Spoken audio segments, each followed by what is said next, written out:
Hey, what's up, guys? Welcome to Law-Splaining the Interwebs. I am your host, Nick Rekieta of Rekieta Law, a small law firm in central Minnesota. And with me today are a couple of guests. One of them just said, "Oh no, what's up, man?" I just boomered myself. I had the YouTube up and didn't mute it, and I was hearing things in stereo. Yeah, so with me today is Josh and Steven. How's it going? Good, man. How are you? Doing good. Are you alive? Have you been coofed on by anybody? I don't leave my basement unless I have to, so I've been doing great. I've been self-quarantining for almost 2 years now. So, well, do you import people into the basement? Like, because in Minnesota, that's what we do. We just import people into the state like as fast as possible. So, I didn't know if your basement had an interesting immigration policy. No, just me down here. Well, we will be joined in just a moment by Mr. Peacock, who right before the show started decided that his computer should be restarted. And that's a good decision. Yeah, well, I think the computer made the decision for him because he's a bootlick. He listened to it, so that's what he gets.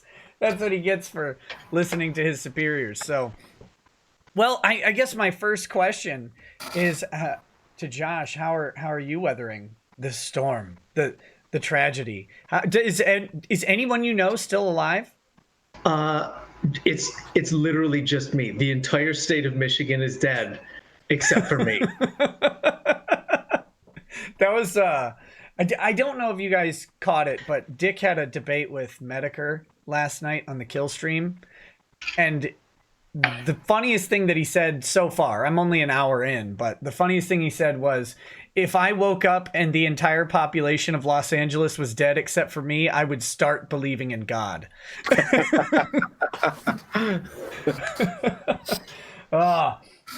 So today we are going to be talking. Oh, I forgot to hit record. Sorry. That's a back studio problem. Not a big one. Today we're going to be talking about various things, mostly just relaxing and enjoying this quarantine. I told my wife I'd see her tomorrow, asked her what her plans were, and said we should stay in because, like a dad, my jokes have to only be lame dad jokes. And we're fine with it, though. You know, that's been an interesting thing for us, is that we're actually okay being home and not really doing anything. And we kind of needed a break, I think. So it's my fault for coronavirus, I'm pretty sure. Because I think I sacrificed something to Moloch to make it happen. I was trying different stuff. But I don't know about you guys. The only plans that were really ruined for me was my trip to Wisconsin and then my subsequent trip to LA, which kind of pissed me off, actually. But yeah.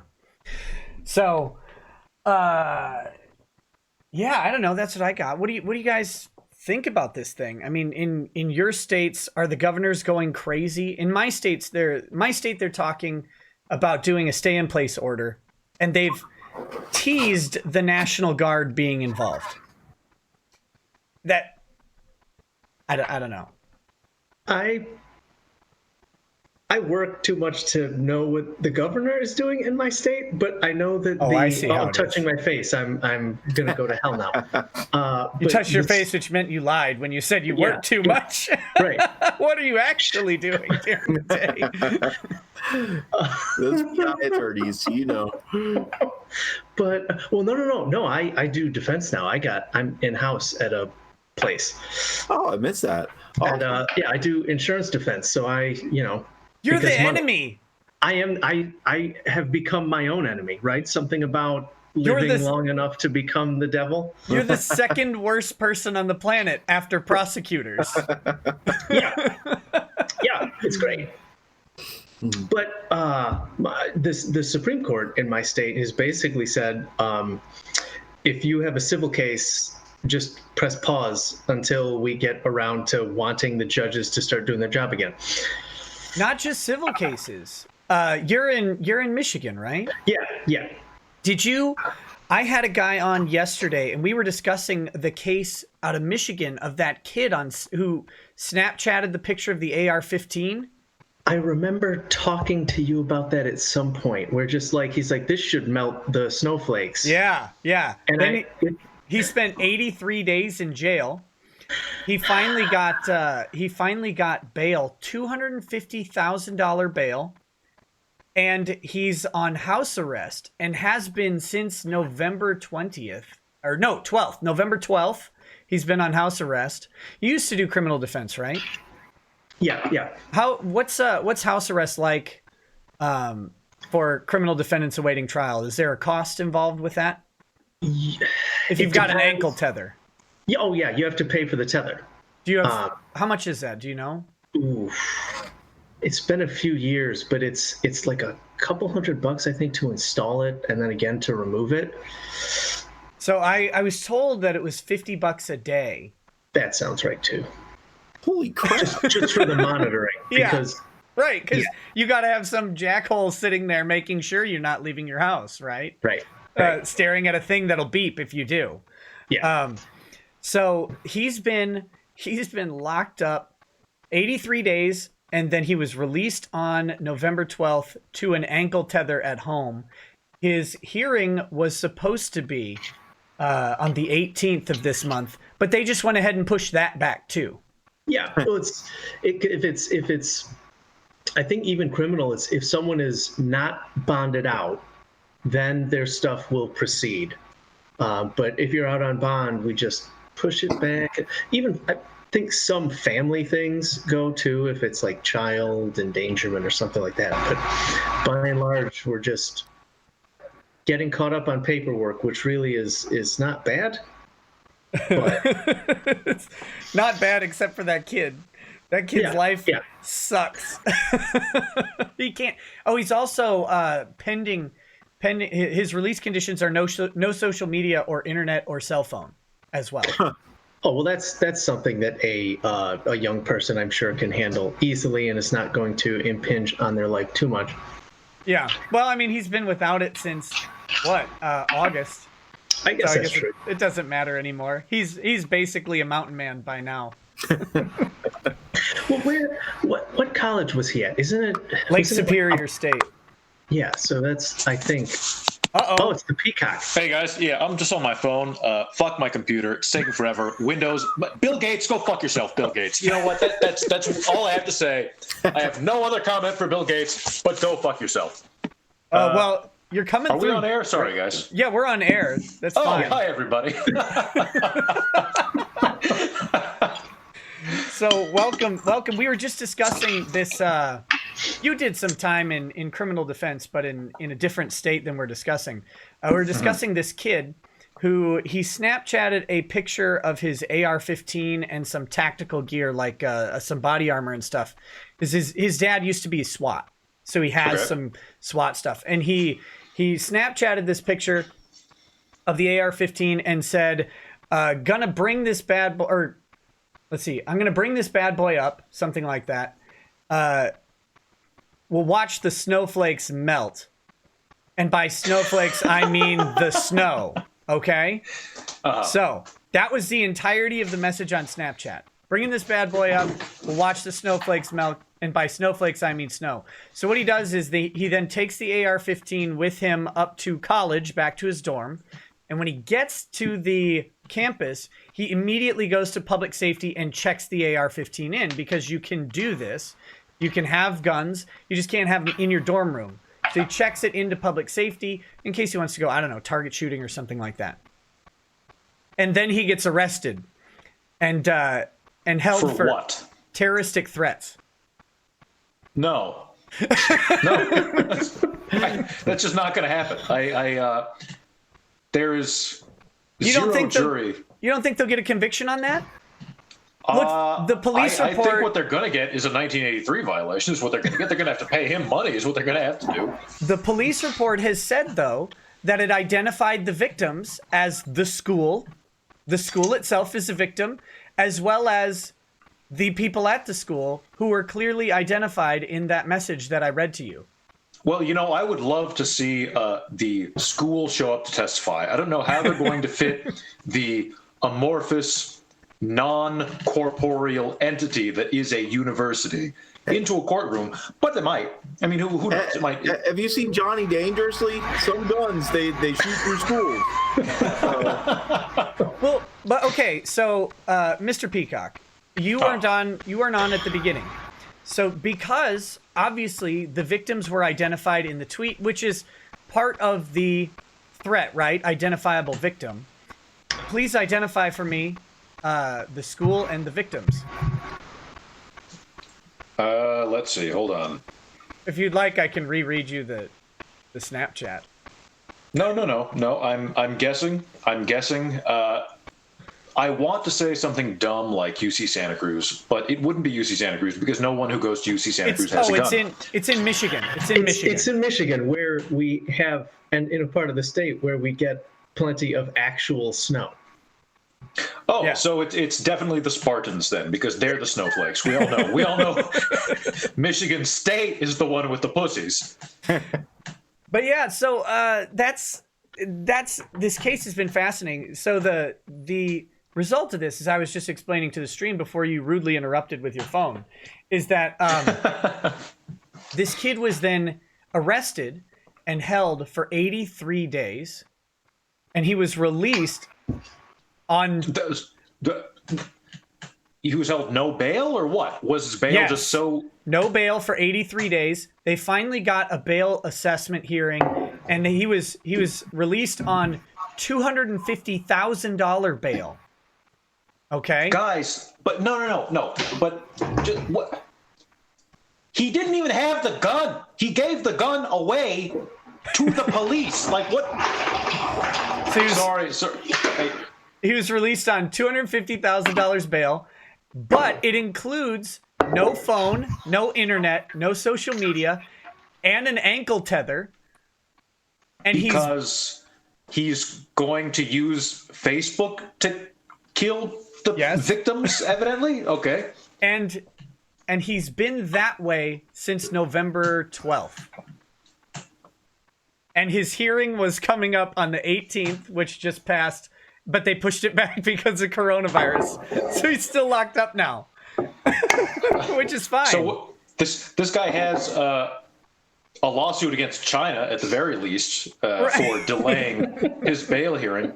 But yeah, this guy doesn't need to go to college because by the time he's out of school, he's going to have such a great civil rights claim that he is going to be able to sue the shit out of. This is so obviously one of those things that should not have been an arrest. There's no probable cause at all. I get the impression that in a just society, this guy would be able to retire on his upcoming award. So far, the Michigan attorneys who have looked at it have, on the civil side, because they're still fighting the criminal case. There's a motion to dismiss that's going to be filed sometime soon. It was going to be filed, but now they get a little extra window. So I don't know if they're padding it or just waiting or whatever. But motion to dismiss is going to be filed, and then they'll have the hopefully it should be dismissed. I mean, this should have been dismissed already, but the civil suit. They've talked to a couple attorneys and they say no prosecutorial discretion, so you wouldn't have a chance.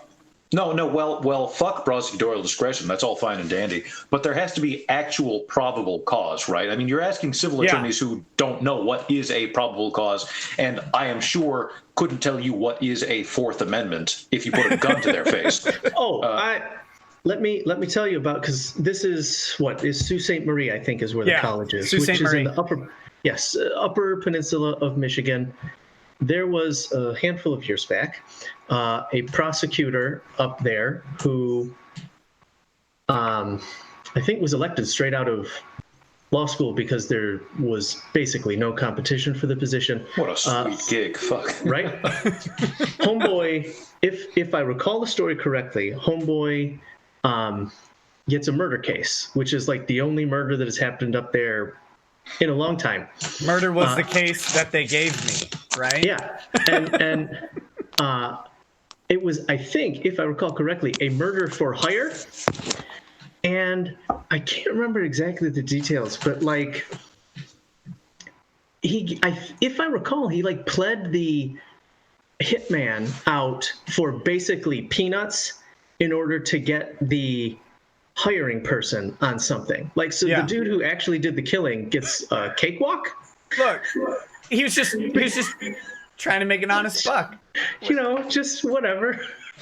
He's you probably got 36 months informal probation, 20 days of community labor on the side of the highway, and victim restitution. Well, and you gotta pay his funeral costs. I will not sign that agreement unless you drop it to 10 days. Right? Yeah, exactly. Well, and on top of it, so the Upper Peninsula of Michigan, I've been there a few times. It's very lovely. It's a wonderful place. It's got lovely nature.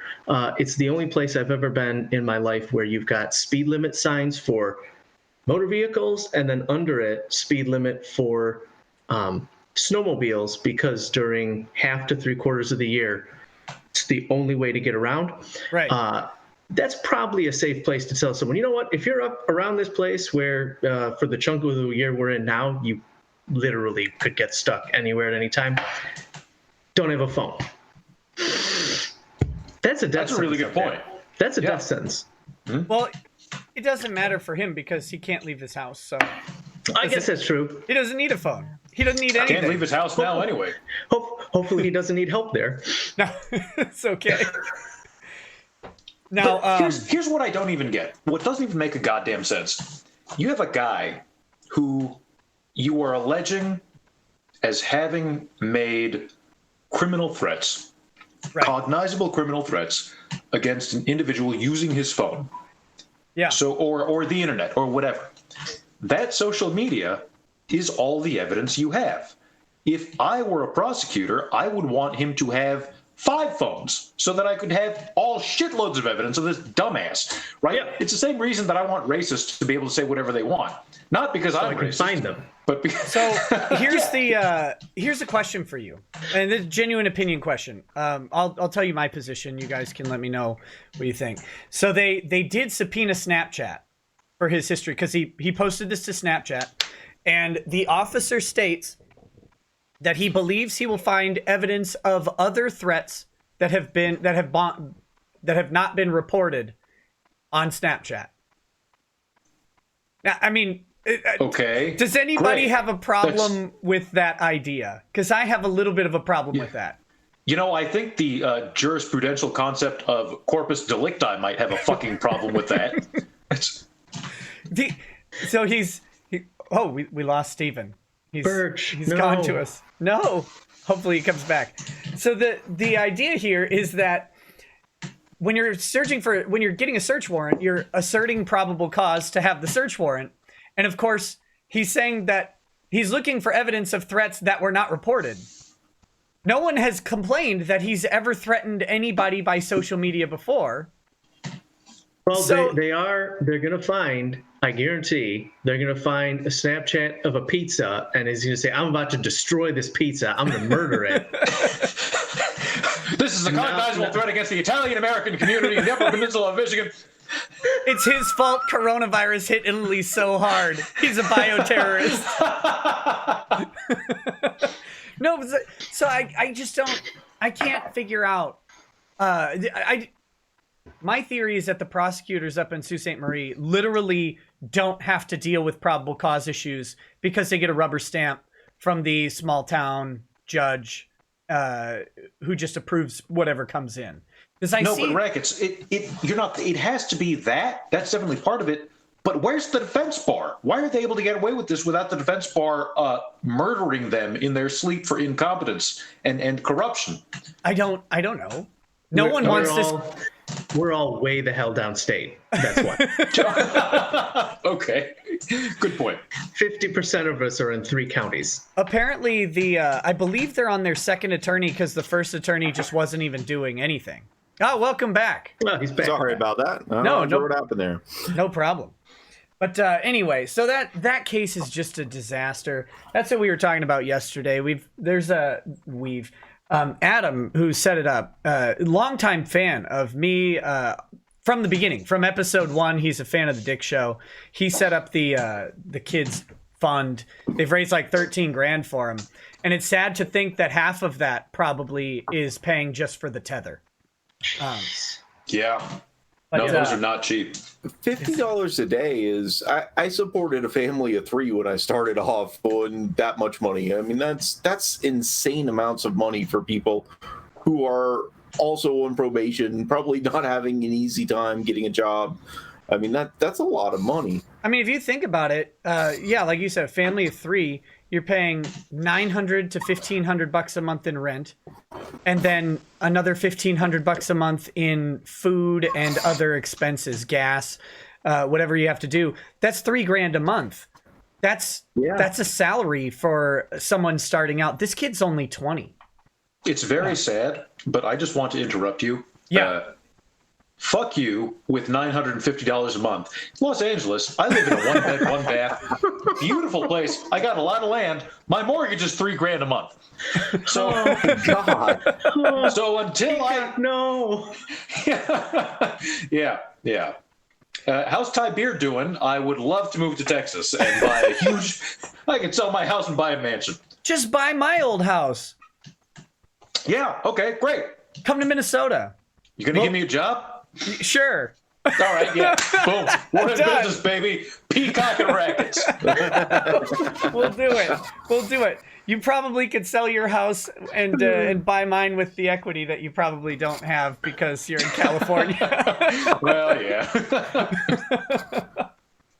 But okay, let me go through some of these questions, and then maybe we can muse about either Corona Chan or Keemstar's lawsuit, which Mr. Peacock, you and I went through that lawsuit, and that thing is just that's a beautiful thing. It really is spectacular. Okay, Ryan Mercado says big brain panel. Oh, so this is to you guys. What do you think of lol Twitter? Also, Nikki, where's everyone's GoFundMe share? I bet $20 that Romeo's lawsuit gets trashed on a Rule 12b6 motion. The complaint is a joke of a pleading. Okay, first thing, do you guys have any opinions on law Twitter? And you don't have to. I think that they're... Oh, go ahead. All I want to say, and this is, again, purely my opinion, stated just based on nothing in particular, and you can all make your own opinion. Greg Doucette is fat, bald, and dumb, and I don't like him.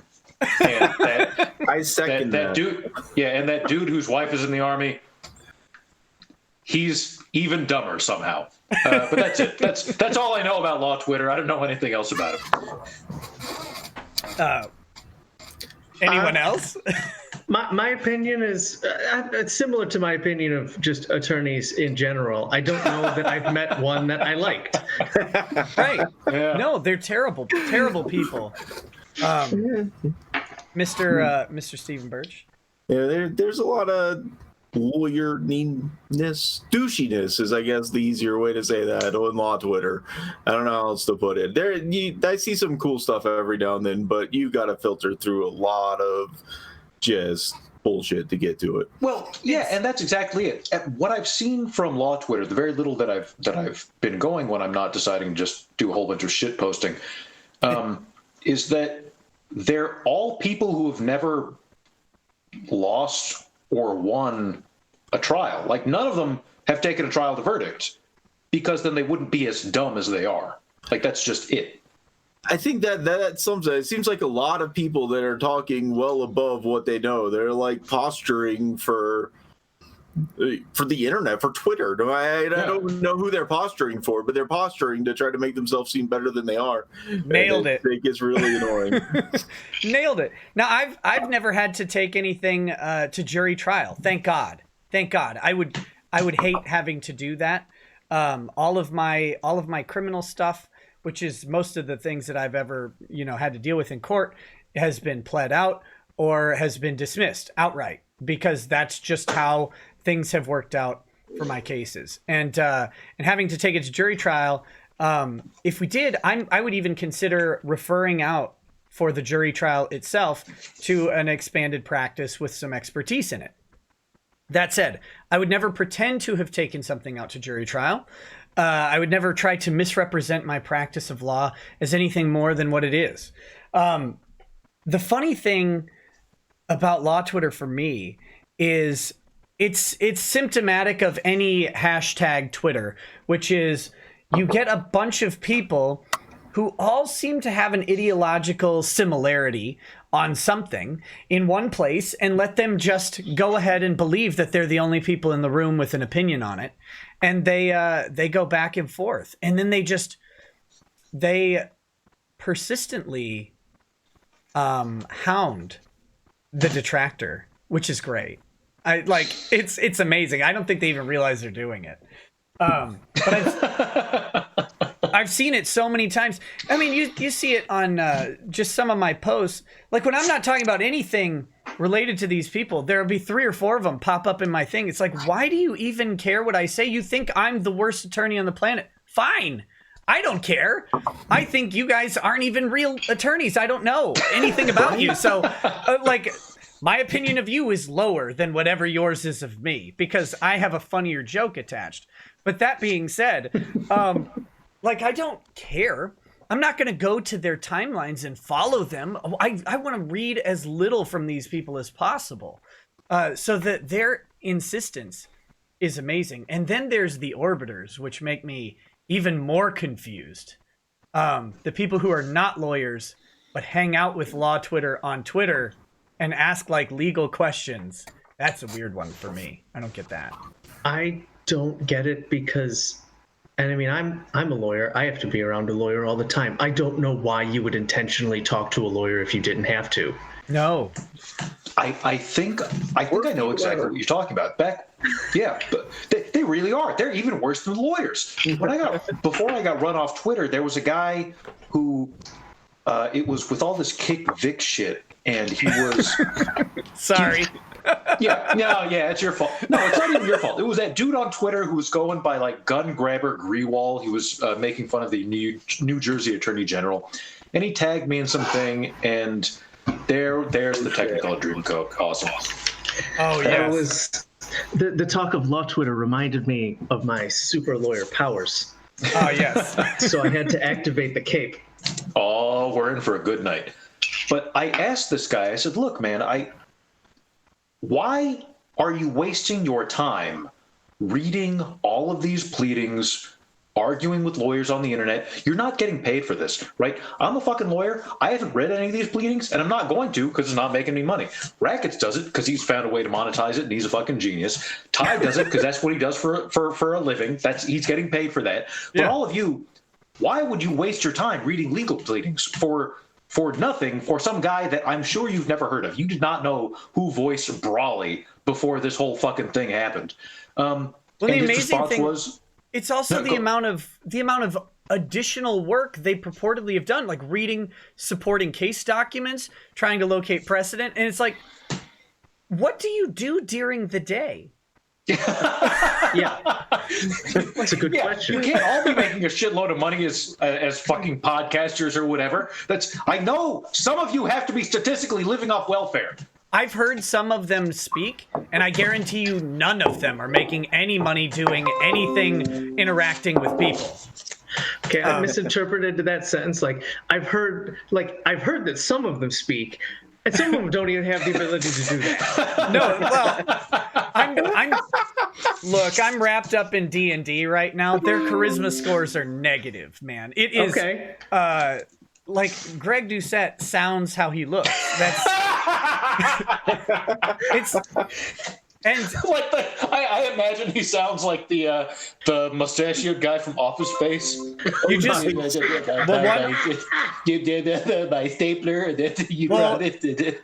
You have to remember that he's from North Carolina, so you have to add in that North Carolina drawl to all of it.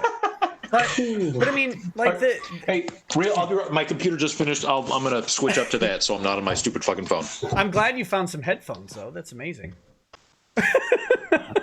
Anyway, but you see on my Popat has the people just out of nowhere constantly trying to suck his dick, and I'm like, he seems like an okay person, I guess, but why are you trying to make him your friend? I don't understand the following for it. It's very odd.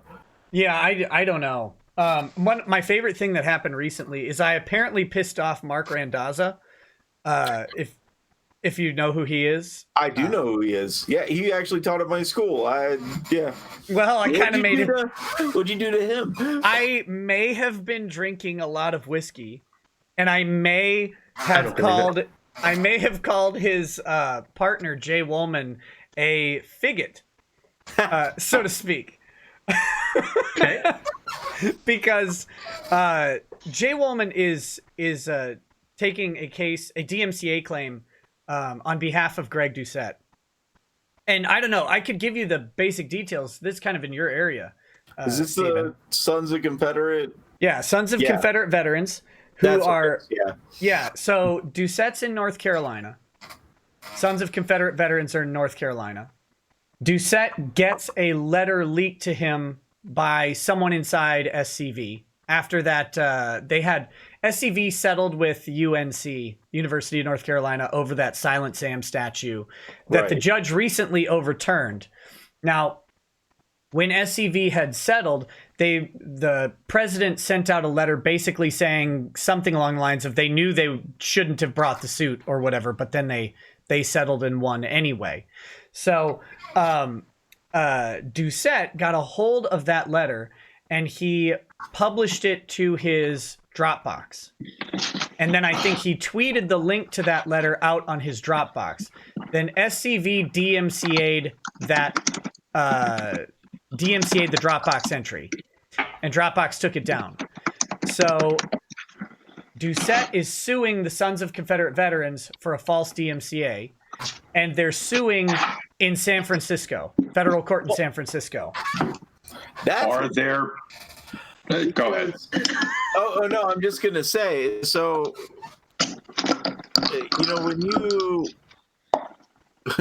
when you do a DMCA claim, the counter DMCA attestment has a thing at the end that says, "I submit to jurisdiction in the state that I reside." I don't know exactly the but yeah, it's the state of residence. State of residence. And wow, San Francisco.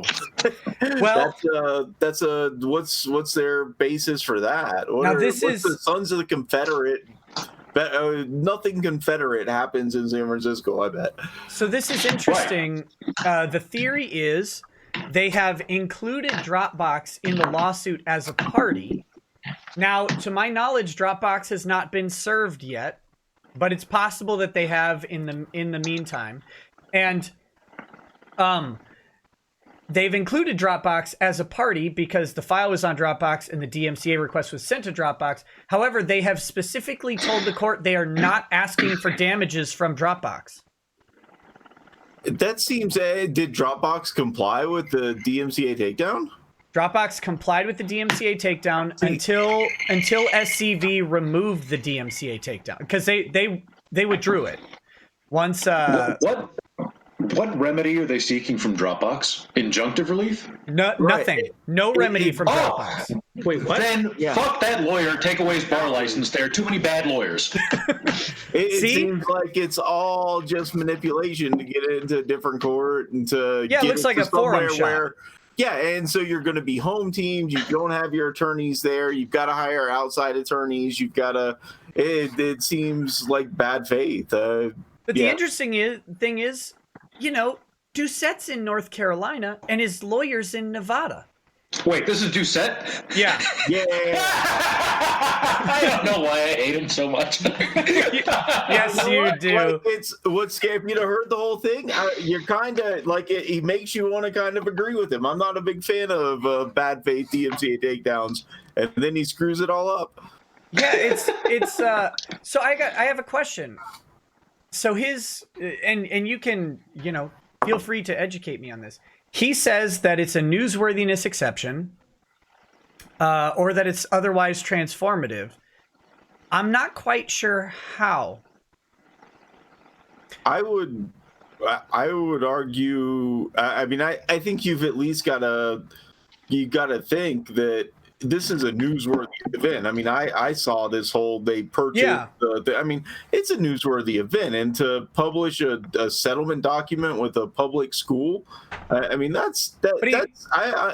don't see a problem with that part. I just didn't know how uploading it to my Dropbox is somehow a newsworthy sort of that use qualifies as newsworthiness, and I just don't know. Like, I'm not arguing against it. I legitimately don't know. I'm kind of curious how SCV would make the argument, although they apparently agree because they withdrew the DMCA request on the counter notification. I mean, I would assume he didn't just upload it to his Dropbox. I assume he uploaded it and then linked to it from everything else saying, hey, look at this is what's happened. This is what I found. I think he tweeted it out, but I don't. That might be in the complaint. I'm not positive. So assuming he tweeted it out. But then that seems newsworthy to me. Here's the actual settlement that, you know, a state university using your tax dollars just paid Well, it's not the settlement document. It's a letter written by the president of SCV to members of SCV about it's referencing the settlement. Okay. But still, I think it's the same sort of thing. Because if it was... that's a newsworthy event. Maybe I'm wrong. I mean, tell me how I'm wrong. I don't know. That seems newsworthy to me. I would want to see that. If I were... Take Greg Doucette out of it. If this were the New York Times or Washington Post, I mean, that's part of the story. That's sure. Hey, look at this is what they're saying about it. I could see that as a very newsworthy document. Yeah, and I'm not arguing with you. I'm just raising stuff to help round out the discussion because this is not my area of law. The civil procedure aspect of it is where I think the case is patently ridiculous. Agreed. As far as the copyright claim itself, although there is kind of a question here, right? So they filed a DMCA. We could say, okay, it's a bad DMCA. They abuse the DMCA system. But upon the counter notification, they withdrew the DMCA takedown. Yeah, the bad faith, I forget the section of the DMCA, but sure. It's premised off of making a material misrepresentation in your because when you make a DMCA claim, it's under penalty of perjury, right? And there's a subsection that says here's a cause of action, a civil cause of action, if you make a material misrepresentation, and if you and they're going to have a hard time winning, by the way, because I kind of wish you had a better time winning, but it. You know, it's because all they have to do is San Francisco. Yeah, they just got to show subjective good faith. Right. We did a fair use analysis. We're not good at fair use analyses, but we did one, and we thought that this wasn't fair use. And then when they made their counter notifications, we saw they raised some points, and we decided to let it go. So, you know, the funny thing about this, now that we're talking about it, is that is a Ninth Circuit case. That's a West Coast case. That's not law of the land in North Carolina, which is 11th Circuit, right? I'm not sure. But it's not Ninth Circuit. And so you would at least you could have an argument that doesn't apply. Crazy Ninth Circuit got it wrong. Because that's Lens. That's Lens versus UMG, right? That's why they filed in San Francisco, because if they win and they get Lens versus UMG applied, then they can go for fees on the bad faith DMCA. Whereas that's in my research isn't great on this, but I'm pretty sure that's the only case involving a false DMCA that has resulted in fees. LIMS is not that good for plaintiffs. That's where that whole subjective good faith thing comes from. Subjective good faith is not law of the land. I mean, that's Ninth Circuit. So I would much rather be in a position of arguing, no, here's the statute. There's no subjective good faith belief. Is it a material misrepresentation or not? Subjective good faith belief is going to be harder for them, I think. I think they picked a worse forum for themselves by going to San Francisco. top of all the other reasons it's bad for them. Maybe they just thought they'd get a more friendly jury against the racist Klan members of the SCV in San Francisco. Right. That's what it sounds like. But I think they're making their life harder just for probably a better judge and a better jury if they can make it that far. Yeah. What about the idea that Greg tweeted publicly that he would withdraw his lawsuit if they turned over the $2.5 million trust to the organization, to a charitable organization of his choice? Is that extortive? Not only that, I mean, imagine at some point you've got to prove damages and you're standing in front of a jury and you're like, is this your tweet? So you don't really care. You've got no real damages, do you? It's all a publicity stunt. If I were a lawyer, I would shut up, but he didn't do that. What would the damages be? Right? There's zero damages. The worst thing that happened is his Dropbox was not able to share documents publicly for, we'll say, 2 weeks, although I think it was less than that. Let's say 2 weeks. What kind of damages? Are we talking, like $1? Like $12? Yeah, no. I mean, according to his Twitter, he's an attorney, so I'm assuming he's not making all his money off Twitter. Don't assume he's making any money. I think that's a very dangerous assumption. Guys, come on. That's nice. Look, he's in chapter 13, and we're not gonna hammer him too. I mean, you guys don't have to. I might later, but depends on how much I'm drinking. What are you guys drinking tonight, by the way? I'm drinking a good old California beer. Anchor Steam, Jack London used to drink it, and it used to be a lot better when I was in college and law school. Grey Goose for you, of course. Yeah, I mean, obviously you know who I am. Yes. So I've been feeling like the hurricane prep. So I've got some cheap Natty Light? No, Natter Days. Have you ever had these? They're no. The greatest cheap beer you'll have. $15 for a 30-pack.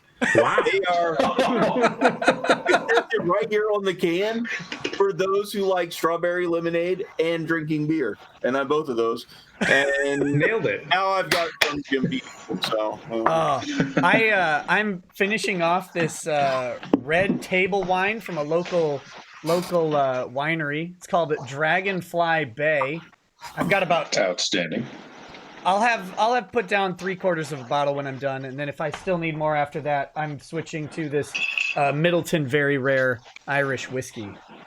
Very good. So, I'm actually considering after this year Anchor Steam switching over to a bottle of wine I just found in my pantry from our very first Big Brain panel. Actually, it's from the girl that I was dating when I was there. She was mad at me, so I stopped by 7-Eleven. It is 7-Eleven wine, and that just made her even more mad.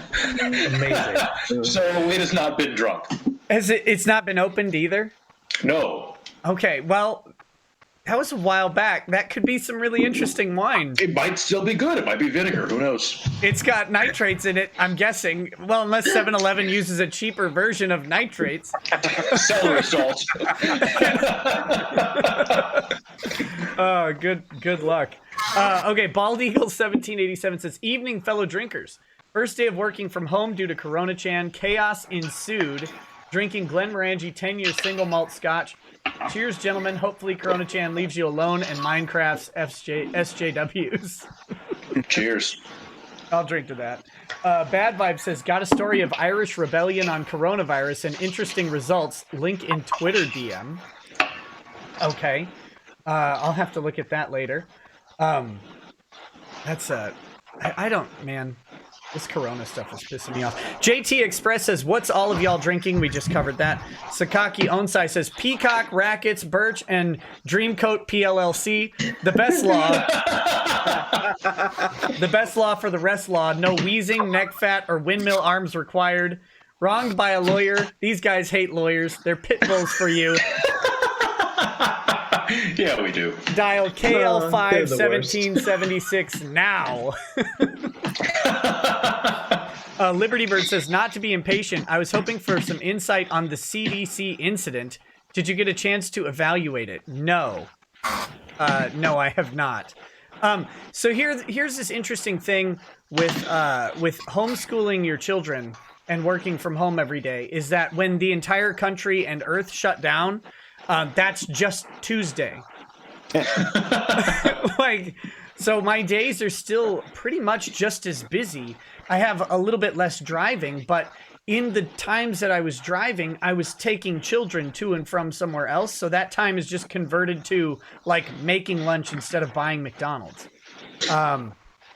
So what, Liberty Bird, if you could tag me in the chat, what CDC incident are we talking about here? Just kind of give me a clue. Cato Sierra says, hey, Nick, watching live for the first time since I turned 21 in February, drinking Crown and... yeah, well, you made it. You made it with Corona Chan. Happy birthday. With Corona Chan out there, we don't know if anyone's going to make it to 21 ever again. Drinking Crown and Pepsi because I'm trapped on a campus with no Coke. Gig 'em. Can I get a drink in hopes I didn't catch COVID on my first St. Patty's Day? Did you go out for St. Patty's Day? Good for you. Good. Jealous? For social distancing. That is the what's the word? Lack of care of a 21-year-old immortal. Yep. Jealous as shit. I miss those days. Those were great days. Yeah. What do you guys think about this? The spring breakers down in Miami. I think Steven, you and I were talking before the show about that a little bit. Well, COVID-19 is the least of the things they will catch. No, they're not catching anything. Did you see that? They're all ugly. When did 20-year-olds get that ugly? I remember 20-year-olds being hot. It's when I was in college, I wanted to fuck every 20-year-old I saw. Even some of the guys, no homo. But now, like, you look at them, they're all like 50 pounds overweight and they got teeth pointing out like Cletus from The Simpsons. I don't get it. Like, did they intentionally pick the ugliest kids they could to make them look even dumber? Maybe the ugly kids think that coronavirus has given them a shot that they didn't have before. No, there you go. Good point. I'll give you a Florida insight. Florida is no longer where you go for spring break. They go other places. The people that are still coming to Florida for spring break from everywhere else, they're the B or C team. They're not the A team. In Mexico, they're in Costa Rica. This is the B team now. We don't get the A team anymore. Look, you're the intramural team. Right. No one wants to hang around you guys. Sorry. You're not no. But I was thinking about this. Surprise. Peacock, way out west in California, has all the hot people at his. Let me tell you about college in the Midwest. Hey, don't you fucking ruin my dreams. I always wish that I had gone to University of Chicago because I'm sure it's filled with like 6 foot tall, blonde, corn-fed chicks who love to drink. Look, don't you dare tell me that's not true. Look, the women in the Midwest definitely tip the scales versus the women out west.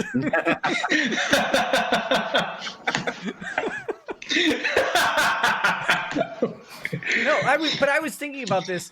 Like, let's say you're young, single, 20, 21, who cares? 21-year-old guy, and you're thinking, okay, the country's getting locked down.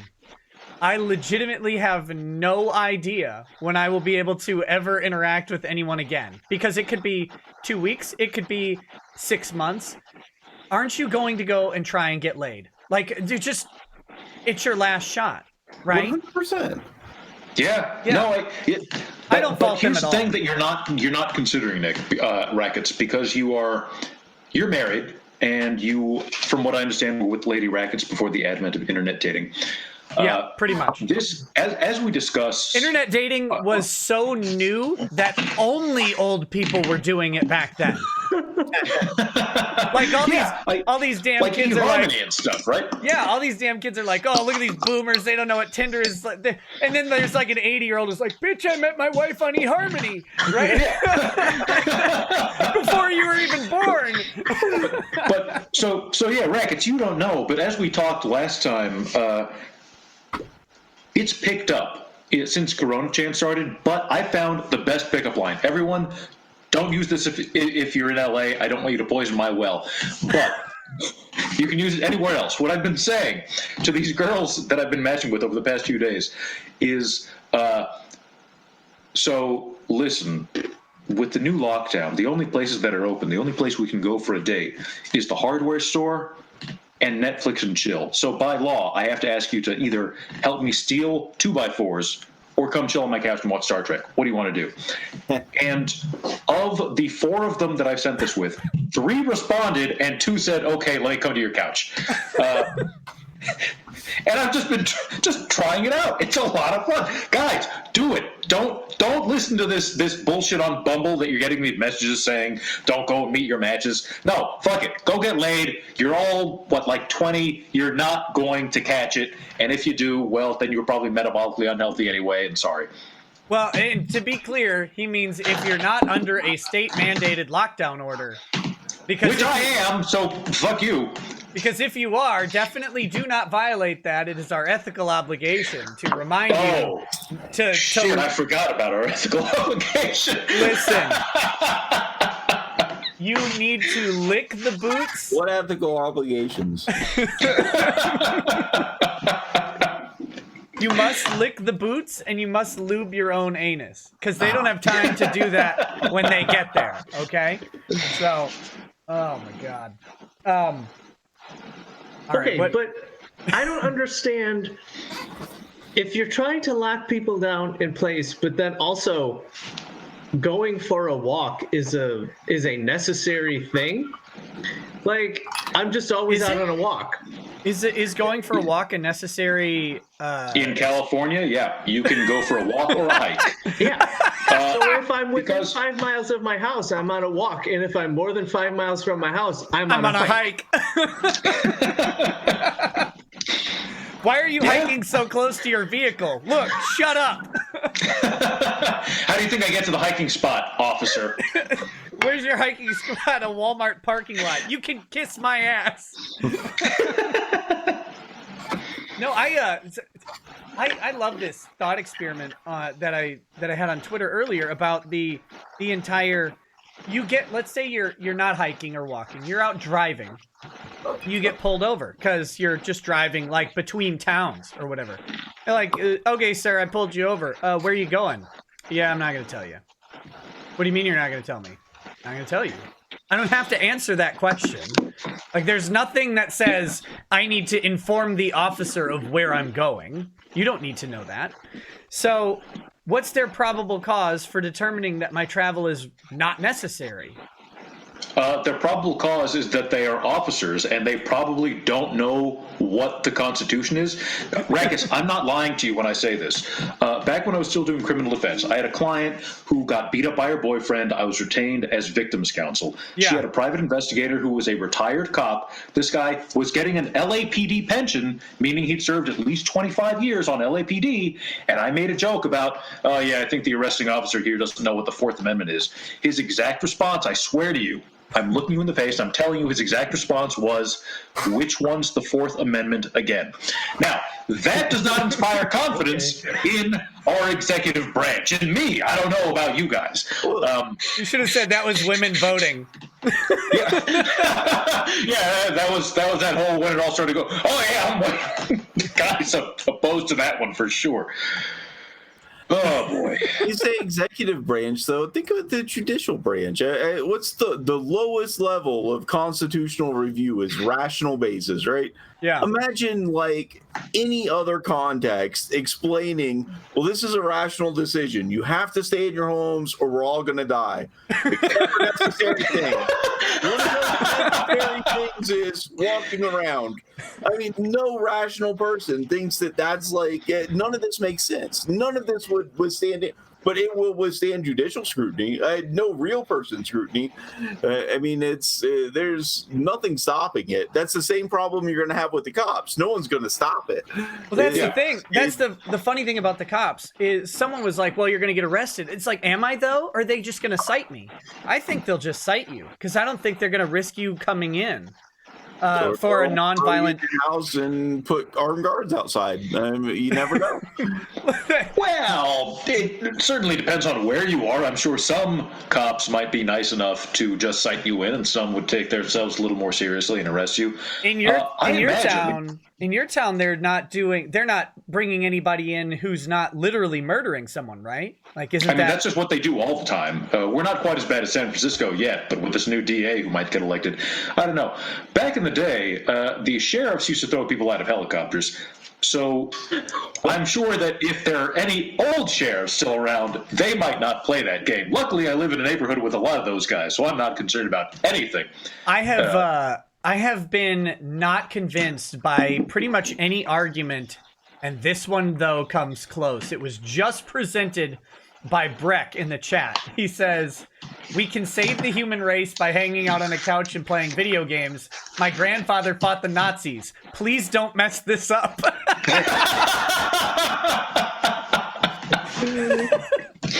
Yeah, that, oh my God, that's the most compelling argument I've heard so far. I mean, that was fantastic. Thank you for that. Let's see. BTL Video Production says, "To the mods, fight on against the bots. Only you can stop Skynet." Cherkun, Winkface.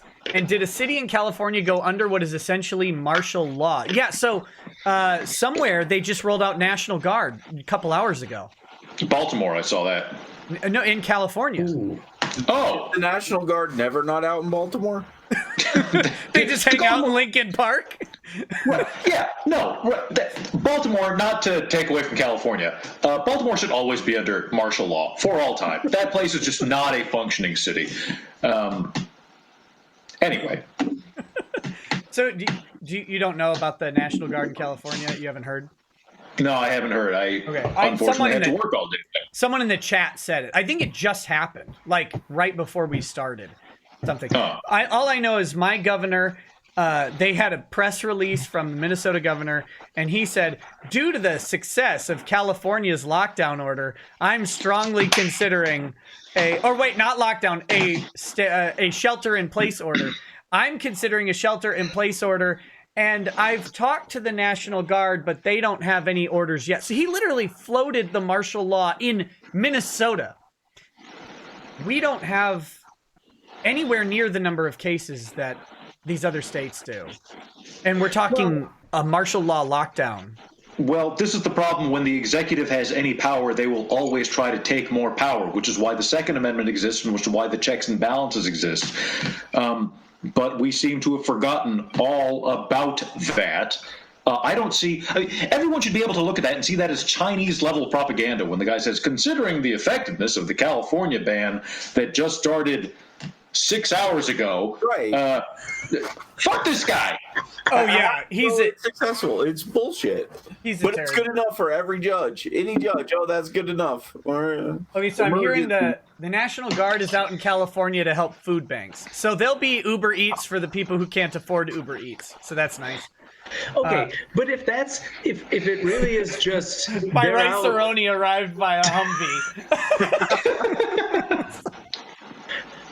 Real talk, if that's what they're out doing, I'm happy to pay them to do that, to help the public and not point guns at them. If they're unarmed, you know, and they're just in maybe fatigues and not like body armor. I don't know what it looks like.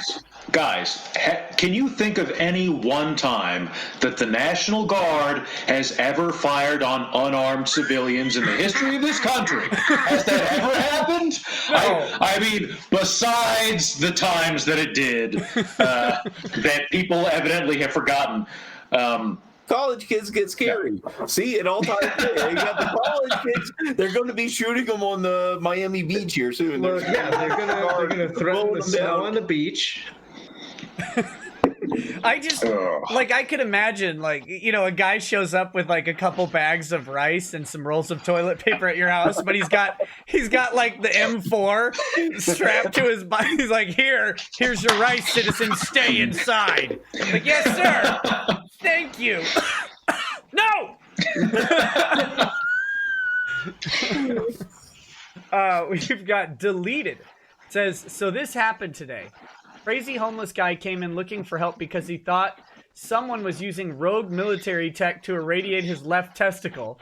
Ran off when asked if he was a veteran because they work at a VA hospital. Well, he was going to the right place. If the military is doing something, the VA has something to do with it. Yeah, I mean, you gotta assess the technological capability of the military. So that's fantastic. Did you get his picture? Oh man. Perception Did you get check. a picture of his testicle? Yeah. Was he wobbling like one side was? Yeah, what, he had a Godzilla testicle. He's gotta like drag his leg around at each step. Okay, but I will, if they're only going after the left one, I will give them credit for saving my tax money and not spending the resources on going after both testicles. No, you're thinking about it wrong, Admiral. It's going after one ball is a lot harder than going after both balls. It's a smaller target. Going after one ball is a lot harder than just blowing the guy up. Yeah. But what if you blow him up through the one testicle? I think they made a video game about that where you shoot Hitler in the balls or something. I think Robo's King of Sweden was playing it on YouTube. Huh? Oh, that guy is great. Yeah, much better than PewDiePie. Fuck PewDiePie. Aw, rude. No, I like PewDiePie, but he's clearly the inferior streamer. That guy's amazing. He deserves like money. I don't know what else you could give him. He's in Sweden. Give him coronavirus. I don't know. Please don't. Give him more video games to play. Everyone go watch a Scribblenauts video. Perception check says, good evening, Big Brain Panel. I'm toasting to the end of the world. Always glad to see Steve, Peacock, Josh, and the Super Lawyer Dreamcoat join the stream. Yeah, it's been too long. It's been too long. It's been a minute. Yeah, it's my fault entirely. Yes, it is. As a lawyer, I take no responsibility for any mistakes. Yeah, it's okay. You can bill me for taking the responsibility too. Yeah. Liberty Bird has one here that I'm combining with this other one for purposes, but it says courthouses are forcing medical testing to attend mandated appearances. Well, what courthouses? I don't know. Ours is just basically shut down in-person appearances that, unless there are emergencies. But I've not seen anything crazy like that. Yeah. Is there a process that any of you guys are aware of where we can force the judiciary to invoke its authority to review the executive orders that are coming out? Like, is there some sort of writ of mandamus to like the executive or legislative branch or something? But it's what you guys just said. It's a lawsuit and a writ of mandamus. Right, but how do you get it if the court's closed? Mandamus. Oh, right. With a gun. No one do this. I'm just saying it's from a Denzel Washington movie where he goes into a hospital where they're denying his kid treatment. Yeah, John Q. But you got to do that. Don't John Q a courthouse. Oh my God. Yeah, please, nobody engage in political violence or violence of any kind. We do not condone that. The Big Brain Panel is a show of peace. No! You can't say show of peace. No. With blood of people. This show will not end up on a British sidewalk. Make no mistake. This is not a show of peace. Oh my God. The idea, this has blown my mind in all of this. Again, locking people down may ultimately be the answer. Our rights can be suspended. Typically, I think this would fall under strict scrutiny for the most part. You're depriving someone of liberty, and so any action that the state takes should be narrowly tailored to achieve the compelling government purpose, right? Which is prevent the spread. So I don't buy for a damn minute the story in Kentucky, but if the facts were true in Kentucky that this guy was actually tested for COVID-19 and he tested positive, was ordered to self-isolate and said no, and he's like, no, I'm a known carrier and I'm gonna go outside. Okay, have a hearing, like lock him down, have an immediate hearing, and determine whether or not he should remain locked down, and have him get his opportunity to tell you why. Okay, that makes sense. That's very narrow. It's just one guy. But from what it looks like, LA already is not just one guy. LA, you have a mandatory curfew. New York and New Jersey have pretend curfews that are going to be mandatory within a week. Minnesota looks like it's going to get a curfew. These aren't narrowly tailored, right? Like, there's nothing narrow about this. It's overly broad. It will definitely infringe upon rights that we have outside of what they're trying to achieve. But if you close the damn courthouse down, I don't get to redress my grievances. Have we ever had any situation in all of history where not only are we under full executive rule, but the courts which would get to question and check that executive rule are shut down, so you don't get to use them? Yeah, we have, but it was the year 300 BC, and it was on the Italian peninsula when Oh wait, no, I'm messing up my history. It was in 64 BC. It was in 64 BC on the Italian peninsula when a strong man dictator was elected into power, and then he gave bread and circuses to the people, like a $1,200 tax credit and or $2,000 checks, and then declared that the legislature had abolished itself. Well, they did, though. They did. I mean, come on. Why would the legislature want to hang around? All I'm saying is that Trump is going to be our Julius Caesar, and Barron is going to be Augustus, and it's going to be excellent. Are you trying to get Secret Service to show up at your door? This guy I'm saying I want the Trumps to rule forever. I want the Trump imperial dynasty. It will be glorious. Their golden eagle will reign across the earth, and they will wipe out the Han menace. But yeah, I don't think that so. The Secret Service can't object to that. Let me pose a counter narrative. Here's what you actually just said. Listen, if you want the courts to act, you need to go John Q. a courthouse. And then Trump is about to be stabbed to death on the floor of the Senate. By Lindsey Graham! Arrest Lindsey Graham! Arrest all of those traitors. I don't fucking know. Not AOC, though. Just arrest your boyfriend. Fuck that guy. What did Brutus say? What did Brutus say to Julius Caesar when he stabbed him? Do you remember? Sic semper tyrannis. Yep.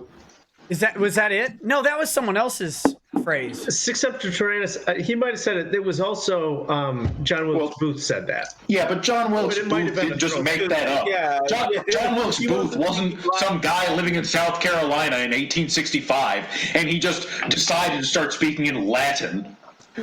Yeah, no. Then Caesar was at. And then Caesar was the. Caesar says "Et tu, Brute," but does Brutus say something? Because I just wanted to do it in a Lindsey Graham voice. I think what Brutus says is, "Hey, bro, look at me. I'm going to stab you straight in the front and not the back at least." So here we go. Hey, bro, look at me. I'm going to stab you straight in the front and not in the back like the rest of these homos. That's what Lindsey Graham would say, by the way. That's not my words. That's Lindsey Graham. Sic semper tyrannis, big guy. I'd like to take this opportunity to let anyone with the California State Bar who is listening know that this is a comedy stream, and of course I am not advocating for the violent overthrow of our constitutional democracy and installation of glorious President Trump as hegemon. Et tu, Lindsey. Just kidding. Oh my God. Kyle Robertson says, just learned my country won't be locking down New Zealand. New Zealand is less communist than LA. No, New Zealand is not locking down because New Zealand is where all the billionaires have their fucking fortress compounds for the end of the world. What's their population density, like 12? I think they're just afraid of all the people that didn't turn in their guns. They're like, we're not going house to house anymore. We'll just stay over here. No, what they're really worried about is the orcs. I hear that after they filmed Lord of the Rings, they just left like 1,000 orcs as a breeding population out there because they couldn't round them up, like the bisons on Catalina. I have a follow-up joke for that, and it will get me thrown off of YouTube. All right, so we don't say that one. Have some peanut dollars because that's all my New Zealand dollars are worth. Well, thank you very much. Intimidator0108 says, "Hey Nick, despite getting about 3 inches of snow Thursday, about half has now melted, which let me return 2 mangas at Barnes & Noble that I already had. Then as I was getting some new ones, I came a new one based on the 80s Transformers." That's pretty sweet, man. Good luck with that. Perception Check says, "Today I learned Lindsey Graham codes gay." Oh, listen to that guy. He codes. That guy codes hard to gay.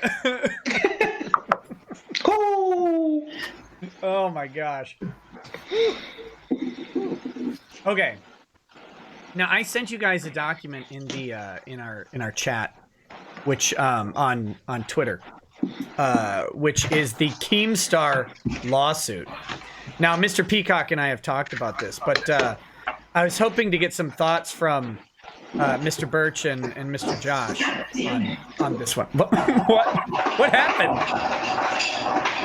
Oh, he's going to start dancing. This is great. Is he washing dishes? Like, what was that noise? Is... Were you blending a drink? So I was trying to get more ice for my cup, but my fridge has 2 separate buttons for ice and then water. And by force of habit, I hit the water button and it sprays out of a different nozzle. So instead of dropping ice into my cup, it sprayed water just all over my hand. All we heard was, "God damn it!" Yeah. Isn't that's how it is though, right? Like, look, if you're driving down the road and someone rear ends your car, you get hit, you're stunned, you get out, you're like, "Oh man, are you okay? You hit my car, let's exchange insurance information." A little bit of water sprays on here, and God damn it! Yeah. Okay, so I was asking for opinions from you and Mr. Stephen Birch about the Keemstar lawsuit. This guy, Romeo Lacoste. I'll give you some background information. Romeo Lacoste. See, we didn't know this, Mr. Peacock. He is pretty famous. He has done tattoos. He's done tattoos for a ton of pop artists. He has he had 1 million subscribers on YouTube. He's down under 1 million now. This guy is like... If he had 1 million subscribers, he really should not have admitted in pleadings to pedophilia. That is a mistake on his part. That's 1 million people right there who know. Decision. Yeah. That's a poor strategic decision. Well... an advice client to admit the pedophilia in court documents. Guys, he's trying to build candor with the court. That's all.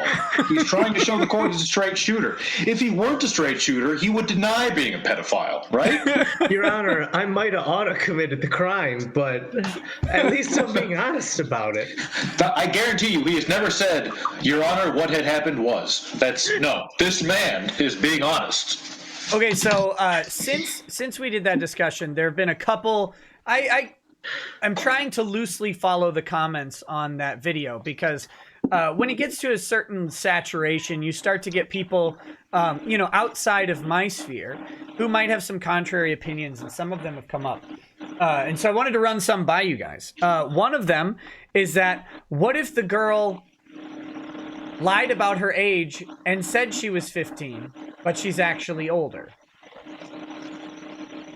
And I'm not entirely sure what effect that would have on the case, because I think what they're trying to say is she lied to Keemstar that she's 15 and that she's actually older, that she's over 18, and so therefore, even though the guy says in his pleadings that she is a minor, that she's not a minor. What do you think about that one?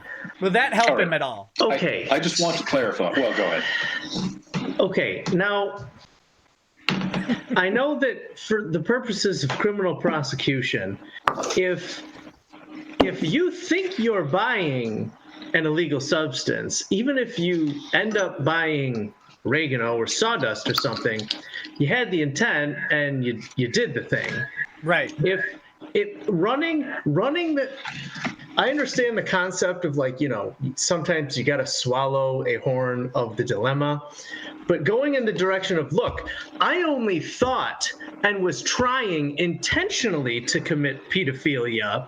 As it turns out, I accidentally didn't be a pedophile. Not. Wait, hold on. Taking that one step further, I think that actually is a good defense, at least in California, because the crime, as we were discussing last time, in pretty much every jurisdiction in the nation, is a strict liability crime, Except California. Except California. Shit. Yeah. You're right. That means that your intent in committing the crime doesn't matter. If you commit it not wanting to commit it, you're still guilty, which makes it worse than murder, but we can talk about that. So the only just way that they can sustain that is that, on the other hand, if you think you're committing it and you're not, well, you don't satisfy the strict liability, right? But this isn't even a criminal complaint, right? I mean, this is somebody saying, you interfered with my contractual relations by pointing out that I thought I was having sexual relations with a minor. I don't see that helping you that much. But hold on. You're being too serious. You're thinking about this as a lawyer and not as someone who's laughing at how dumb this guy is. Hold on.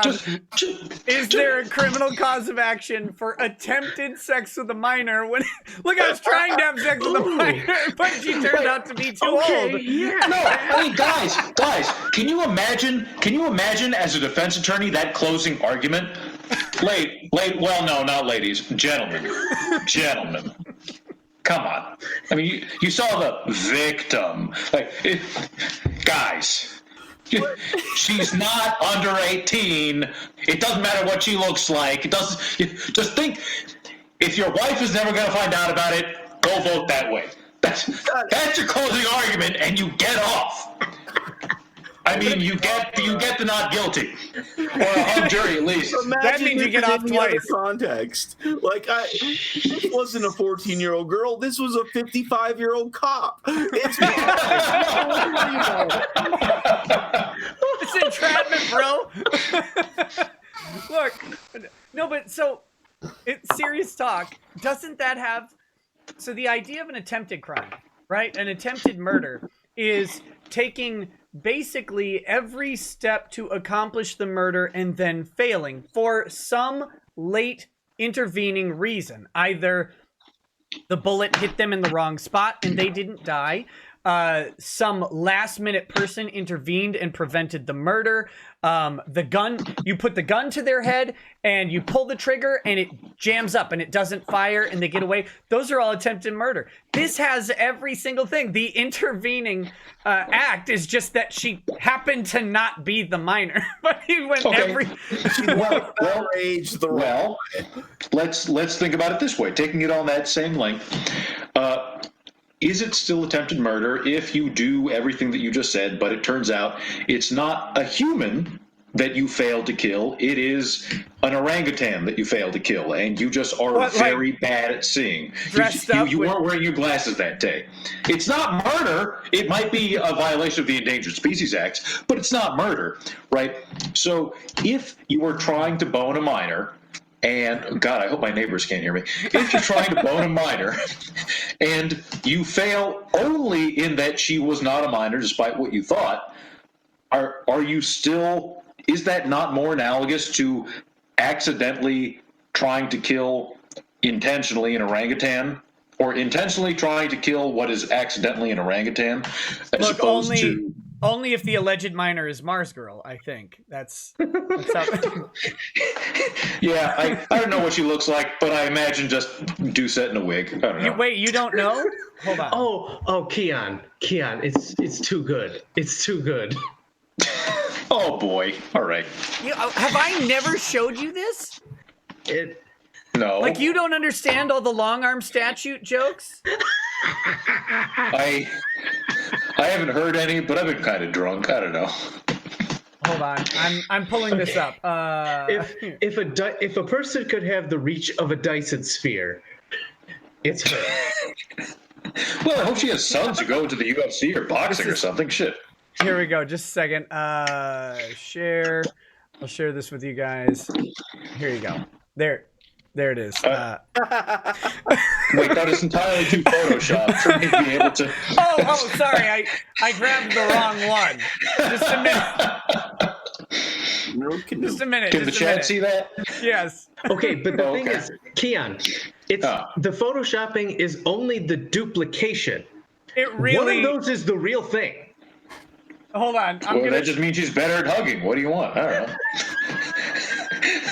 know. Better at hugging. She could hug you from where you are now. And I don't even know where you are or where she is. It's still true. Okay, look here. Here we go. We're gonna get to the actual arm here. This is the unphotoshopped version of that same image. Oh my god, that is a rather long arm. Also, it's a good thing she's. What does she do for a living? Who is she? Is she an artist or a? No, she translates. I think she translates anime for subtitling. I think that's her job. She's also some. I'm not going to say she does it for a living because I don't think she makes any money, but she's on Twitch or something like that too. Well, I just wanted to say it's good that she is not in front of the camera. She is in front of the camera. What, guys? Where do all these Sims come from? How do ugly thoughts make a living? I don't think she does. I don't think she makes. Okay, that's fine. I don't think she makes any money on Twitch. Oh, this is interesting. She did a GoFundMe in California. She's in California. She did a GoFundMe in California for her lawsuit against a guy named Yellow Flash, who's another YouTuber. And as it turns out, she was actually maybe consulted attorneys on a defensive case that had nothing to do with Yellow Flash. But she raised a whopping $4,400. And I think she showed some receipt that she paid out like $1,500. So for like 15 minutes of work, it was pretty crazy. If you can get out of a lawsuit spending only $1,500, She wasn't in a lawsuit. Oh. So that was that's a waste of. I think she may have gotten like a cease and desist letter or something like that she consulted on. I think, I'm pretty sure she only did that just to present some receipt for the GoFundMe, is my guess. Because everybody's like, okay, you raised like $4,000. What'd you spend it on? Like, you're not bringing suit against anybody. You're not doing anything. Probably Hot Pockets. I mean, look at her. I gotta be honest. $4,000's not getting you far in a lawsuit. No. That's not even initial fucking deposit for a retainer. That's I know the band letter money. Okay, Primarina Princess says, since I'm taking a social media hiatus starting tomorrow due to everyone losing their effing minds over the lockdown, can you guys do a special 4-lawyer playthrough of Ace Attorney, please? My sub box needs it. Oh my god. I'll show you a sub box, man. What was that, Mr. Peacock? Sexism coming out of my mouth, would it be at this hour of the night with this many beers? That's the spirit. Yeah, I was making a sexual advance on someone who I've never seen. Yeah, that's interesting. Let's talk about the psychology of that. Well, it all started with my mother. Siren Jack says, I'm home. I have bad news and good news. The bad news is that, shockingly, pharmacists work long hours during a pandemic. The good news is that when I die from coronavirus or exhaustion, I'll finally find out if I'm a Highlander. Excelsior. Pharmacists make too much money. Shut up. Do your job. Well, pharmacists do, but way too much stupid money. Pharmacy techs don't. So I don't know. Oh, I thought he said pharmacist. Well, That's different. I apologize. He said pharmacist, but I don't know if he's a pharmacist or not. I don't know. I don't know. If he's a pharmacist, I say shut up and do your job. You make too much money. I've met Siren a couple times. I've met him a couple times. Very nice guy. Just saw him up in Canada, actually. But it never occurred to me to ask what his profession was. Because, well, I don't know. Sorry, what were you saying, Mr. Peacock? No, I just think it's shocking that pharmacists still have to go to pharmacy school on par with med school, more intense than law school, when all they do is like sit in a CVS and say, here's your box of whatever. It's a holdover from the days when they were actually compounding and would have your entire prescription and say, no, you can't take that because it will kill you because you're also taking this, which now they're all... Some of them don't even speak fucking English. Whatever. The pay disparity between the pharmacist and the other CVS employees is greater than the disparity between an Apple employee and Tim Cook. Pretty much. Yeah, like the pharmacist makes more than the fucking CVS manager. Oh, yeah. Probably more than the owner of the stupid store. Oh, my goodness. Okay, so... Well, and you know, I suck cocks. The pharmacist is doing more... We know... Listen, I learned... We know what that means. You never say, to be fair. You say, I suck cocks instead. He's Mr. Reddit. I know where Josh is from. Maybe you do. I've never in my life. Would that be? You're not on the Dick Show Reddit, then, are you? No. I went to law school, and the only thing that I learned in 3 years is we just make this shit up as we go along. And then in the 10 years since then, I've learned we make this shit up as we go along. Pharmacists do at least a little bit more than that. I want to bring that back earlier for a second. This is something that you brought up an excellent point, and I don't think a lot of people know this, but for all of you listening who see the law Twitter interactions with people, understand that the literal best case of the law Twitter people is that they make this shit up as they go along, like every other attorney on earth. Yeah. That's how our job actually works.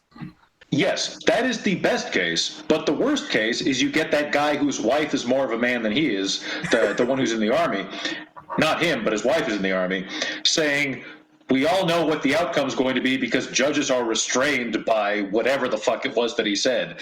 That was the dumbest thing I have ever heard in my life. Never met a judge in his life.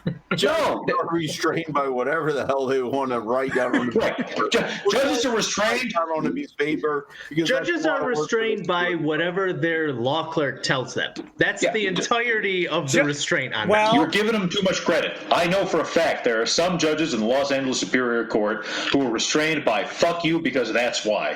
Listen, judges are restrained by the BDSM equipment hanging from their chamber ceiling. Make no mistake. That's when law clerk gets to be in charge, baby. What many a case in that BDSM room. I have been threatened with being held in contempt for making a judge late to lunch once.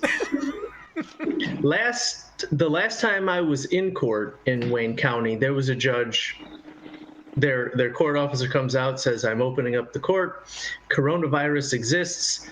If you cough while you were in this room, you're going in contempt.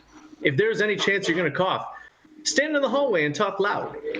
Don't. Guys. And look, I don't blame the judge for wanting to protect himself, but I mean, maybe just close it down if that's the position we're going to take. Wasn't he maintaining proper social distancing of at least 6 feet? What the hell's he doing? Walking down to the representation tables, like, and licking them and stuff? Yeah. Well, Rackets, the way that we do law in Michigan, we're like climbing around on the judge's bench. Like some sort of weird animated show, like lawyers just walking around on the judge's bench. If you weren't invading the judge's personal space, you're not doing your job. So you're up on you listen here, you son of a bitch. Permission to approach? I'm gonna coof all over your mouth. Permission to get in your goddamn face, Your Honor. Permission granted, bitch. Oh God, we need that, right? That's what we need. Wasn't that actually a case in Florida? A public defender was arguing with a judge, and the judge said something like, do you want to take this outside? And he said, yeah. And they went and kicked the shit out of each other in a parking lot? You guys didn't that happen like 2 or 3 years ago? A little bit longer than that. So, you guys know what ends of court is? Ends of court? It's Yeah, it's what the hot chick. It's the Legal Eye. She was in that. It's where the hot chicks get to go and talk to older lawyers in law school. to be this whole organization that uplifts the practice of law and all the ethics.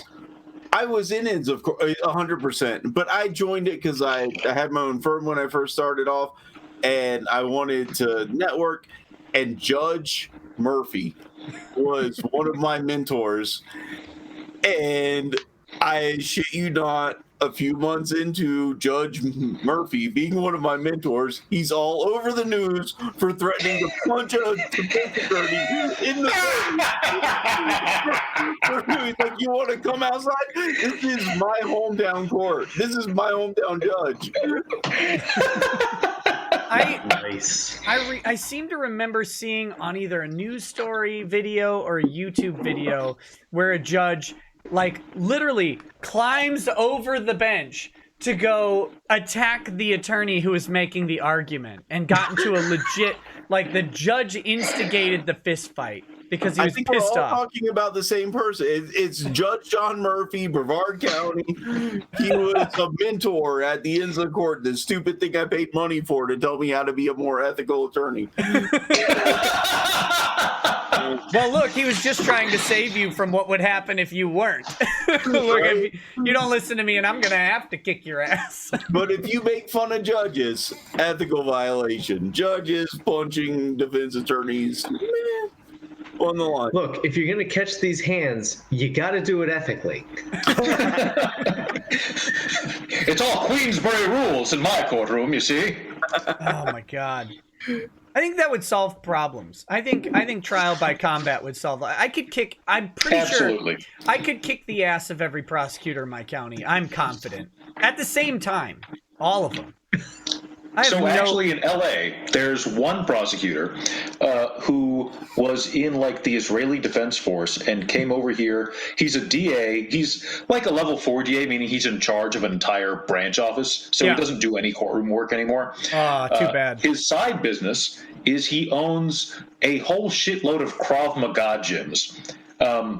And that's like that. He doesn't even need to be a DA anymore because evidently he makes so much money just training fighters on how to kick the shit out of other people. Yeah. And actually, I had a really fun conversation with him once. I was representing some guy who was accused of domestic violence, and I had to go up to talk. You woman-hating sack of garbage. Wait, was it a gay guy? Yeah. No, it was a dude who beat his wife. You woman-hating sack of garbage. Oh, my God. An Armenian guy. Was it Maddox? Yeah, no, it was not Maddox. It was an Armenian guy from Armenia. And his defense was, I swear to God, it's my wife. What is the problem? He was confused that he was in trouble for beating his own wife as opposed to someone else's wife. But so I had to go talk to this head DA. And he said, look, your guy clearly has some issues. I will dismiss this case for you. If you let me take him out into the parking lot for 5 minutes, that's it. And I was seriously considering, like, I have an ethical obligation in California to go and convey every offer to my client. But I determined it was not a serious offer, so I didn't. But it got me thinking, like, that's a lot more effective than 52 weeks of domestic violence class. Right. Don't beat your wife and 3 years of informal probation. Wait, so it would be win all around. You get beat up, right? Over, and no criminal record. You get a dismissal. Oh, and he'd be getting beat up by an Israeli too. That would be factoring. Well, no, Armenians are Christian. It's okay. And the Jews killed Jesus. I don't understand. Yeah. Oh, there you go. Good point. Touche. Oh man, one of the funniest days. I was having a party at my house, and my buddy who was a pastor's kid and was on track to be a pastor. He was in whatever pastor school actually is. I don't know. He's not Catholic, so it wasn't seminary, but whatever his pastor version of school was. He had done like one of those genetic test things and found out that he was German Jewish. He's like, oh no. Well, was he from South America or from? No. Where does family go? Okay. He's just he's from here, from Minnesota. Yeah. But it was just like, I killed our Lord and Savior. Oh. Sigurd Hellickson Crypt Keeper says, a pharmacist saved my mom's life. Ooh. The doctor prescribed a combination of medications that would kill her. The pharmacist saw the prescriptions and immediately called the doctor to get her medications that wouldn't kill her. Good job. That right there. That guy is earning his attorneys. Much more useful than attorneys, especially in California.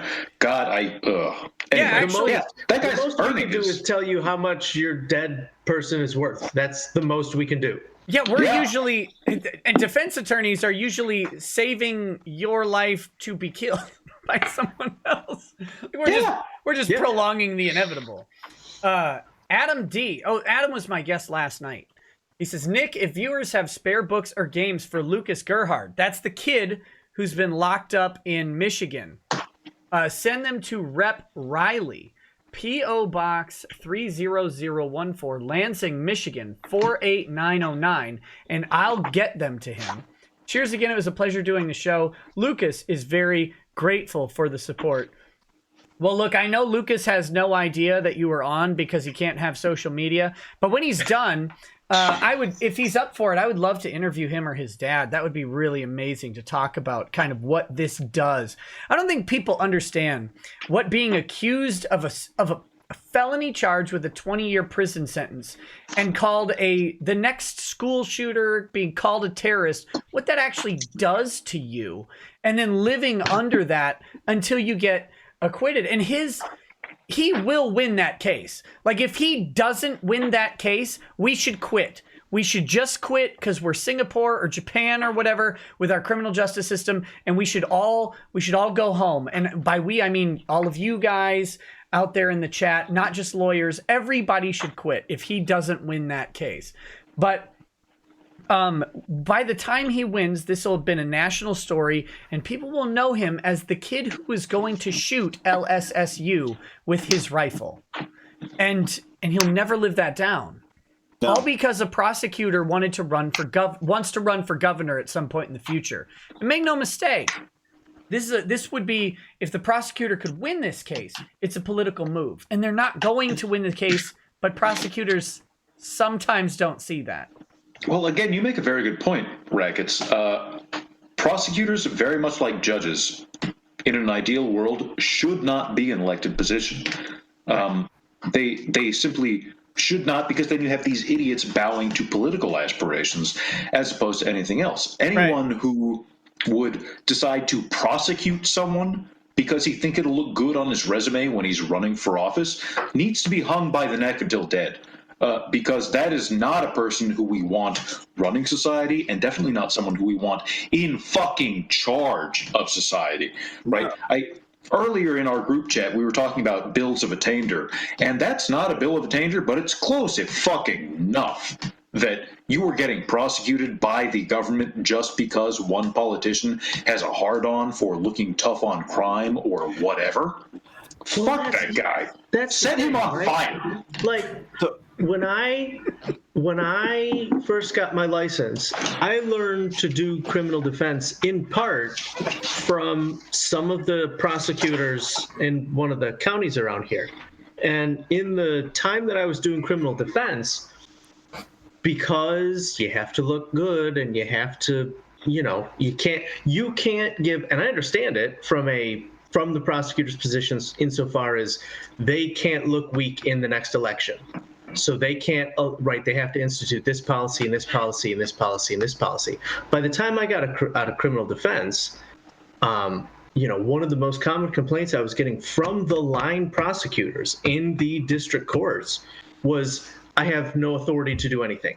I can't, all you can do is write a letter to home office and hope that they do something, because I have no capacity to make any kind of deal because of the policies. And that's not how it's supposed to function. Not at all. Going back to what Keon said, or I'm Mr. Peacock. Sorry. They all know my name. It doesn't matter. I'm just trying to get it so no one can type my name and find me. But seriously, like, R.I.P. Peacock. you listen to the news, and all you hear is how politically divided federal judges are. But if you're an attorney, maybe I live in my own world, but if I have a chance to bring something in federal court versus state court, 100% of the time I bring it in federal court because they're not elected. It's a Republican, Democrat, none of that matters over the elected local judge. Everyone picks federal court when they get a choice. Oh, from at least, because I used to do plaintiff's work, injury stuff, and now I do defense injury stuff. When I was plaintiff, I would almost always, except for one particular judge in Flint who is now since retired, may she have a long and happy retirement. As plaintiff, I would almost always want in the state courts, but now, federal court, because, and here's the thing, federal judges, at least with like the kind of, let's say, stupid injury stuff like slip and fall, trip and fall, whatever. And when I was on plaintiff side, I would tell you this. On defense side, I'll tell you this. Federal judges don't want to see that. They want to do important things that is worth their time and pay grade. Yeah. You slip. You slip on a mat that scooted a little bit because it was near a drinking fountain in a Walmart or at your Kmart or whatever. Judge Cohen, right, who's as old as you can be, doesn't want to see that case. And really, his time is better spent on something more important than that. And it's not. So I would take that 10 times out of 10. I want that federal judge who says. I just think they're more fair, right? A lot of the stuff we do is like state and local governments. I've been in a courthouse suing a county, and the the judge looks at the county attorney and says, "When's your boss getting me a new courthouse?" Yeah. Wow. The county for millions of dollars. Right. Where do you think the close breaks fall? They didn't fall for us. Federal judges aren't like that. Right. Regardless of what I think of their politics and I think they pick based off of what they think is right. So I just want to get us back on track into the realm of comedy, because I think we're getting a little too deep into the law. Sorry. Los Angeles. No, it's not your fault. It's very interesting for us, I know, but for everyone else, I'm sure they're like, what the fuck is this bullshit? In Los Angeles. Yeah, what does that mean? Don't be a bitch. Just fucking get up. What's wrong with you? Literally in the chat right now. Los Angeles recently built a new federal courthouse, or rather, the federal government recently built a new federal courthouse in Los Angeles. It is a monstrosity, all glass, disgusting modern architecture, as opposed to the old federal courthouse, which is all limestone and beautiful, or marble, or faux marble, whatever. A friend of mine works for a judge in the federal courthouse, and he says that his judge is the reason that federal courthouse is still open, because when the government said, okay, you need to move to the new building, he just said, no. And I said, what do you mean no? We just spent $20 billion building this new building in the heart of downtown Los Angeles. You have to move there. He said, no, it's ugly. I'm staying here. And so that is why there is like 15 departments of Los Angeles State Superior Court in that building, and like 3 or 4 federal Central District of California District Court courthouses running, because as soon as the other judges heard that guy says no, fuck it, I'm not leaving either. That's how much power they have, guys. They can do whatever the fuck they want. I don't want to pack up my office.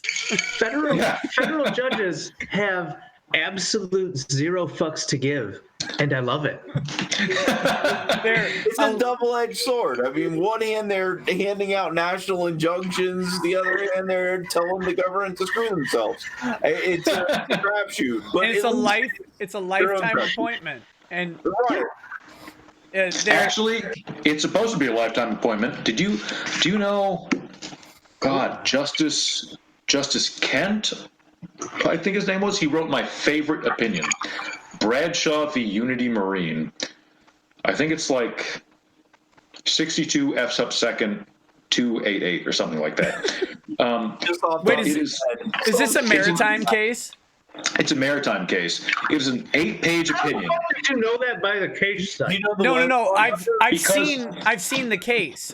Because it's so beautiful, and this poor guy got debenched from it, which I think is a crime.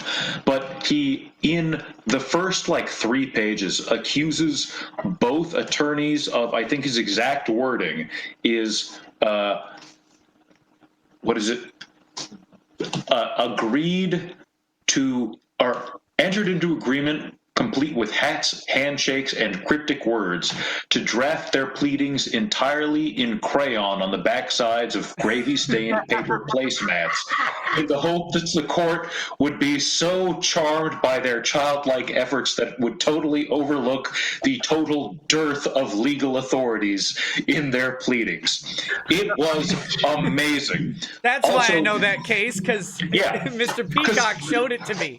Wait a minute. This guy also wrote another opinion that I can't even remember what it was about, because I could only ever find it in law school, because it got depublished. It was declared so bad that it was depublished after he got kicked off the bench, which I don't see anything in there that's so wrong, right? We have in Los Angeles a guy who he's a judge who, from what I know, is still on the bench, who just lost a lawsuit where he was accused by a former federal public defender of having said, you play the viola? How about you put those viola-playing lips on my big dick? Attaboy. Yeah. That guy is still on the bench. But the guy who called 2 dumb lawyers idiots got kicked off. That's bullshit. That tells me that Article 3 is nothing but fucking bullshit ink on a bullshit piece of paper. And But I'm assuming the 2 attorneys were male, and then this other one, a woman. So it kind of weighs out. He should be disbarred, because who plays the viola with their fucking lips? No, that's why it's funny. That's why it's funny. I don't even know what a viola is. It's a little violin. This guy was so dumb that he didn't know what that was. He's a federal judge. You're obviously an idiot. A viola is a slightly larger violin. Oh, my mistake. And you play it with your mouth. Thank you, Admiral.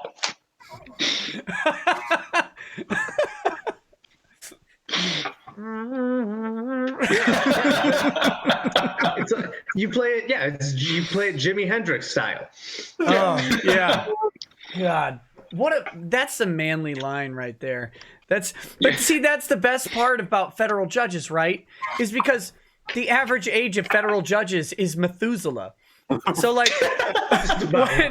when they say stuff like that, it was fine for literally their entire life to say that, and it's only now not okay. And they're like, "What the hell's wrong with that? That was tame." That's why I became a lawyer, so I could talk to people like that. I can imagine what was in my head. This is what the clerk said was okay. Oh, didn't you guys ever hear that song by Dino and the Rat Pack? You can't get in trouble for what you're thinking. For the fiendish look in your eye. You all know that one. That's how we do. Oh my God. We were talking a long time ago about the Keemstar lawsuit. I don't know if you guys have any closing. Okay, so obviously there's problems because the guy potentially admits to criminal acts, right? Right. Okay, let me just sum it up for everyone. The guy suing Keemstar hired a dumb lawyer, apparently, just looking at the pleadings. It has to get kicked out for lack of jurisdiction, which you don't know what that means, but it doesn't matter. And the guy admitted to pedophilia. which is a terrible thing to do in general. Even worse in a pleading document. Now in court, because some people, this has been in the comments on the video. They've tried to make a distinction between pedophilia and ephebophilia, right? The idea that someone who's attracted to someone between the ages of 14 and 17 is an ephebophile. Someone who's attracted to like a preteen, or like a preteen or adolescent or a child would be a pedophile. Does the court give any literal shit about that at all? No. They care about what does the statute say? It starts right. What does the statute say? Below this number is statutory rape, and that's it. It's 18. Yeah. It's Imagine what you just said, Nick, explaining that to your grandfather. Like they listening towards and like, so you're weird, you're going to jail. Like, that's all that happens. Well, I can't say that. I can't 100% agree, and here's why. So Lady Rackets and I are in a Bible study. And the Bible study's great. Please don't say what you might. Okay. No. But a lot of the people in this Bible study are farmers from a small town who've been married a very long time. Like, we've been married 15. We've been married 15 years, and these people have been married at least twice as long as us. And many of them got married at 15 and 16 years old, right? Well, yeah. So, like, trying to explain to your grandpa that, well, but she was 15, though. He's like, yeah, that's prime pickings. That's all I'm saying. But no, it is, trying to explain the distinction. You always have to remember that the person on the other side of the bench, and I'm going to say this politely to all judges, is an idiot. They are. Judges are very smart people, but they're also idiots because the law requires them to be idiots when they're assessing this stuff. And that's the nicest way I can say it. They're generally speaking, they're lawyers, and therefore they're idiots because they're lawyers. Right. I just gotta be honest, if you're talking about the difference between pedophilia and whatever other word you had for pedophilia. Other pedophilia is what I call you're it. Already in the losing. Right, pedophilia with extra steps. You've got a high bar to meet just to come close to being even. I mean, that's a hard argument. Like, okay, Michigan makes a distinction. Wait, did you say a hard argument? Oh, Nick. Sorry. Michigan makes a distinction like, okay, if it's between, and I don't remember because I haven't done criminal offense in a minute, but like 13 and down versus between 14 and 16, you're more likely to be first degree criminal sexual conduct versus third degree or whatever. Right. But you're still, if it's below 16, it's a crime. Period. That's it.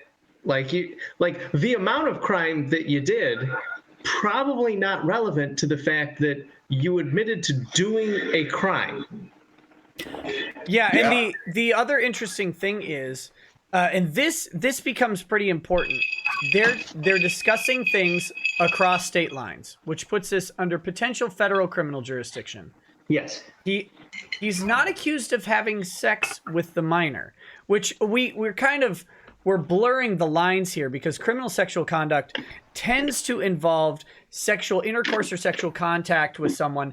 And in some states, that age of consent can be 16. But federally, exposing a minor to obscene material, like a picture of your cock, for example, just hypothetically, is actually, that cutoff is not flexible as it is in state lines. You can't send a 17-year-old nudes if the age of consent in the state is 17, because federally that line is 18. Now this guy is in California talking to a chick in Florida. The relative ages of consent in those states do not matter because they weren't having sex in either state. He's sending a picture of his penis across entering into the stream of commerce across state lines, and probably streaming that commerce all over his own phone, if I had to guess. I just need to interrupt very quickly and ask. His penis is, it's... What? I don't want to hear about his dick. You guys are talking about his dick way too much. You're talking about his dick right now, you weirdo. Yeah, I am. We all stop. I'm just here to ask how the directions I'm get away from here. Why are you talking about his dick on a Segway? I don't get it. It's well, it rides places and balances. It's very convenient. But if this guy has 1 million Instagram followers, why is he flirting with anyone outside of his direct arm's reach? If I had 1 million Instagram followers and I wanted someone to see my dick, I would just go through followers. Hot chick. All right. Hey, what are you doing? If she doesn't respond in 10 minutes, next 4 hot chicks. He has more women following him than he can ever even look at their profiles. Assuming even if he was unemployed, even if that was his full-time job, look at one a second. He would not have enough time to look at all these women. So why how hot was this 15-year-old chick? Holy shit, what the fuck? Look, Peacock, that's not the combination of words you should be uttering.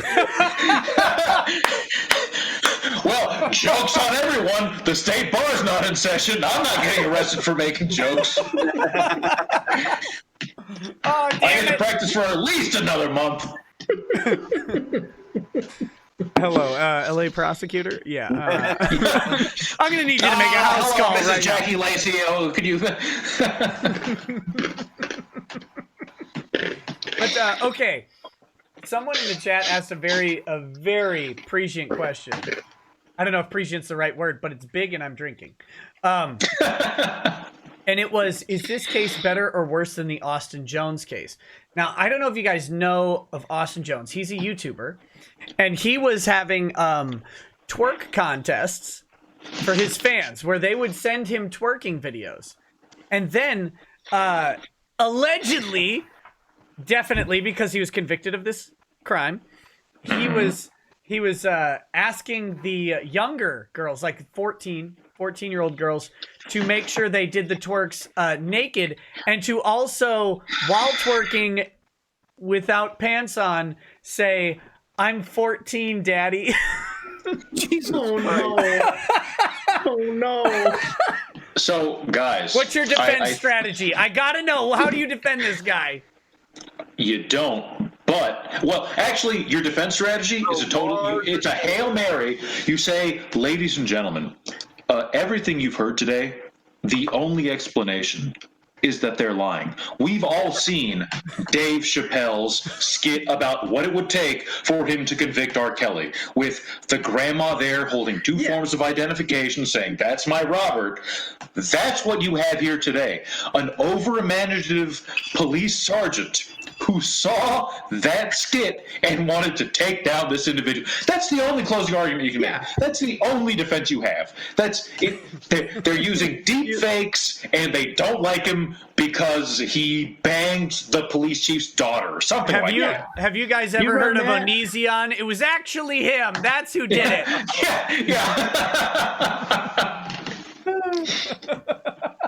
You do what was it? The whitest kids you know, as you're doing your closing argument, dear jury, you're going to go back there, you can make a thing. I just want you to know that in 5 seconds, it becomes opposite day. So whatever you say,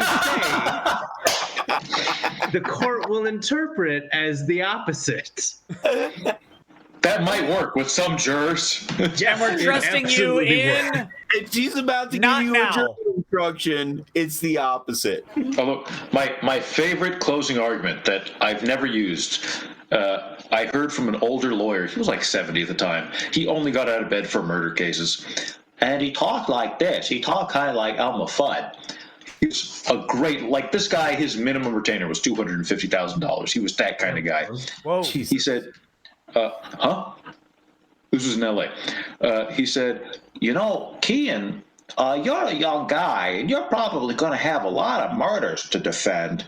And what you should do, if you find yourself with no good closing argument, you just say, ladies and gentlemen, you should really vote not guilty, because he might do it to you if you don't.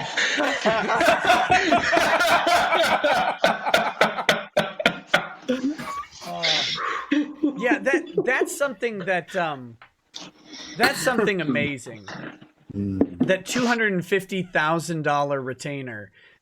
When you are faced with a capital offense or like a first-degree criminal sexual conduct claim, you are the funniest price tag on the planet. Nobody on earth gives a damn shit about your position. They're like, yeah, look, if you can't come up with 40 grand cash in 8 minutes, I'm leaving the courtroom. Look, but they're gonna find me guilty. Well, maybe you shouldn't have fucked the little girl. I mean, you weirdo. I'm gonna need 40 grand. You've got 6 minutes left. Please stop talking and get on a phone. I don't care. Sell your child. I don't care. That's who you are at that point. And it's actually a really scary place to be, especially if you are innocent. Because you will. And listen, if you've got an attorney telling you not to sell your house to defend you from going to prison for life, go find somebody else. Go find somebody else. Like, sell your house and pay your attorney. That's who you need. Because if you go to prison for life, you're not going to be living in your house anyway. No, the state's going to confiscate it and use it to pay restitution to that person's family that you murdered. Oh, my God. On that note, Birch is out. I'm going to be back in, give me, I don't know, a minute and a half. We're all taking a break. What is this? Or I'm taking a break. Sorry. What kind of comment? No, you're on lockdown. No! Peacock! No, I saw him. He's clearly walking. That's a valid defense. But he made so much noise, it switched the camera off of you onto him. Jesus. Oh my God. So how you been, buddy? It's been a while since I saw you in Minnesota last time. Yeah. I was hoping to see people again in LA, but that's not happening. I had the double-edged sword. I was supposed to go to Wisconsin to go to the Dungeons & Dragons convention, which I had committed to like 6 months ago. It's like, okay, some people were going to bring me, and I was going to go. And then Dick announces his thing, and I'm like, you son of a bitch. Why that day? I don't care that it's your 200th episode. Push it. Push it a day. Yeah. And then everybody's going, Maddox said it should be 208 anyway, so... You know we're not going to get a chance to do it at 208, right? Of course not. There's no way on earth in 8 weeks we will be back. No. Because Trump has to, like, my cynical side says this. I was reading today, Mnuchin's talking about the stimulus, right? It's $1,000 per adult, $500 per kid, which means, fuck you guys, I'm getting $4,500. So, I'm gonna get $4,500, and then Mnuchin said this very interesting thing. Once Congress passes this, it'll take us 3 weeks to get the checks out. 6 weeks later, if we're still in crisis, we're doing it again. They are definitely going to do it again. Absolutely. Because if you had a reasonable excuse to give everybody in America $1,000 during an election year, during the prime season, you're definitely going to do it. Oh my God. Yeah, I'm hitting that yang button all day. Guys, what did I just say like an hour ago about 64 BC? This is exactly it. The people realize they can vote themselves bread and circuses. Let them vote themselves bread and circuses, and then Trump is emperor. God save. It's capped at $3,000 a household? Motherfucker! I'm auctioning off my children. I'll rent a couple of them. Yeah, you give me $250. $250 per kid. I've got some. Hold on. Freighter J says Gygax made a public statement they wouldn't cancel the con unless forced to by the government. Then the next day voluntarily canceled and said, by the way, no refunds. My credit card company disagreed. Screw Gary Con. Oh, damn. Sorry that that happened. Gygax isn't alive anymore, is he? His son, Luke. Yeah, Luke okay. Gygax. The main Not- guy. Yeah, Gary is in the ground, Yeah. peacefully sunsetted by something. Well, I would just like to draw everyone's attention to that Gygax, Luke Gygax. Fuck him. He is a man without honor, very much like a Romulan, as Worf would say. I met him. He's actually a pretty nice guy. But go ahead. I'm sure he is. I'm just saying that compared to our good friend and patron Dick Masterson, fuck that guy. Dick only canceled the show because the government declared martial fucking law in Los Angeles. That's if that guy is over there lying to his D&D nerd fans. Do you know how many? Patreon.com/Dick Masterson. Do you know how much shit I was going to get because I was still going to go to LA, and I was Well, gonna. you're not coming anymore? Well, I gotta wait until he's actually gonna do the show. No, you could come hang out at my place. But I know. I already canceled my flight. My babysitters also canceled their flight. That's the big problem. Is that Wait, do you travel with your babysitters, Rackets? no. People were flying. And so, how do you talk is on a your different wife into level. traveling with? Yeah, I need to. I have brought a babysitter with me. We brought. Well, I mean, it's like. I don't have kids, but I need to figure out how to make that happen. Listen, I don't think my babysitters are as exciting as they sound. Okay, I've seen. Admiral's just trying to get like some 20-year-old French broads who are on, doing their gap year or whatever, to show up at his house to take care of his kids. Look, I know what gap year he's looking for. These are not au pairs saying "oh my pair." Okay, these are like relatives who will either accompany us on a trip or maybe fly into town to watch our children. While Well, yeah, we they're go your do relatives, not mine. Yeah, And I'm from the South, so it doesn't. yeah. No, that would be fantastic. If I could figure that shit out, oh my god. If I could figure out a reliable person who I trust to actually like on command say, I'm gonna go on a thing and I need you to stay with my children. Oh my god, I'll pay you. It would be the greatest gift on earth. I don't know. You have a wife? Yeah, she comes with me, Keon. Oh, don't you Buddy, have a mother-in-law? Listen, when you're going to HawaiiCon, you bring the missus. Yeah, I guess you do. Yeah. I've met Lady Rackets. I would not want to make her upset. No. She's fierce. Fierce, Yes. I'll say. But no, I would love to do that. But no, my parents were going to come into town and watch our kids while we went to LA. Which is great, but now that everything is in disaster and everything's shut down, my parents aren't coming.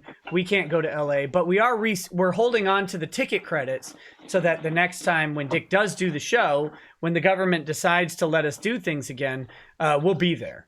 So that's our goal. You guys remember the coronavirus exception to the freedom of assembly? Yeah, it's in the asterisk part, the footnote of No, it's in the preamble. That's right. It's in the preamble of the First Amendment. It's it's all good to joke. It's all good to joke, but realistically, the reason they can do this is because the courts are closed, as we were discussing earlier. So the only recourse we have is armed insurrection, and we're not willing to do that when the government says we're going to give you money and you don't have to go to work. That's it. Yeah. I was talking to Lady Rackets about this actually, because my brain is so damn broken that I don't want to leave my house on the average day, right? I want nothing more than to sit in my house and like play Risk of Rain or watch YouTube videos ever. Yeah, 100%. Until the government tells me, hey, asshole, you stay in your house. That's it. Now I'm like, I got to go to Target. Why do you need to go to Target? I need a tank top or something. I just got to go to Target. Leave me alone. I don't understand. Why is it so difficult for people to understand the concept of, look, I've been staying home. I haven't left my house since Saturday. And under normal circumstances, I would be more happy about that than, I'm going to quiet down so my wife doesn't hear this. Happier than the day I was married about the fact that I didn't have to leave the house. Not even joking you. My right arm would be sweating constantly. Yeah. I'd have a beard down to my anus. It would actually wrap around.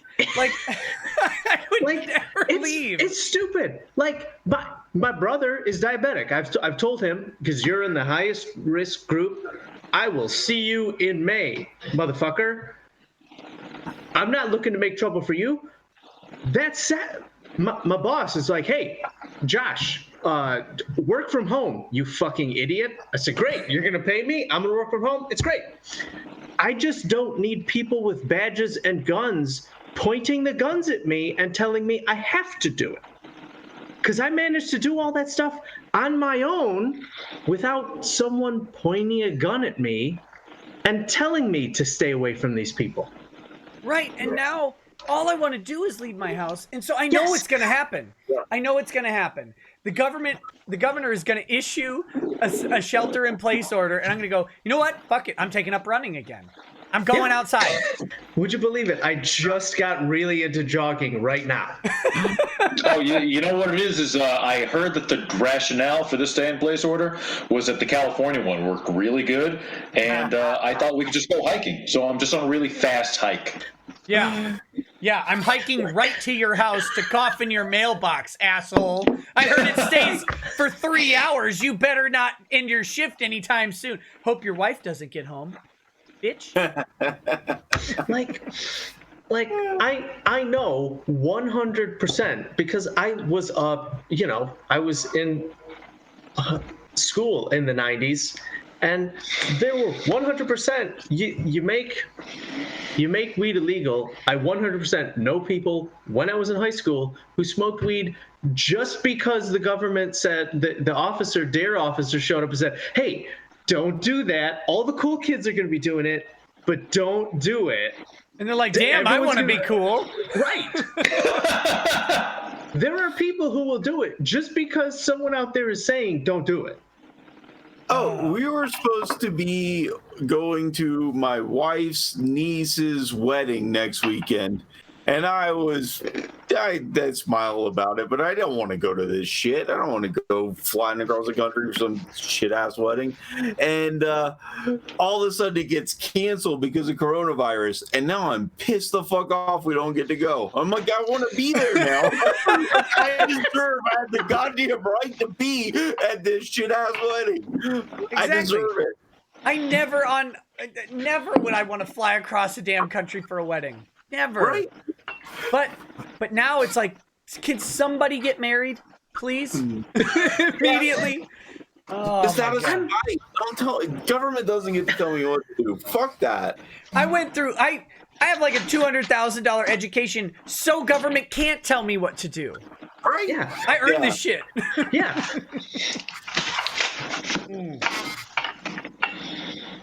Oh, I switched to whiskey and tried to drink it like wine. That was a mistake.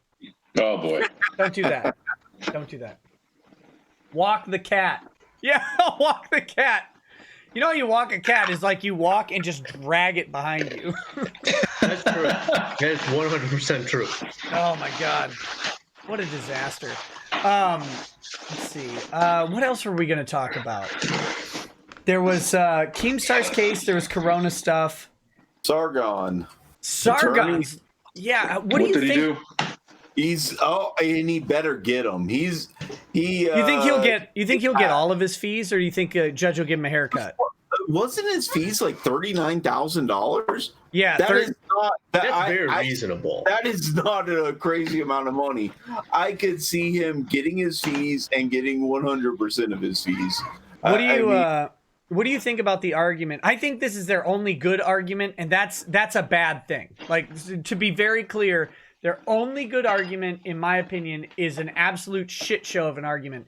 And it's that, well, he crowdfunded and made an $83,000 profit.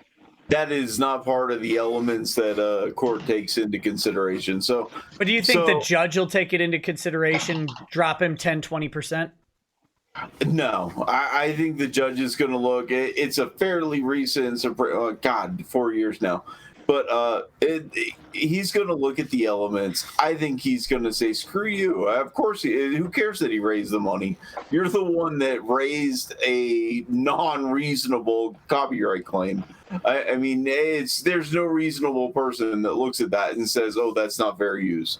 And I think he's going to award fees, and I think $39,000, they'll get that all day long. I mean, that's not even a real number. Because like like when you consider that this is a 2.5-year case, that it's a copyright claim that involved a complex jurisdictional issue because he's a British citizen. The video is made on YouTube. We have jurisdictional questions. He was brought into New York. He eventually submits to the jurisdiction of New York. I believe it was New York. And that alone would justify a $70,000 to $100,000 fee. Like, not necessarily a claim for fees, but you should expect a case that's going to last 2.5 years and have a novel or complex jurisdictional issue. You're going to be pushing 6 figures on that case. No problem. That's not out of the question at all. I would think. No. A federal judge looking at $39,000 is going to pretend that that's not real money. That's I mean, that's that's not a real amount of fees. That's eminently reasonable. Yeah, you got to understand that these judges are. The next thing on their docket is a fee request for $150,000. Right. So they live in a different world of us. It's amazing. Okay, my mother-in-law said, serious question. If judges aren't elected, what checks and balances are in effect to keep them accountable to the citizens of a country? Appointments, especially lifelong, just seem ripe for corruption and quid pro quo. Mrs. Dowager Empress Rackets. Who was it? That's right. President Andrew Jackson had the proper response to your question, which is me as president disagrees with the Supreme Court. And the Supreme Court, if they really want to enforce their decision, can take their army down to Georgia and prevent me from kicking out all the Cherokee. But I'm taking my army down to Georgia, and I'm kicking out all the Cherokee. So, right. I mean, he also had my favorite quote of all time from any American politician, which was, John C. Calhoun, if you secede from my nation, I will secede your head from the rest of your body. But that is essentially the response. Well, when the courts say something, our response is guns. The joke in law school was about Nixon was always, what is they going to do what is they going to do? Wow. Where did you go to? You go to law school in like Upper Bronx? Like, what is they going to do? I feel like my property value dropped because you're in here. To be fair, I did go to law school in Detroit. What are they going to do? They want me to show up fine. What are the Supreme Court going to do? Call up their court officer, their bailiff? I'll call off the marshal. What are they? Yeah, it's I've got more guns than they do. The Supreme Court has 9 guns, and that's one for every guard assigned to every Supreme Court justice. And Have you not been following law Twitter? The marshal of the Supreme Court can do a whole lot. Impeachment or the president in jail. I pay attention to law Twitter. Right. But those 9 marshals, assuming every single member of the Supreme Court says, you know what, we're going to throw the president in jail. The president can say, that's great. Hi, are you the commandant of the United States Marine Corps? Please defend me. Thank you. Yeah. You're ordered to defend me. Right. Yeah. As your boss. Like Virginia, Colorado here. I mean, they keep passing all these laws, and the cops are like, no, I don't care. We're not doing that. And they're like, you can't. And they're like, what are you going to do? Yeah, try. Where's the cops? Oh, that's an amazing thing I wanted to talk to you about. Kevin. Colorado is the funniest state in the union to deal with this, right? The red flag protective orders. Because that's what we're kind of talking about.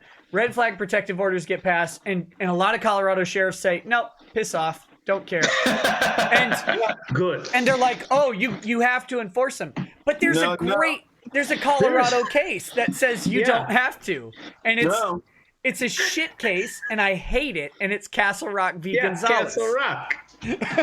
Says, no, you don't have to enforce jack shit. Exactly.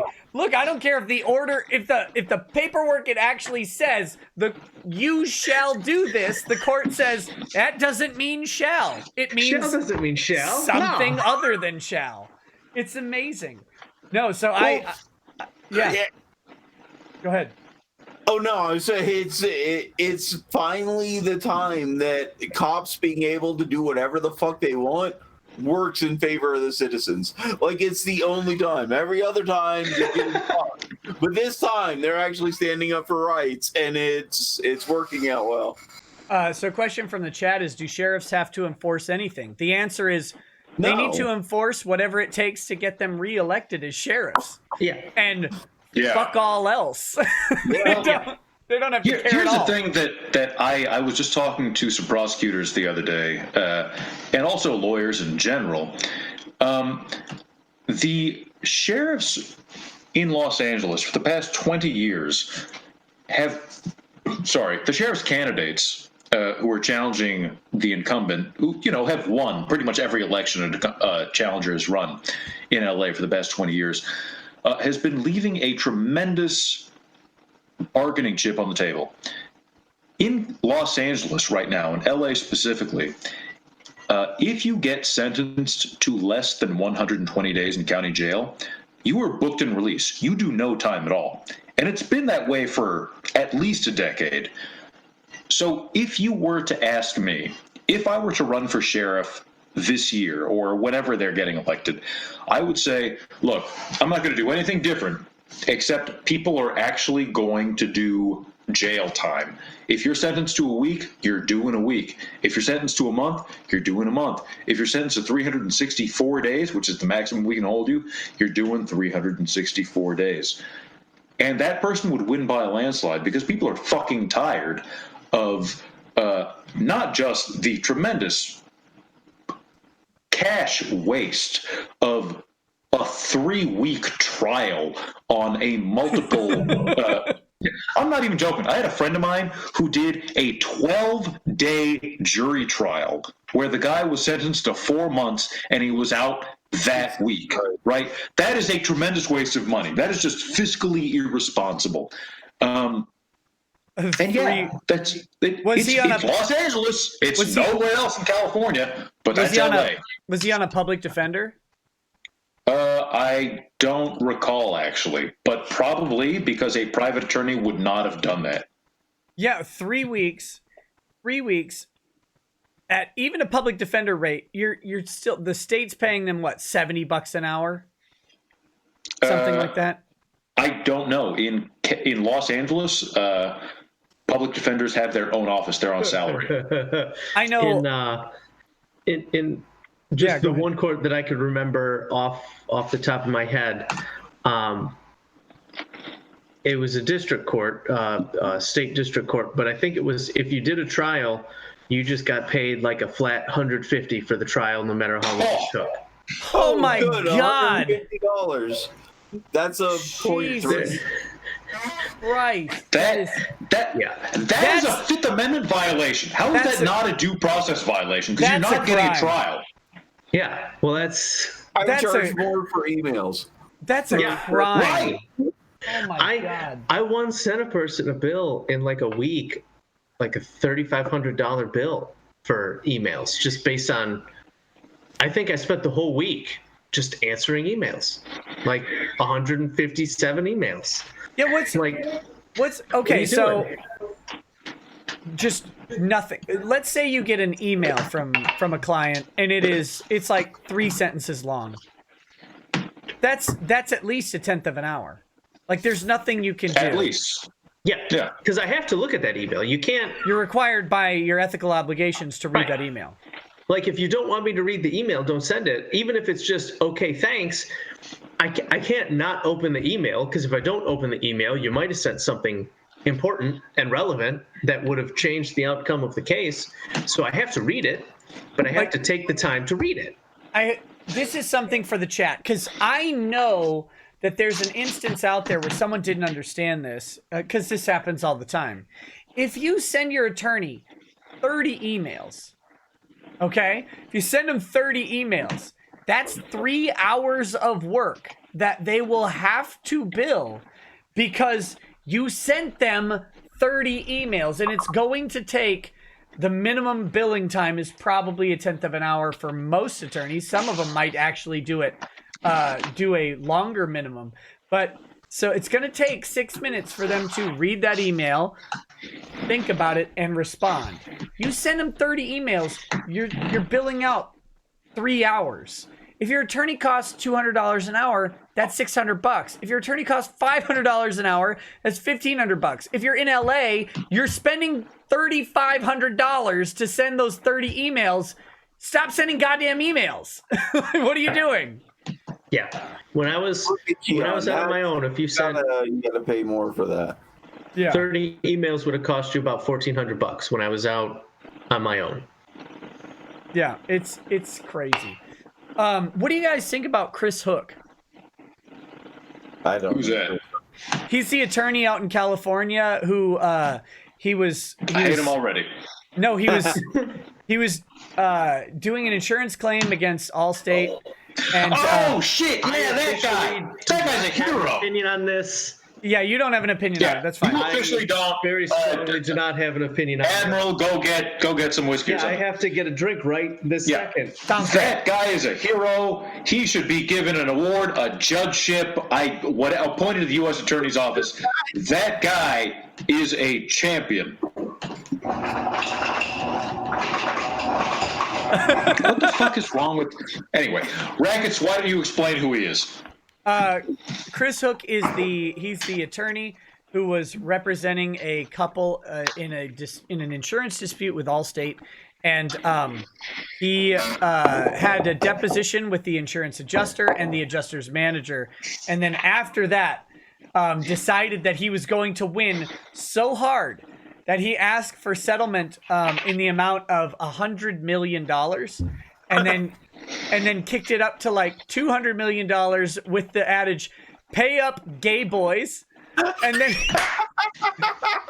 he started calling them all sorts of stuff, like the faggot word, and then he eventually said to, I believe, the attorney Peter Klee, "Hey, Peter, I'm going to come to," and then had his hometown. He didn't put a specific address, but his hometown listed if you don't respond to my email, something like that.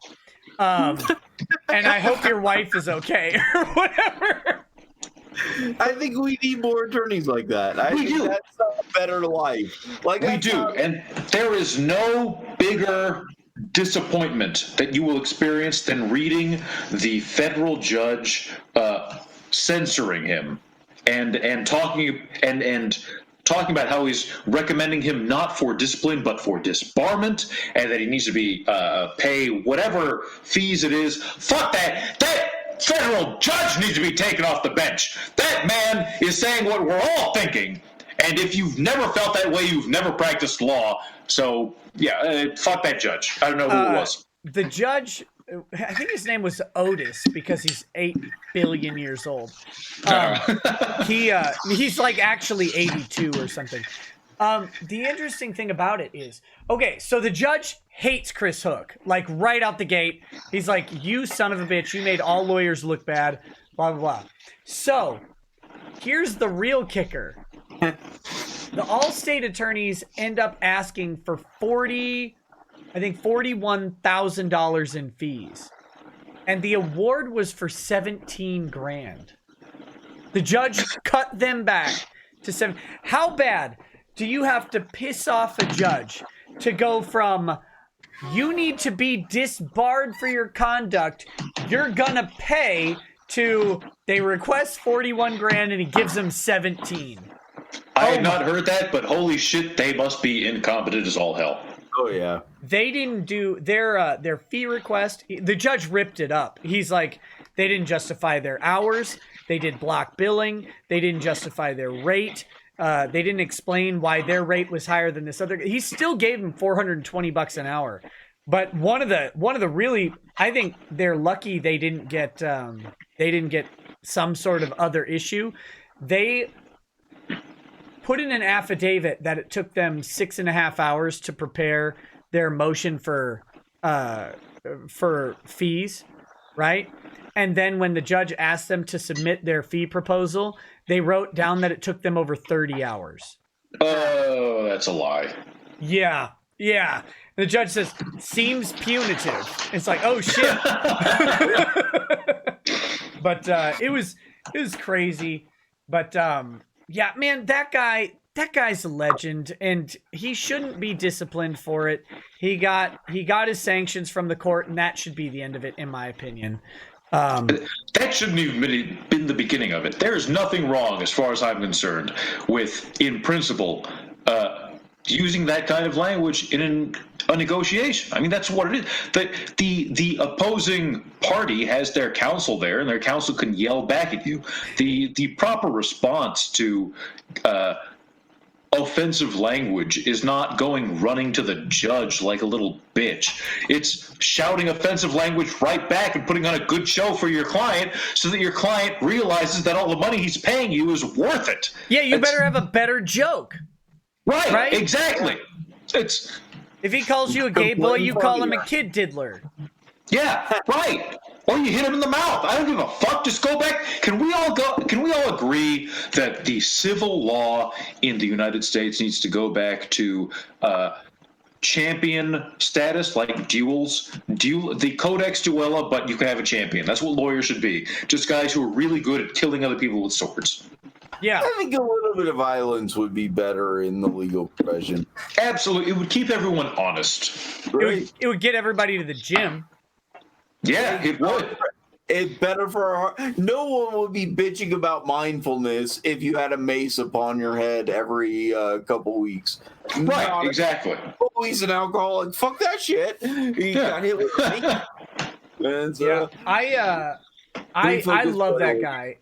I mean, if I don't think he's doing anything in regards to it. He went on the Adam Carolla show right after it happened, but before any of the awards came. And I think he's stopped like speaking publicly about it, but I would pay money to have that guy on the show because I think he's a damn hero. he is. Like what Michael Douglas in Falling Down, right? Like this is a guy who sees the bullshit and he knows insurance companies. Poor Josh. Insurance companies. He's staying away. They're absolute. I think he passed out somewhere. They're absolute fucking assholes to deal with. And they know that their leverage is that the person whose home was destroyed might not have $200K to fight their case. And they can get fucked. They can get fucked. You know what? But fucking judges, they can deal that down. But there's legal opinions where a judge, an appellate judge, 3 of them, said, a black man saying, I want my lawyer dog, wasn't an invocation of his rights. Yeah, he's just asking for a lawyer dog. Argument. Yeah, exactly. That's not a frivolous argument. That's perfectly cromulent. If any normal lawyer made that argument, they would be subject to sanctions. Judges say, and they're like, it's perfectly fine. I mean, I don't know. Yeah, I mean, my last interaction with a insurance company was I was on the phone with the adjuster and I screamed at this guy for 20 straight minutes, pacing around my office about how if I had to bring this to jury trial, I was going to bring the fires of goddamn heaven down on all of them, and the jury would award me their lawyer's kids' college tuition by the end of the day. And the next day I had a settlement check because I was right. So Of course we should use language. And the shittiest part about that judge, this is what pissed me off, is he wasn't mad that the guy said what he said. He literally says, "I'm mad that you wrote it down." I'm punishing you for getting caught. Yeah, you're the shitty lawyer. It's the Spartan kind of thing. Of course you're stealing food. Don't get caught stealing food. Yeah. Well, he This is basically our job. said, I was infantry in the army. I've said worse than this. I still say worse than this. You should never have written it down. What an amateur mistake. You made the legal profession look bad. I'm like, what the fuck do you think email negotiations are? Of course he wrote it down. I'm changing my mind. I'm on the judge's side. You wrote it down. That's kind of stupid. That's on you. Yeah, that's a phone call. I still can't agree with the judge only because he said you are making the legal profession look bad. The legal profession looks bad by existing. Oh God, guys. Listen, we should work it. There's a guy out there right now defending someone who raped and murdered a 4-year-old. And this guy calling someone gay boys makes the legal profession look bad? No, of course not. Of course not. It's against the government. I'm pro raping 4-year-olds over the government if I had to pick. No, disavow immediately. Casey, I'm still anti-government. I pick the pro raping 4-year-old. Well, everyone, there you go. That's if you are a pedophile libertarian, if you are a proper ANCAP, Birch is your man. we now have to drag this stream on another 40 minutes to bury the shit out of that quote.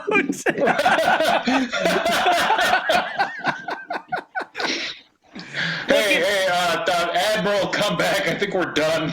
We're I done. think we're done. Hey, I have mass power. What amazing weird. coincidence. I heard absolutely nothing from anything that was just said,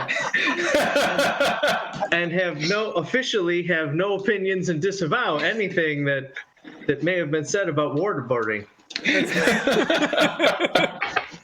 That's perfect. That's perfect. God damn it. Hey, Nick, real housekeeping question. Do you have a new channel? I do. I have a second channel. Okay, I wanted to make sure that this angry baneling isn't fishing your fans. No. He's one of my mods, and he's promoting my second channel, which has nothing to do with law at all. Good. It's entirely nerd shit. Which I happen to have a whole pile of nerd shit right here, and that's what it's talking about. It's just nerd stuff. So, Right. it's great. So yeah, no, Angry Baneling is promoting my second channel. It's Rekieta Media. You can find it. The first video I hope to have out this weekend, actually. So it will not have, the live streams will still be here and will be law focused. That's completely a separate side project just for fun. So there's that. Are there any cases that you guys are out there watching right now? I mean, we kind of talked about how weird it is that Law Twitter sits around watching cases all the time rather than actually doing them. And I assume as you guys are practicing attorneys that you're probably not watching too many, but are there any out there right now that you're interested in? No, I mean the only ones are the ones that I'm paid to watch, and I can't talk about those. Right. Or I shouldn't talk about those. No, don't. Yeah. Don't. Yeah, that's... There was it died recently, but there was a challenge to attorney bar due fees that it was coming up to the Supreme Court, and it's compelled speech, and you shouldn't have to do it, and they denied cert. That's for a month ago. That's for states that require bar association membership to practice law. Correct. I was following that. I hate the idea. My That would bar save me dues go to several $100 per guy year. or girl that does Twitter shit. For My wife. What was that? That was saying His bye wife to my is- wife. Oh, bye to your wife. Tell her Yeah, bye she- for me too. Good night, Says bye, and Mrs. Admiral. Mr. Peacock. And I'm sure Birch said it too, but I I did. am drunk.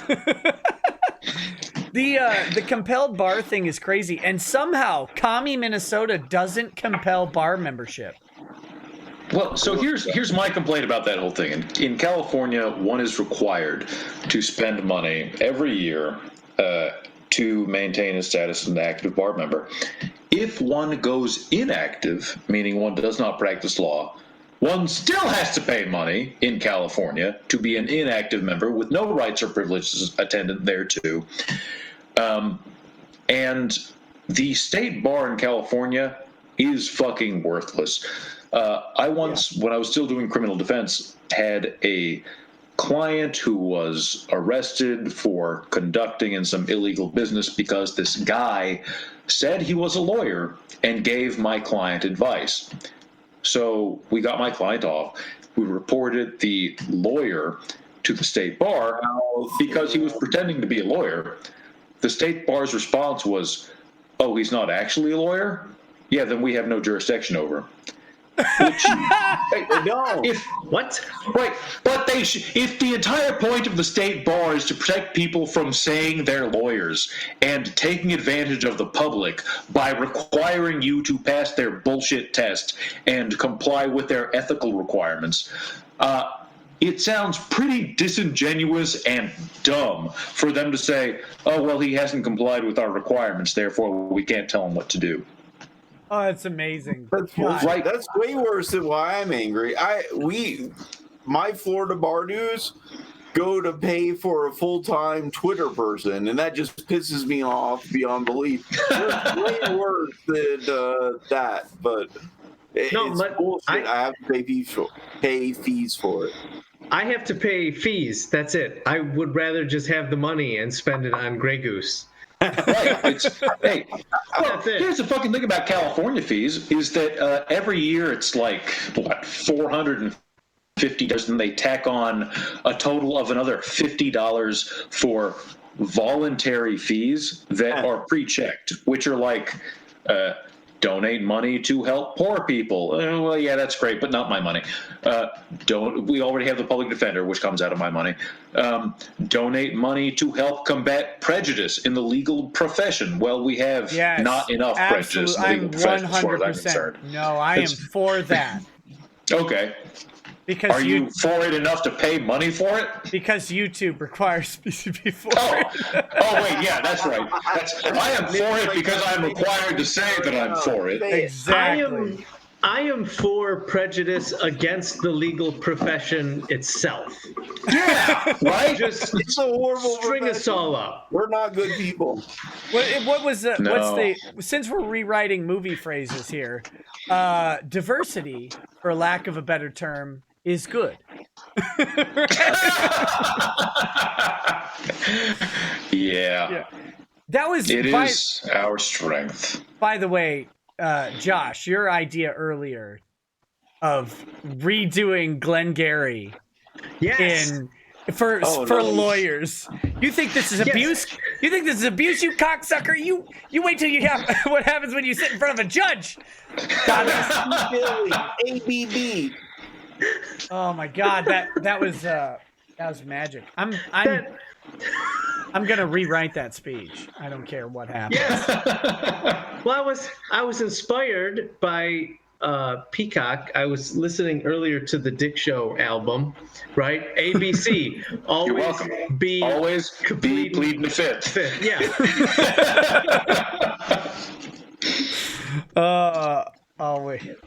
Always be closing. You want to know who I am? I drive an $85,000 BMW. What do you drive? You drive a Hyundai. So it's like the low end model. Well, this was in like 1991. So. Right. Yeah. Well, that was real money. You drive a Hyundai. I drive an $85,000 BMW. That's who I am, and you are nothing. This watch costs more than your car. So you guys laugh, but being in Los Angeles, I know people like that. In fact, there was one time that pops in my head. It was like 2 months ago. I was in the sauna after the gym, and there was this guy with a funny accent. Don't know where he was from, but I got to talking and I say, yeah, I go to this gym now. I used to go to the one in Hollywood when I was working in Hollywood. And I love that one because it was all hot chicks. But I come here and it's just like Persian real estate developers, middle-aged Persian dudes. Oh, fuck me. And this guy was like, yeah, I hate the Persians. And there was another dude in the gym who looked at him and said, dude, you're wearing a gold chain and fucking Balenciaga slippers in the sauna. You're the most Persian guy here. Which I don't even know what that means. But insofar as fuck you, I drive an $85,000 car. Yeah, one of those things. Yeah. Hey, give me 1 second, guys. I gotta go pee because I drank a lot of wine. I'll be right back. Smart. Holy shit. He makes a lot of money off this. We could screw this up quickly. Yeah, he entrusted us. Well, you two are bad friends. Everyone pay money. I want to see those justice chats or liberty chats or whatever the fuck they are. Yeah, the freedom chats. Yeah. Yeah, that's whatever it is. Anything under $20 isn't even a freedom chat. Oh, I see Toucan over here speaks Farsi. That's Toucan 4. I like that guy. Yes, thank you, Cal Sousa. I am a good friend. I, on the other hand, I'm not grifting. I don't get a goddamn dollar of this, Cheshire. Although there was a girl I met, lived in Santa Monica, a very nice part of Los Angeles now, who on Halloween texted me saying that she was going. She sent me a picture of herself, her costume. She was clearly the Cheshire Cat from Alice in Wonderland. And I said, oh, that looks really cute. What are you dressed as? And her response was Cheshire the Cat. And I just couldn't do it. Because when I know more about what you like than you like, God damn, she was so cute too. Anyway. That's really the important part. That's how they get it. You think that, but then you find yourself 31 and you're like, what if I get this dumb broad pregnant if I have a son who is under 6 foot and also dumb, I'm going to have to take him outside and shoot him like Old Yeller when he turns 16. Okay, just can't do it. I'm both of those things. But you're not my son, and I like you. You're charming. I didn't have to change your diapers, Admiral. Yes, you did. Look, Peacock, you clearly remember Vegas road rage much differently than I do. No shit. I forgot you were at road rage. That's how drunk I was. I remember us meeting in LA, going to that place in Santa Monica and getting those beers. I remember us being in Vegas, but yeah. I tried to wingman for you so hard, and I assume it worked. Actually, no, I assume it did not because that chick had a boyfriend? No. Oh, that one. She was from Ohio, and my Midwestern charm from Michigan does not work on Ohioanians. Actually, it went great. Guys, that went great until we walked back to her Uber on our way to a hotel. Well, that's on you, Sam. I can't actually tell everything I could. No. You did good. I decided to cut it off after something came out of her mouth. But I'm not going to say that on stream. I'll tell you guys later. Wait a minute. What came out of her mouth? Well, you twisted my arm. So when I twisted your arm and your penis. Right. When I'm drunk at the Dick Show meetup, and I'm walking a girl back to her Uber so that we can go back to her hotel, and she starts talking about like Trump, and I said, well, I don't know. I mean, the guy's funny because I'm still trying to get laid without betraying my principles. Right. And she says, wait. So are you not in favor of abortion? Because I just had an abortion 2 weeks ago. Oh, damn. And ladies, I don't know if you're listening, but if you were trying to seduce a guy and take him back to your hotel room, you don't want to say, I just had an abortion 2 weeks ago, because you're just going to... No. Let me give you professional advice. Which is essentially what happened. No, you got to add 4 weeks to whatever the real answer is. Right. Because in 4 years, whatever the real answer is, like, oh, I was 18 and yeah, I had a cute. Like, that's what it is. Not like, oh yeah, no, I fucked a guy like 3 weeks ago and then I just found out, so I went to the doctor, went to Planned Parenthood, and got that little demon cut out. Were you like, that's just haunted, bitch? I can't go there. No, well, yeah, I could put my mouth there for sure. Yeah, all right, go ahead and just slap her on the butts and put her over. Look, I'm not French kissing Casper here. This shit is ridiculous.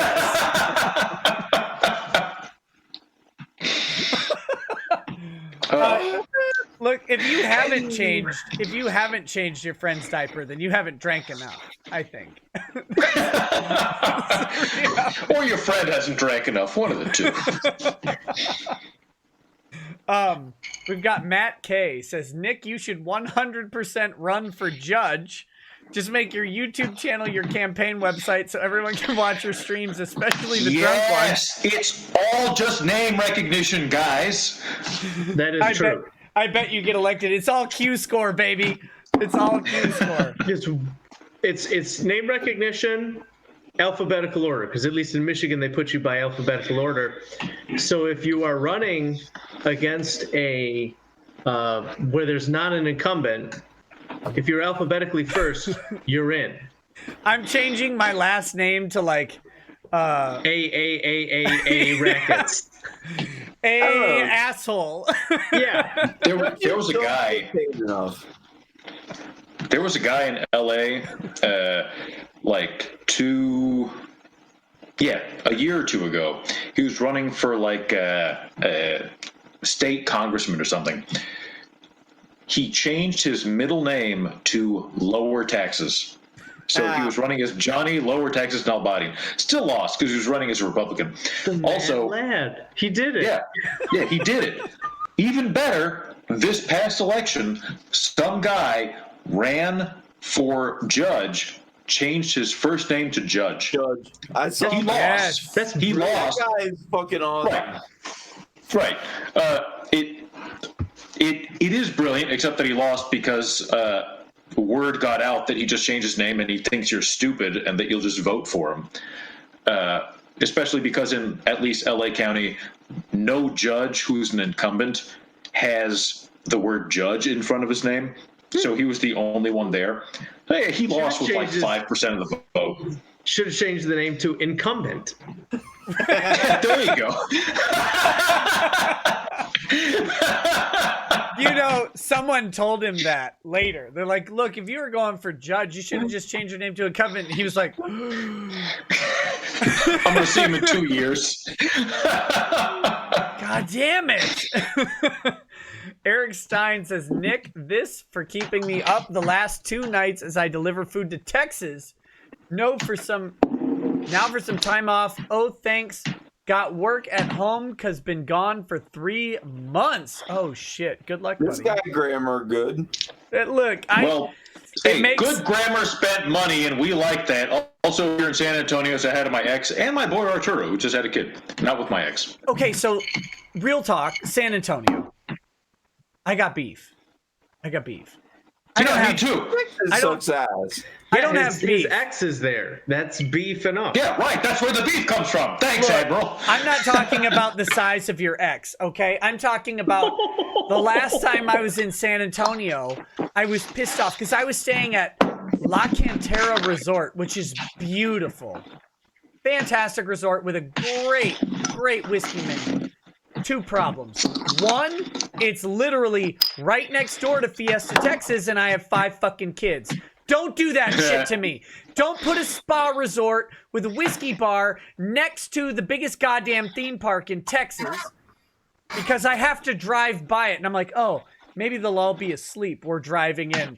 We get within a mile of that damn park, and my daughter goes, what's that? I'm like, how? You can't even see it. Oh, no. Oh, my God. The next problem is there is a place in San Antonio called Fish City Grill. And there used to be at least 2 locations. One was in San Antonio and one was in Tyler, Texas. And Fish City Grill, if you're ever in San Antonio, go find this place because they do a country fried catfish, with a jalapeno corn chowder gravy on it, and it will make you coom in your pants. That sounds. That sounds dumb. Instead, you should go to the Menger Hotel and go to the bar where they have no beer on tap. Last I was there, only beer in bottles. But it's the same bar where Teddy Roosevelt recruited his Rough Riders before in conquering. What's that stupid fucking island that we pay money to? Puerto Rico. The stupid fucking Puerto Rico. Yeah, it's a stupid fucking island that we should have liberated years ago. We could have paid off all the student debt, all the money we gave to Puerto Rico. We could have given that fucking stimulus that the Congress just shut down. What? Oh, this beer is warm. Jesus. Yeah, you've been holding on to it instead of drinking it. Guys, this is how many beers and an imperial pint. It's been sitting here warm. I started here on this bottle of wine, and that was after 2 glasses upstairs. And now I'm on my second shot of this guy. I'm not saying you're not drunk. I'm just saying I'm drunk too, Rackets. No, I'm commiserating with you. Co-celebrating. Yeah, well, I love you too. Co-celebrating with you. Keck7 Go says, while Nick is gone, can you guys talk about Denver versus Georgia? Danvers versus Georgia. They both suck. I am in Denver and fuck Georgia. Is that No, guys. Highway Patrol with, like, is the worst people ever. Yes, I think Birch has it down. wasn't that the one where they did like a Rick and Morty parody of it? Like Yes. the dude was saying he was gonna fuck the judge in the ass or something? Yes, it is.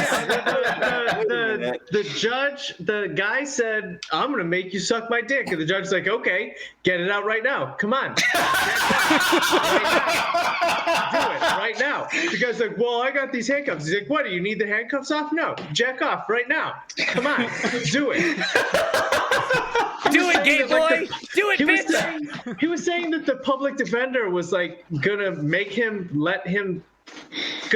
the defendant let the public defender suck him off in order to provide legal services, and it was weird. That judge replaces RBG. I hope.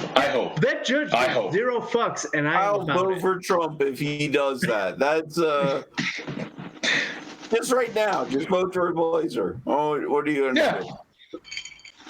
Let's Well, look, see. I know this attorney, and I don't think that he would make you let him suck you off in order to provide a legal defense. That's part of every retainer agreement I make a client sign.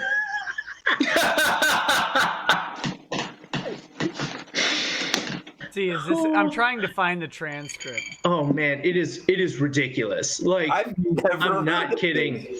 No, I remember because the Rick and Morty did a recording of it, like just a dramatic reading of the transcript. And when I was doing plaintiff's work, one of the partners at the firm found it and was playing it for like another attorney who was in his 70s. And they were flipping their shit. And I'm like, no, dog, this is real shit that happened. This is actually kind of normal. Go do arraignments. It's State of go Georgia do- versus Denver Fenton Allen. Oh, it's amazing. I'm trying to find the transcript right now. Just a second. Let me get a transcript here. We can talk about this a little bit. This is the most obscene, vulgar court transcript you'll ever see. Can you send it to the group so we can all read it together? Yep. It's great. Okay, here it's on Imgur, which means it's already. Is that a how you shit say show. Imgur? I thought it was. Yeah. If you're dumb, Here's how you say smart it. people say imgur. Here's how you That's say what it. I You say it thought. I like pedo shelter. Imgur. Yeah, there you go. Okay, so let's see. I'm trying to find. Let's see. Oh my God! It starts right away. Yeah, Okay, so Yeah, it does. Mr. I'm not Allen? kidding. do we want to pick some roles here? Who wants to be the court? Who wants to be the defendant, Alan? And who wants to be? There's got to be somebody else. I think you with dignity must be the court. Okay, Yeah. I'll be the court. Who's defendant, Alan? Who's gonna do? I'll throw myself on the grenade with much shame, as you can see on my face. It's just Alan in the court for the most time. If we get to another person, Yeah. we'll do it. Okay. Wait, So where's the link? I need the link. it's in It's in the Twitter thing. chat. The Twitters. Hold on. Oh, yeah, fuck. Hold on. I'm a boomer and don't know how the internet works. Okay, here we go. Yeah. It's the same place you got the Yeah. invite to this chat. How much Grey Goose have you had? Not enough. All of it, and also not enough at the same time. God damn it! I want to drink with you guys in person.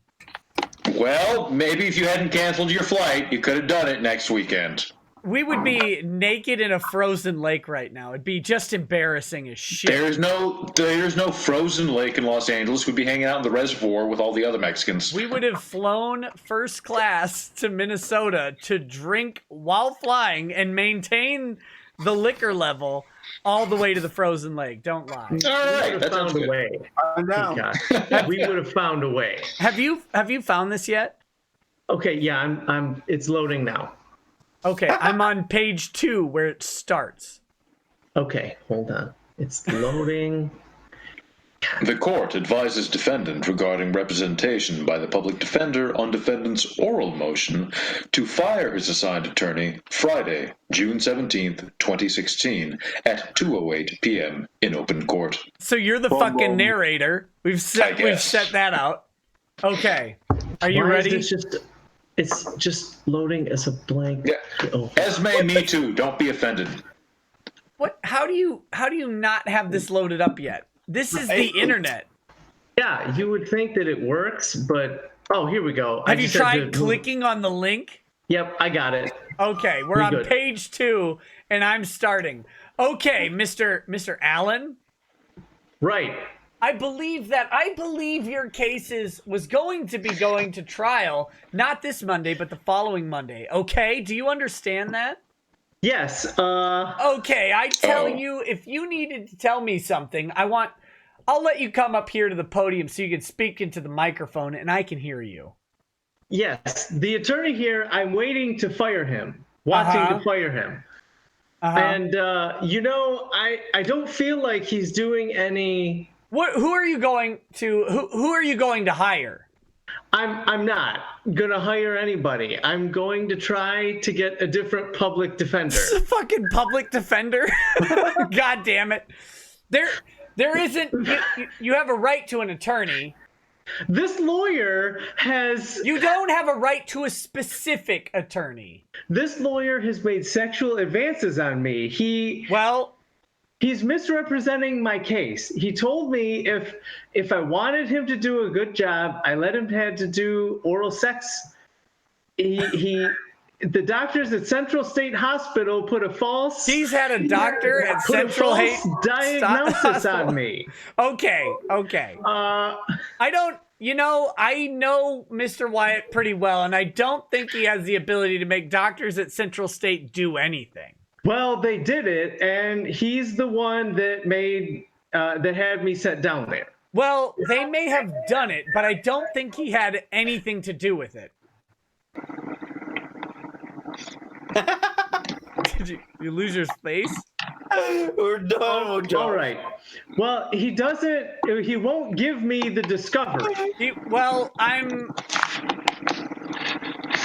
There's things in discovery he's supposed to give me. He gave me the indictment and told me that was discovery. Okay. They're altering documents that I've read. If you want the indictment, I'll make sure you get a copy of the indictment. No, I'm saying the indictment. But he's not complying with discovery. Okay. I'm supposed to get the autopsy report, the coroner report, pictures of the crime scene. coroner report. Criminal background records. I want. Is there a murder? Mr. Birch, I need you to be the deputy sheriff. Oh, in the county jail. Okay. Excellent. Yeah, I'm supposed to get the criminal background records, investigational summaries. Mr. Wyatt, what discovery do you have? I've given him everything I have. You've given him everything you have? Yes, sir. He's given you everything. This is a murder case, and you're. Huh?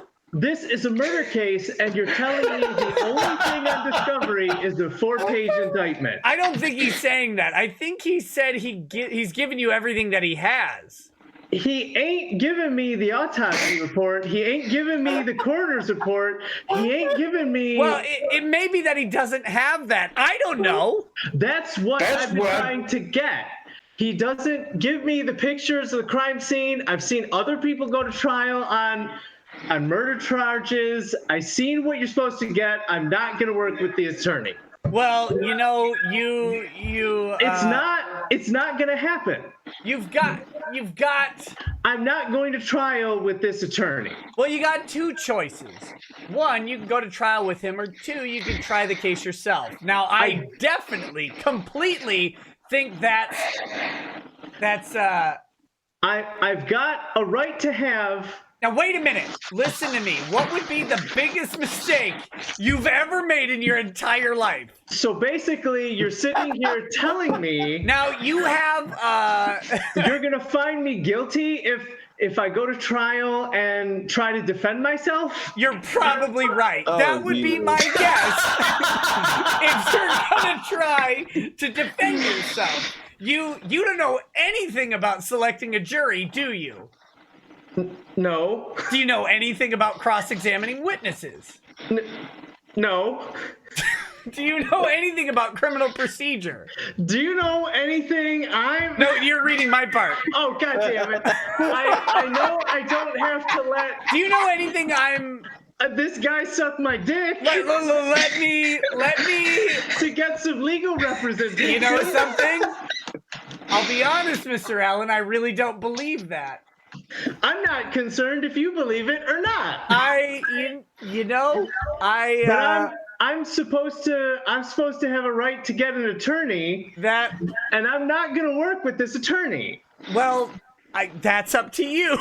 So I hold myself in contempt if you're going to up here with that attorney. That's fine. I mean, that's up to you. I told you what your choices are. You can go to trial. I'm just telling you. Well, listen to me. I'll just hold myself in contempt. Listen to me. Fuck you. Listen to me. Go fuck yourself. I'm through here. Are y'all done? I'm finding you in contempt of court.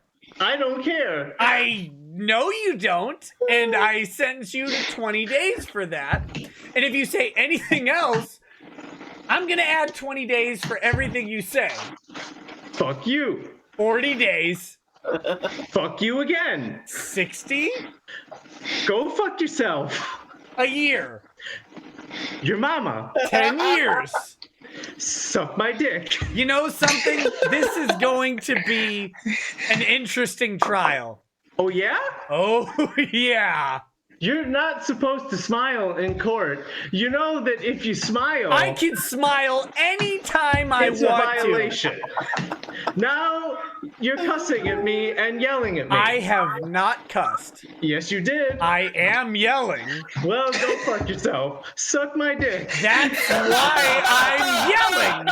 Suck my dick. You know something? You are absolutely the rudest person I think I've ever met. You reckon that if I let you suck my dick, I could get a fair trial? Oh, I don't think so.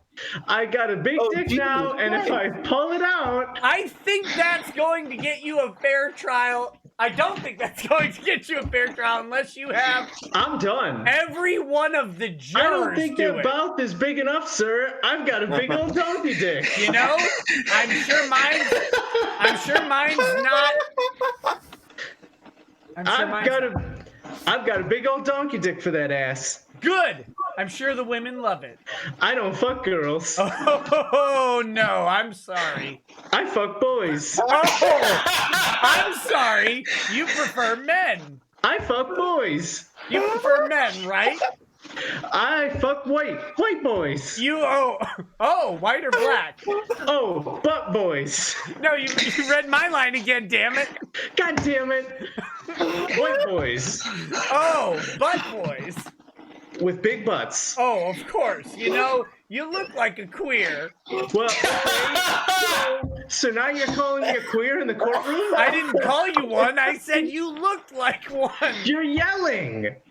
Do you understand the English language? Wait, you're yelling. You're laughing. Do you understand the English language? This is a kangaroo court, sir. You know what? No, we're not in Australia. I mean, if you want, you can suck my dick. You could do it anytime now. We can. Oh. We can get this court ordered. You're so smart. Do we have to court order this? You're so funny, so cute. Can we get a court order to get my dick sucked, sir? You're so cute. I know all the inmates just love you to death. Oh yeah. Oh, I bet. All the white boys love me to death too. Are you sure that was white boys and not white butt boys? Oh god. Say it right. Okay. Well, I'll bet they do, and I bet all the rest of them all you do too. resumes. You only supposed to smile in court. I'll bet everybody enjoys sucking your cock. That's a goddamn You're judge supposed to be saying that. smiling.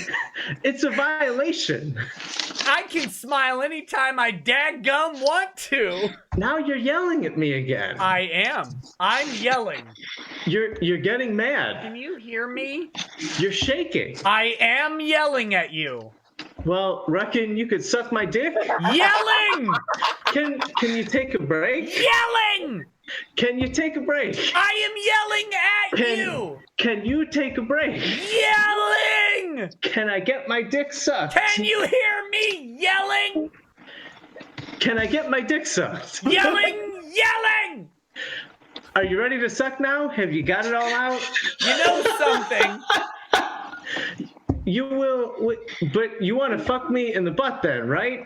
Oh my goodness, you've got plenty of that over in the jail. I can see it when you come in the courtroom. Okay, that's fine. You're gonna be here on... Let me tell you how this is going to work. You're going to be... You ain't gonna tell me shit. Listen. Suck my dick. Shut up. Suck my Listen dick, to me. you fuck man. Listen. Suck my dick. You will be here in court on Monday. You'll be sucking my dick. You will listen to me now. Go fuck yourself. Okay.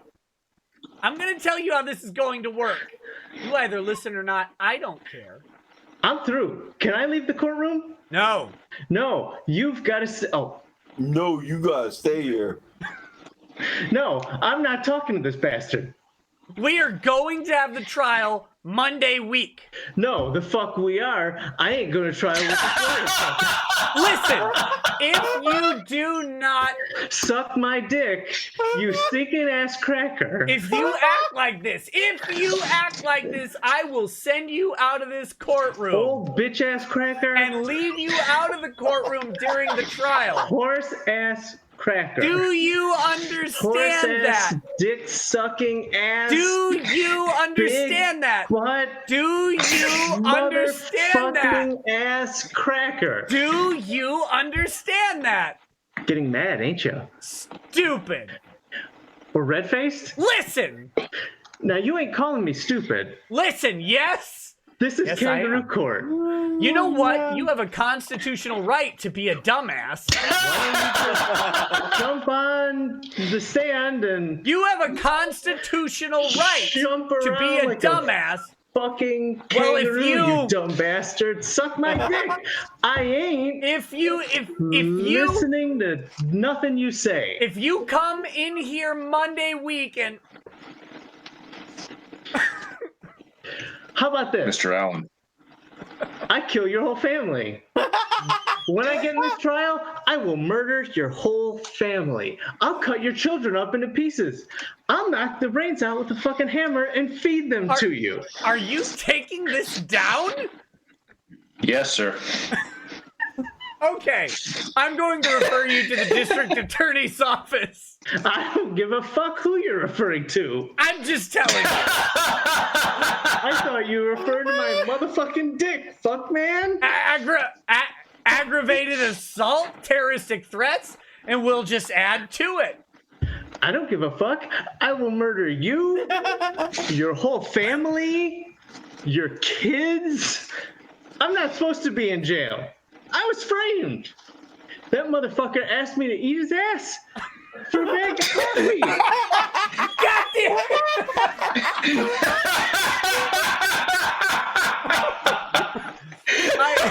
well, you know. And now you're telling me I gotta go to trial with this fuckman over here? You're obviously He's probably a pedophile. You're obviously fixated on butts and dicks. Huh? I'm fixated on your mouth. Oh no. You're fixated on butts and dicks. You've got a nasty mouth, sir. Oh, I have an awful mouth. You've got a big old fat mouth. Listen, I do. You got a big old mouth to get this dick in. I sure do. All right. Yep. I'm proud of it. I'll make sure next time I come into court, I'll pull it out and I'll jack on you. Okay, well, why don't you do that right now? I jack on white boys. Why don't you do it right now? Just like I jack on females. Do it now. I can't do it now. Do it now. I ain't got no butt. I don't care. Take off the cuffs. How many hands do you have to do it?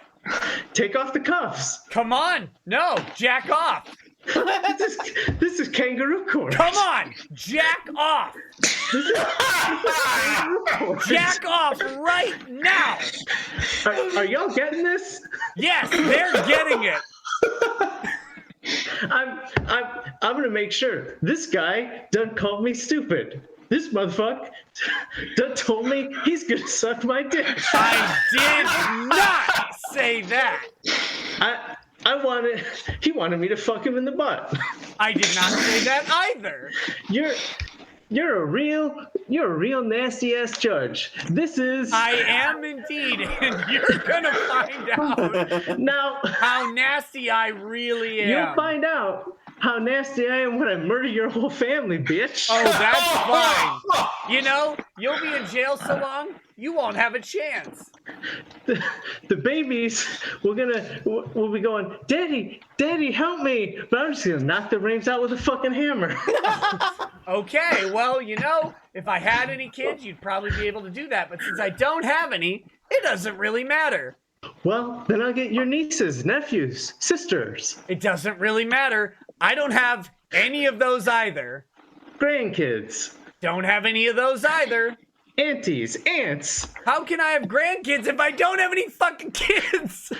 Brothers, sisters. Stupid. You know, you're just completely have no idea of the English language. If you're not gonna suck my dick, sir, I don't want to be here. Okay. How many times has that been said? I've enjoyed this. I hope you have.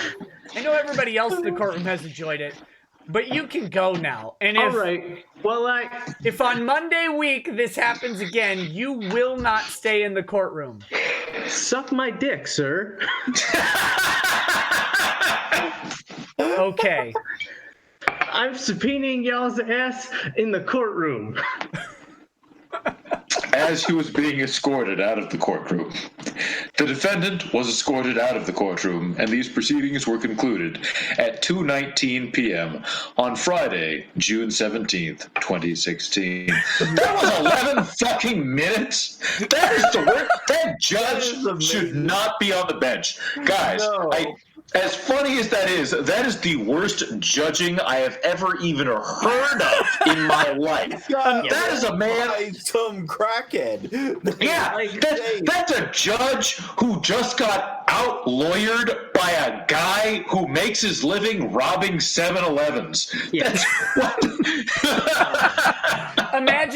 Imagine legitimately locking people in prison for the rest of your life as a function of your daily activity. And you got baited by a guy saying, "Yo, suck my dick, bro."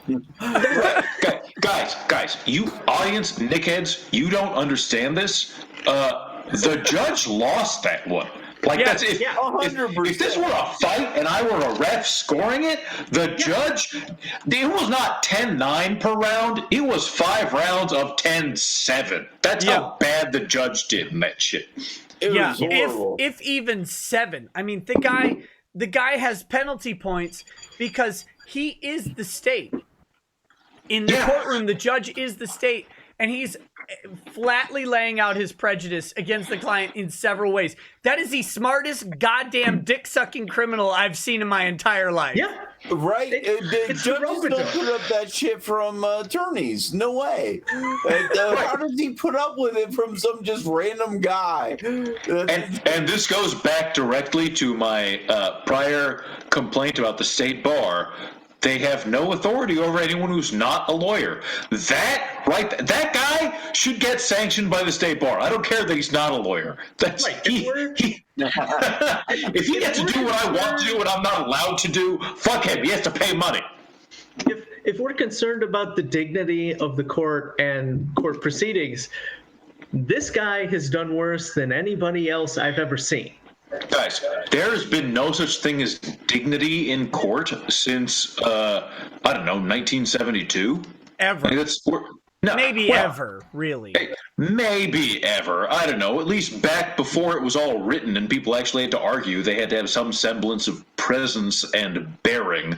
But now it's just a bunch of fucking idiots who can barely write. I mean, at least in California, this whole state, everyone needs to have to retake the bar and interview with people. I disagree. We should all lose our jobs. Eric Stein says, I think this is to you, Mr. Peacock. Who's your ex? I'll do it as I'm visiting all my friends in all the big cities. F you, Wooflu, dialectic. By the way, guys, love you all, and that's a lot because you lawyers. Thanks, bud. That's very kind. I mean, not the doing my ex, but the loving us. Now, do you have a problem with him doing your ex? No. He can do my ex if he wants. I think she's dating somebody, though. That might be a problem. Well, wouldn't that be funnier? I would feel bad for him. Yeah, one of the two. I don't know. She was really attractive. I would feel bad for her guy. That guy should not mess that up. Everyone, last stream, when I told that story about what happened at Disneyland, someone in the chat said, "Goddamn, Keon, how many of these I should have married your stories do you have?" It's all the same chick. It's all that one.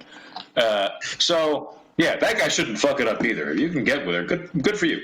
Someone asked what the name of the case is. It's State of Georgia versus Denver Fenton Allen, Allen. So it's if you look up like Denver versus Georgia, you'll find the Rick and Morty clip. Rick and Morty did a read through of it. But if you want to find it's Denver Fenton Allen is the official case thing, and you can find the entire transcript that we just read. We just read the entire transcript. It's only a couple pages long, so fantastic. Rick Nikita says, "Did somebody sneak Fireball whiskey into your glass?" No, I'm not vomiting out Fireball in sadness, so no. Phoenix Lord Osterman says, "Best dramatic reading scene since Russell Greer." All right. And do you, Mr. Peacock, you know who Russell Greer is, right? Oh God! Wait, that's a guy who sued Taylor Swift. Yeah, with the paralyzed face. I didn't know he had a paralyzed face. What was it that he sued Taylor Swift for not going on a date with her or something? What a champion! What a fucking champ! Don't encourage this man. Actually, do I need more content It'll from be him? funny as shit. Okay, he sued Taylor Swift because she like went to a burn ward where her fan was like, I'm in a burn ward and I love Taylor Swift. And so Taylor Swift shows up and does like a selfie with poor burnt child, right? Like crispy face, no hair child. Taylor Swift does a selfie. I love my fans. He sent her a song called I Get You, Taylor Swift. And her agents were like, you understand Miss Swift cannot even ever fucking listen to this song. Because if she listens to it and then does a song that has any similarity to it, you could sue her over copyright infringement. So she, as a policy, does not listen to anything. So he sued her for $100 million because she didn't listen to the song he sent her. So one, that's a terrible cause of action. Two, for her official like managers or people who were ever to say she can't listen to this in case she decides to plagiarize it, that must have actually been a decent pop song, right? Like it couldn't have been it's fucking on a xylophone. I'm gonna send you the link so you can listen to it after the show. Okay, it's on SoundCloud. That Peacock will then sue you for the cancer that he develops as a result, right? That's okay. I'm confident in my ability to defend it, and I'm hiring you as my insurance attorney. Okay. I mean, I'll be honest right now, guys. If I sue any one of you, I'll settle for a bottle of Malort. That's okay. I can't. When I go to LA to meet up with you, we are drinking together a bottle of Malort. We are going Bring to Malort. suffer. We'll do it. Yeah, we're gonna do it. No, so this guy, you can't buy it in LA, so bring it. Bring it with you. I'll try and find some. Okay. His literal cause of action is she showed other posts on her Instagram, but not mine. So $100 million. Well, Nick. So when you wonder why the judges are all angry and don't make sense, that's why. Like every day, they're just like, God damn it, I've had enough. Okay. I've fuck it all. one of these. Listen, he also sued the Bunny Ranch. Did he go to the Bunny Ranch and they wouldn't fuck him? Listen, Kia, let me tell you this story, okay? It's even okay. Better. It's even better. So I had his boss on the show. His boss is the manager of a Walmart, I believe. He shows up to work one day in a fucking tuxedo. He works janitor staff at a Walmart. And he shows up to work in a tuxedo. And people are like, bro, why are you in a tuxedo? And he's like, because after this, I'm getting a bus down to meet my girlfriend. And he takes a bus from Salt Lake City down to the Bunny Ranch. Okay, right? So it's only like 8 hours. So he gets to the Bunny Ranch. And he hires, I don't remember her name. It's like Katrina or something. Whatever her name is. Candy. Who cares? He hires her for fake name. Yeah. 4 hours. He hires her for 4 hours at the Bunny Ranch, which is like $4,000. All right. And if you don't know how the Bunny Ranch works, you go and you talk up the sexy lady, and she looks at you and literally determines the price based on how attracted she is to you. So this chick determines $1,000 an hour for Russell Greer. So he goes to her room for a few minutes because he wants the girlfriend experience. So he's not just going to slam one out, right?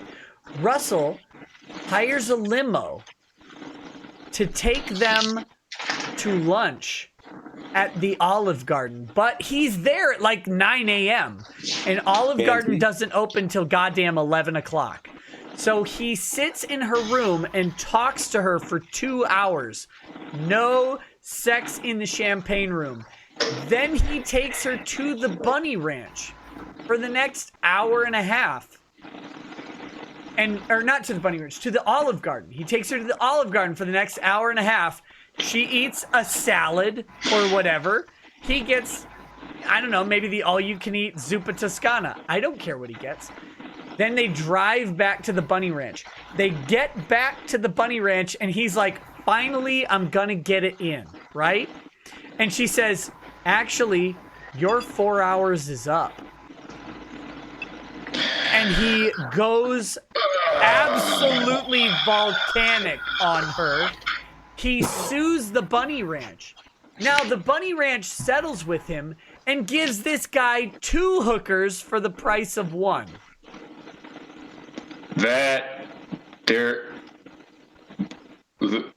Did the judge not have to approve that settlement? Because I can't imagine a judge being like, all right, yeah, that's this whole public policy thing. Yeah, get it in, son. Have fun. I think the Bunny Ranch ended up firing the other hooker for some reason, and gives him a 2-fer, right? A 2 for what he already paid, and then he wrote that down in his beautiful book of Why I Sued Taylor Swift. It is magic.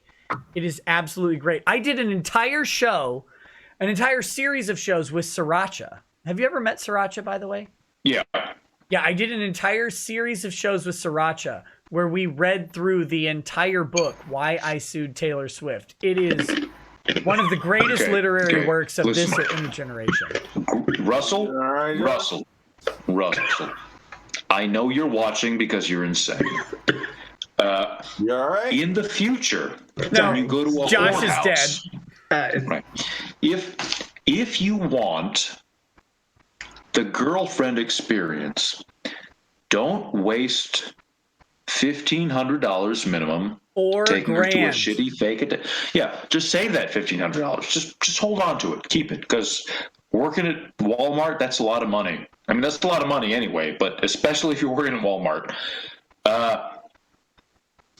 Take her a box of cookies that you bought at the grocery store and give them to her. And she will intentionally, just out of reflex, share them with you. That can be your girlfriend experience.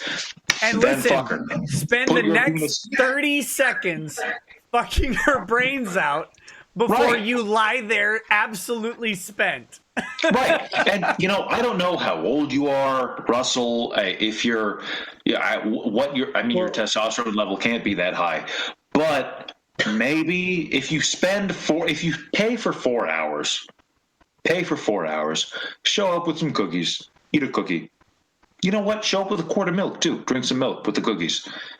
Fucker, 30 seconds. Should I show you Russell Greer? I don't. Sure. Yeah, let's see him. Yeah, let's You do could probably this. I think fuck this her a is few important. times for that money. I think this is important to your understanding of just what was going on in this situation. Okay, here we go. That's Russell Greer right there. Oh Did my he? God! Did he get? Did he get Are his you kidding me? paralegal certificate? No, he has a birth issue. I don't remember what it's called because I've been drinking, where his lips cannot close. Now, wait. This is important. You may be tempted to feel sorry for Russell Greer based on what I'm going to say to you, okay? I feel sorry looking at him. You are a good man. You immediately, you're like, okay, well, wait a minute. God cursed this poor fucking demon, Yeah. Russell Greer. Listen, I felt this way for about 3 episodes of talking about Russell Greer, and then I realized that this guy is an absolute piece of shit, okay? This guy is a travesty of a human, and it has nothing to do with his facial disability. Nothing at all to do with it, okay? But he has a disability where his lips cannot touch. They don't close, ever. And his eyes cannot shift left and right. Okay, so communicating with him is a little bit difficult. Right, so he's like Arnold's cousin from Hey Arnold. Yes. I don't know what that means, but yes, I'm going to go with it. Except worse. Let me put that caveat on. Sure. I'm supposed to use the lips. Let me go. Hold on.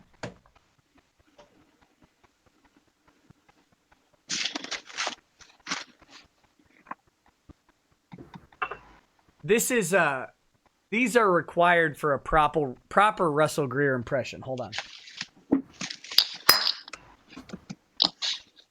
Hey guys. Oh God, Listen, why? I want it. Hey girl, what's your ring size?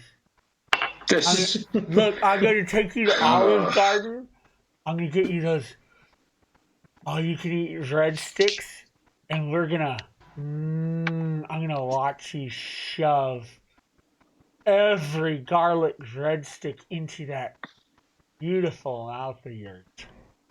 Rackets, then- dude. You got teeth like a fucking Titan from Attack on Titan. I'm gonna They're like I'm gonna genetically lick perfect. those breadsticks right out of that vagina. That I wish I had died 30 seconds ago. Actually, you know what? I wish I died 3 minutes ago, so I wouldn't have had to see poor Russell Greer. That's life for this guy. But the crazy thing is not that he looks like that, because that is unfortunate. That is the crazy thing. That the fact that he looks like that is that God should not have done that to anybody. It's literally not, though. It's the fact that that guy has sued Taylor Swift 3 times, Katy Perry, I believe twice, because Katy Perry wouldn't go on a date with him. By the way, in the first time, who has sued someone who wouldn't date me?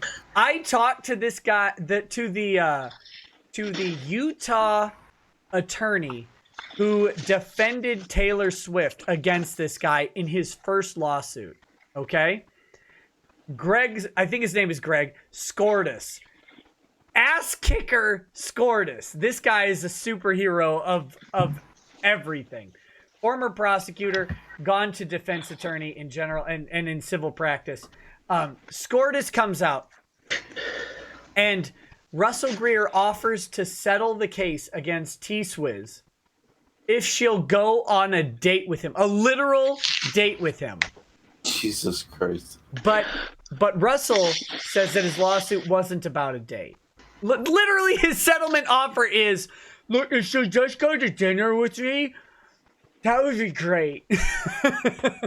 Well, you know what, Mr. Greer, that would actually be a great offer if you weren't talking to someone with more money than anyone who is both participating and listening to this chat will ever have in their lives. I mean, you're talking to a woman who not just that, it's more money than all of the participants in the stream and the entirety of the chat and the entirety of subsequent viewers will ever have combined. Right. And you know what? It's not even the money that she made. Her family has that fucking money because her family owns like all the oil fields in Kansas or some shit like that.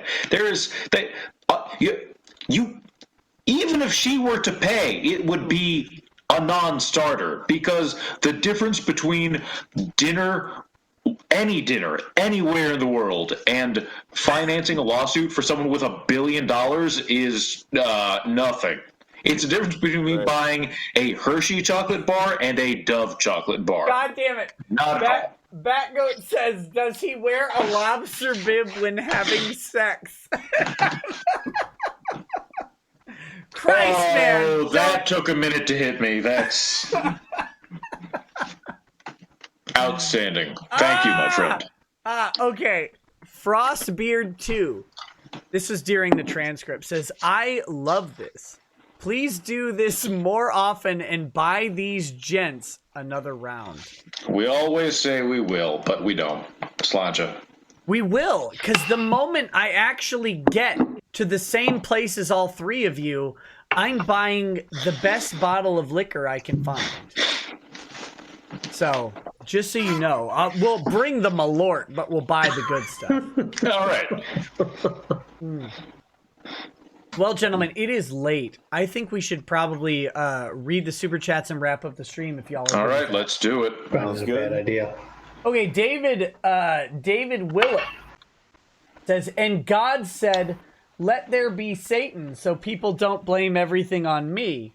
And let there be lawyers so people don't blame everything on Satan. It's about right. Love the big brain panel. Stay safe and Shanghai shiver free, my boys. That's a pretty good one. I love all the fucking names for the woo flu. Yeah. Hey, Mr. Peacock, can you maybe you can comment on this, maybe you can't. Does Maddox still refer to Asians as slopeheads? I don't know. I can ask around and see if anyone knows. Because that's from The Biggest Problem. He used the term slopehead. Yeah, but he's also the guy who disavowed his own book, so I don't think he does anything consistently. Right? Consistency is hard. Consistency is hard, especially when you rip off someone else's Godzilla podcast. And you have God! How dare you suggest that there's another Podzilla podcast out there anywhere on Earth other than No, guys, how embarrassing! How dare anyone make? I'm not talking about him. I'm talking about him and that chick who, I'd put it to once or twice, but she's too annoying. I've never seen anyone.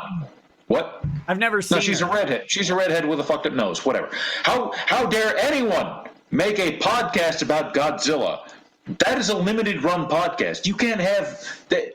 There are only so many Godzilla movies, right? You are asking yourself for failure.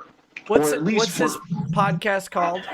Yeah, but that's his MO is failure. So. Oh, her? That's okay, right. Godzilla versus Podcast Zero, I think it's called. I don't know. Hey, go listen to it, everyone, or don't. I don't care. I'm not trying to torpedo it either way. No, I'm not accusing you of that. I'm trying to take a look at the co-host and determine if what you said is true. And I've only seen one picture of her, and I can't say that I agree. She is really annoying, is what she is. Okay. Is her name Haley? Yes. Something like that. Yeah. I wouldn't do it. On a scale. Well, of you're 1 to married. 10. No, I mean even if single, I don't think I'd do it. She's not my type. And I'm down with redheads. Listen. Right. I'm a man of culture and taste. There are only two kinds of people: people who are and people who are lying. Done. I wouldn't do it. Okay. Next, we've got, for research purposes only, says panelists, do you wipe standing or sitting after taking a doo-doo? Okay, that's an independent question. Standing or sitting? I stand. Standing. Yeah. Sitting. No, like a cultured human being. Wait a minute. What the fuck? How on God's thing. green earth do you sit and wipe? You tilt to one side and then you reach. You know what? Get Rwanda'd. Would any of you smash a trap to save Nick's life? This is an important friend question. Oh, that's hard. To save your life. Yes, Because... I've got the French guillotine over me, and they're like, listen, you need to go ahead and take a bullet by smashing a trap right now. Okay, when we say trap, I don't think of like a dude who was 25 and decided he was going to start taking HRT. If we're talking about let's simplify it to Blair White. Would you bang Blair White? To save your life, yes. I appreciate you, good sir. You are a true friend and a scholar. And here's why. Not because of you, although it's kind of that. Because in, I think it was like 2007 or 2008, 4chan B, someone said, if it's cute, fuck it, there is no gay. And that was so funny to me at the time that it stuck in my head. And I would not, unless it would save your life. The French guillotine situation, yeah, I would put it to Blair White. I hear that chick Pup Loaf or whatever her name, no, Loaf, something like that, Sydney on Twitter. I hear she's a trap too. Yeah, I would definitely put it to whatever that one is. Because I don't even believe it is a trap. Sure. Brittany Venti, I don't know if she has a dick, but if she does, Brittany Venti does not have a cock. I don't know. 4chan sounds kind of gay to me. Look, I mean, she could fit one between those damn eyes, but no, she doesn't have one. Okay, what about Josh and Steve? That's very tough because my wife has done martial arts for a long time, and so I know that she has sufficiently many chokes to kill me. Maybe it was for Nick though, so that's what it was. What had happened. That's what I mean, right? Listen, baby, I had to. I mean, it's to save a life. So I think I come down 7 times out of 10 on saving Nick's life. Well, I appreciate that. You 7 or 8. You and your lovely wife's love for me is counted upon in times of trial, Mr. Stephen Birch. For you, yeah. I mean, everybody. Oh, good. Thanks, Birch. You make me look like the dick. Look, out of the 3 Musketeers, you, my worst option is 7 out of 10. I'm feeling really good right now. This is a bizarre situation. Look, it could happen. Don't discount it. It could. Mercenary X says, Nick, please help Razor Fist. He got hit with a copyright strike. Sure, he is fighting back, but I think you should help him in any way you can, especially considering how fair use the video was. Didn't Sargon win a lawsuit on something similar to his case? I would have sex with Razor Fist to save my own life. And he's not even a trap. I love that guy. He's great. He's fantastic. Whatever I can do to help Razor Fist, I would gladly do so. I will have him on the show. I will go on his Twitch stream. I will do whatever Razor Fist needs. Unironically, one of my favorite YouTubers on the damn planet. So, absolutely. I'll reach out to him. I haven't talked to him since the last stream we did, but I will gladly help Razor Fist. That guy deserves anything we can give him. Bad Dragonite says, what do you guys think of GameStop sending out emails to workers, forcing them to work even if specifically threatened with arrest? Well, GameStop is very essential travel, I believe. Right? Yeah, I mean, let their workers sue them. That's how this works. Just don't go to work, and then I don't know how it is over there in California. If you sue your employer, there's a private attorney general cause of action. So lawyers who sue your employer will do it for free because your lawyer is going to have to pay them. Yeah, that's the interesting thing about most employment law that people don't know. Okay, so courts have recognized and legislatures have recognized that an employer has millions of dollars and an employee has a dick in the ass. Okay, they recognize that. So if your employer treats you like shit with their millions and millions of dollars and you actually have a legitimate cause of action and you sue them, they have not only your attorney fees to pay, but they have statutory fines often built in for their bad behavior. Because look, you get paid $12 an hour. So the damages that you suffered from your wrongful termination amounts to $160, and they don't give a shit about you. But there are statutory fees that tend to be tacked on that could total in the tens to hundreds of thousands of dollars, depending on the cause of action. And that's because they recognize the disparity in power between the two parties. So you should talk to an employment lawyer in your state. You'd probably get farther than you think with an employment cause of action if it's specifically related to your employment. I don't know if you guys have anything to add to that. No, a lot of times with employment, right, if you're asserting if they're asking you to do a thing that the state has said is a crime or is illegal, usually you've got a fairly solid foundation. Obviously, talk with an employment lawyer specifically, but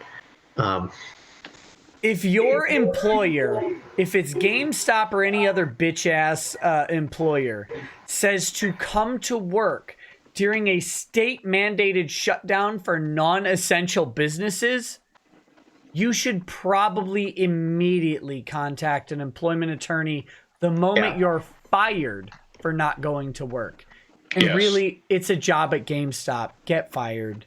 Take the case. I mean, at the end of the day, right? And this is a thing that when I used to do criminal, when I used to do traffic, I would tell people, look, your job is to get out of whatever situation with the minimal damage to yourself. When it comes to the state, who has all the guns and a monopoly on violence, and your employer, who has money, obey the person who has the guns and then fight it out in court. And fight the person who has the money, especially when the law says because they have money. The person who has the money will have to pay for all of this, and you won't. Yeah. Again, always confirm it with an employment lawyer in your state. I know in Minnesota our attorney general has all sorts of fines that they will ram right up GameStop's ass for that stuff. Mercenary X says, also wish me luck and pray for me here in California since my job is considered ascension. It says ascension. So literally he's ascending into godhood, I assume. But I think he means essential. I work for Instacart in San Diego, and I'm not allowed to be quarantined since I'm essential unless I get Wuhan flu. But at least the gas prices are below $3 now. Well, thoughts and prayers are with you, buddy. Yeah, R.I.P.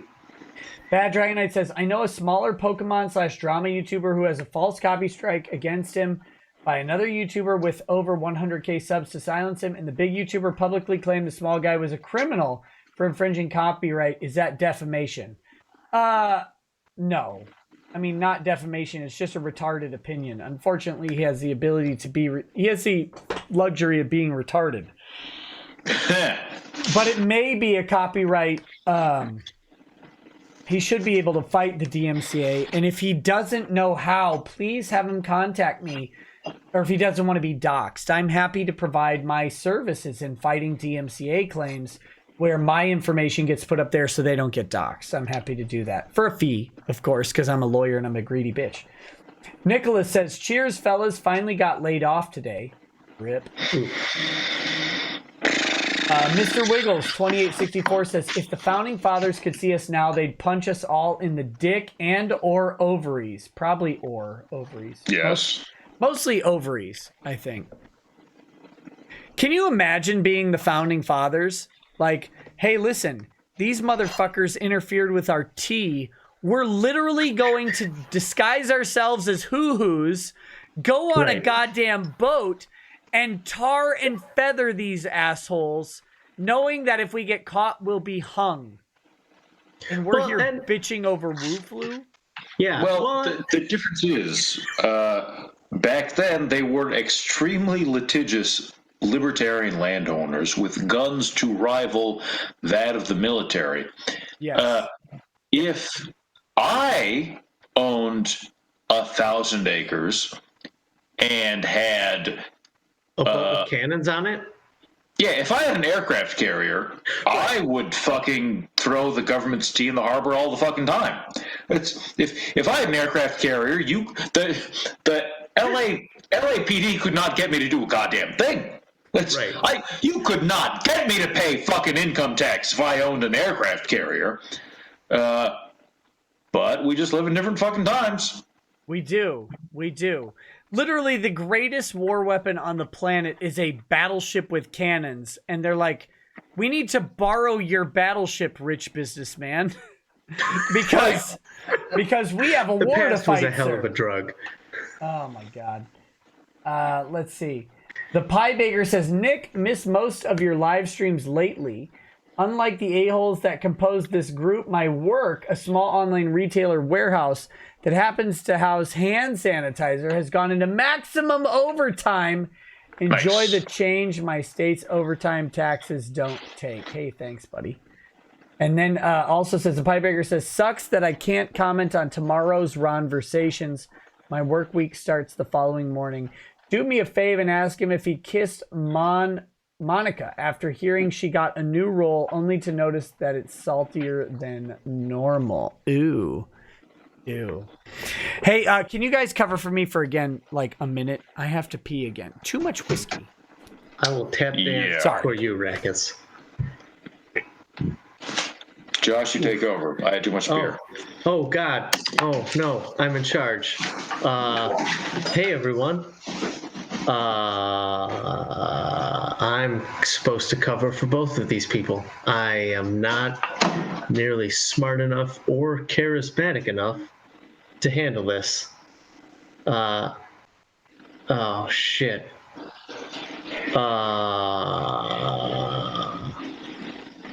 I got nothing. What is that? What is that loud noise? Is that? I think nobody say anything, but I'm pretty sure that the loud, like, scraggly noise that's been going on this whole time has been what are we calling him today? Peacock? Mr. Peacock's mic. Also, I don't know if the rest of y'all noticed, he's a motherfucking Fabio ass looking bitch, which is not fair because there was a time when I would have been like the most good looking dude on the stream and I had a chance to be the attractive lawyer, but not that anymore because of him. And clearly I'm not nearly as successful as Rackets.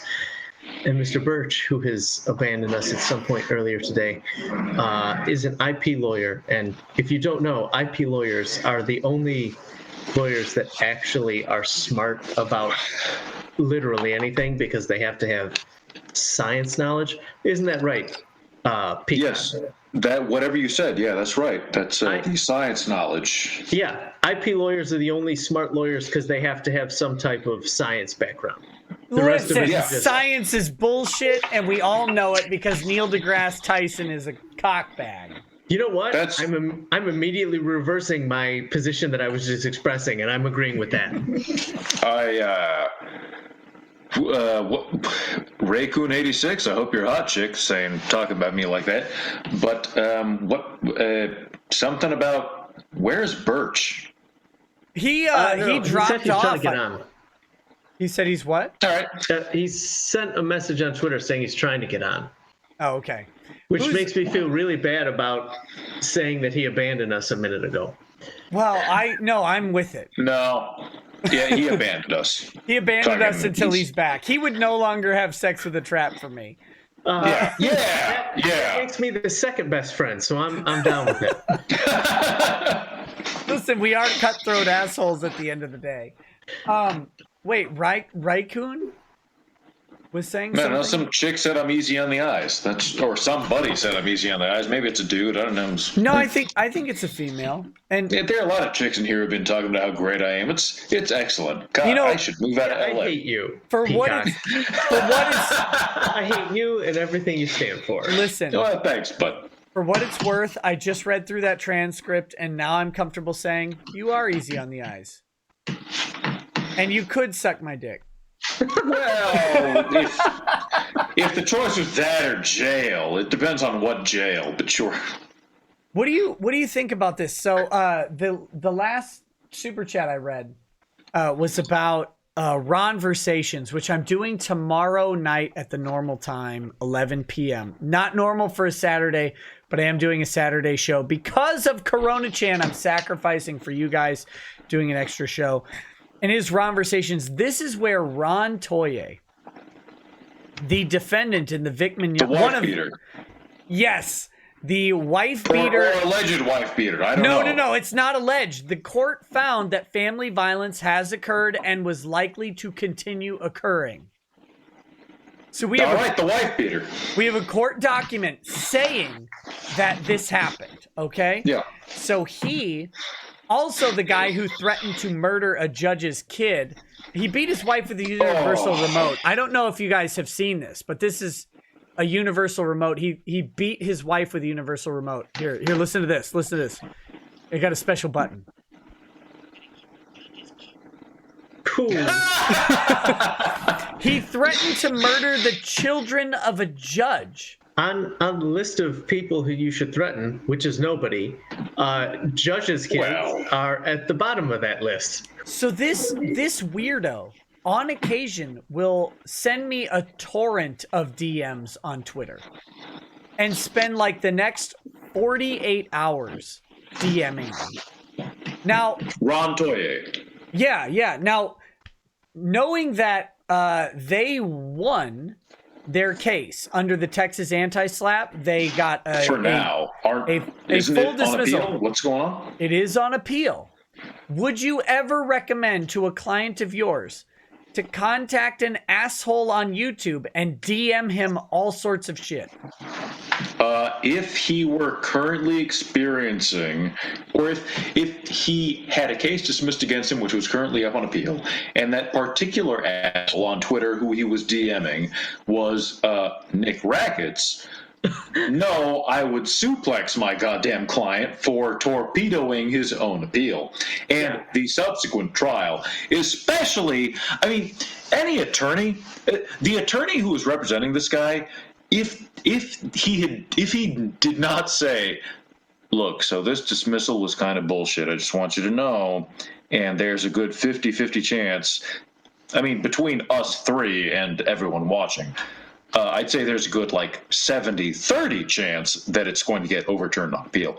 But that attorney should at least be saying, look, we don't know what's going to happen on appeal. Might be 50-50 that it's going to go back in front of the judge. Don't antagonize the guy with 10,000 nightly followers or however many fucking followers you have who is going to manipulate public opinion. Or who might manipulate public opinion. I don't know. I'm not a fucking expert. You know what's really fucking funny? This guy went on some rando YouTube show I've never heard of. They've got like 480 subscribers, and I don't feel bad about this. I feel bad for them though, because I didn't do shit. Okay, I didn't even talk about this shit. I don't care or whatever. He went on some YouTube show with two women called like the Twin Real Estate Podcast. These two women are twins, and they sell real estate down in Texas, and he's a real estate guy. So they had this asshole on their show talking about ethics in real estate, and it got downvoted into fucking Avernus, right? Like, it got thrown into the damn gutter. And just a torrent of comments saying, hey, do you know this guy beats women and threatens to murder children? Now, someone sent me this link on Discord to the thing, and all I did, this is the entirety of my involvement. There were two comments at the time, and they were both making fun of Ron. So the person who sent it to me, I snipped those two comments and sent it right back to that person. I said, this is funny, lol, or something equivalent to lol. Now, after that, hundreds of people went and downvoted the comment. Now, I think it's because a guy named Hero Hay covered it on a live stream. I don't actually know if that's true. I believe that's what happened. Someone else covered it. But here's the thing. Imagine Ron Toye, right? Who is accused of lying about a guy to the public to ruin his reputation. He sends me a message and says, you did the wrong thing trying to ratio those ladies' YouTube channel. This motherfucker is mad that people on the internet reacted negatively to him on a video and posted comments about how he beats women and threatens to murder children, something that he is documented by the court to do. Absolutely amazing to me. I lost it. Yeah, that's hard to. That's so hard. It sucks, doesn't it, Ron? It sucks, you fucking bitch. That someone would go out on the internet and say things that you don't like, but fuck you. Eat it. Eat it. They also have now subsequently deleted like 90% of the videos that were uploaded on that YouTube page because apparently all of them were getting shit on. Yeah. Sure. Thank you, Joseph Valencia. No. My advice generally to any of my clients that I've ever had is you don't talk to anybody unless I approve every single fucking word that comes out of your goddamn mouth. Period. Shut the fuck up. I will talk to you until all the case is done and all the appeal periods have run. That's it. Give me your phone. Yeah. Yeah. Hey, here's I've a crazy. said that to so many clients who none of them listened. None of them. You know. Now, what if there's this crazy theory? What would you say if his What if attorney there's this crazy said theory that your attorney might know more about the law than you? No, that's ridiculous, right? I've got a different, actually crazy theory. That his attorney said to him, yeah, I want you to contact him and try and talk to him because I think you'll win. What? Now let's say his attorney was a lung AIDS riddled idiot who believes in the cause of action for a negligent referral. Have you guys ever heard of a negligent referral for an attorney? No. Makes sense. It would destroy the entire profession if you could be held liable for a bad result. No, Rackets. It would destroy the entire concept of tort law because negligent referral implies that you just said, yeah, you should go talk to this guy. And the plaintiff said, okay, I will go talk to him and then decide later whether or not I'm going to hire him. So where is the proximate causation? You might be able to prove but-for causation, but I don't think. But proximate causation is just not happening. Now, interestingly, there is a negligent referral cause of action. As far as my research shows, it's never been applied to an attorney, only to like a doctor refers someone to the wrong kind of doctor. So like I'm and that makes sense. PMNR, and I send you to a chiropractor when you need an oncologist or something. You need a pulmonologist, and I refer you to a dude who does boob jobs. Right. That's a negligent referral. This fucking idiot of an attorney, I fully believe, has convinced his client that if he can just get me to admit that I forced Vic by taking his penis and chopping it off to file suit, that will win him the negligent referral claim. This is the dumbest motherfucker on the planet that I can find. Sounds pretty dumb. It's beautiful. I love it. I make no mistake, I am not complaining here. It is the greatest thing that can happen to me, and tomorrow we will be going through another slew of Ronversations. Ill-advised communications from one retard to another. I mean, I guess if you put a gun to someone's head and make them hire an attorney, but that's not even on the problem with that. It's not even a referral. It's the fact that you put a gun to someone's head and made them do a thing. Because then you just sue them for, assault or whatever. Right. You void a contract based on duress or something. But it's the weirdest thing. I don't think that this guy understands. Like, I legitimately don't think his attorney understands that the idea of an attorney referring someone to a licensed attorney in the state being somehow negligent would cause a massive disruption in the profession. No one would be able to refer an attorney ever. Even if I refer someone to another attorney and that attorney literally just masturbates on a piece of paper and files it, it's not a negligent referral. Right. For those of you in the audience who don't know, at least in California, I don't know about any other state in the union, an attorney who is licensed in a particular jurisdiction is presumed to be able to do all things competently in that jurisdiction. Except maybe patents. Sure, yeah, because that has its own separate bar. Yeah. But other than the patent bar, almost every state follows that thing. Where even if they recognize specializations in various areas of law, anyone who is bar approved is presumptively competent in every area of law that they can practice.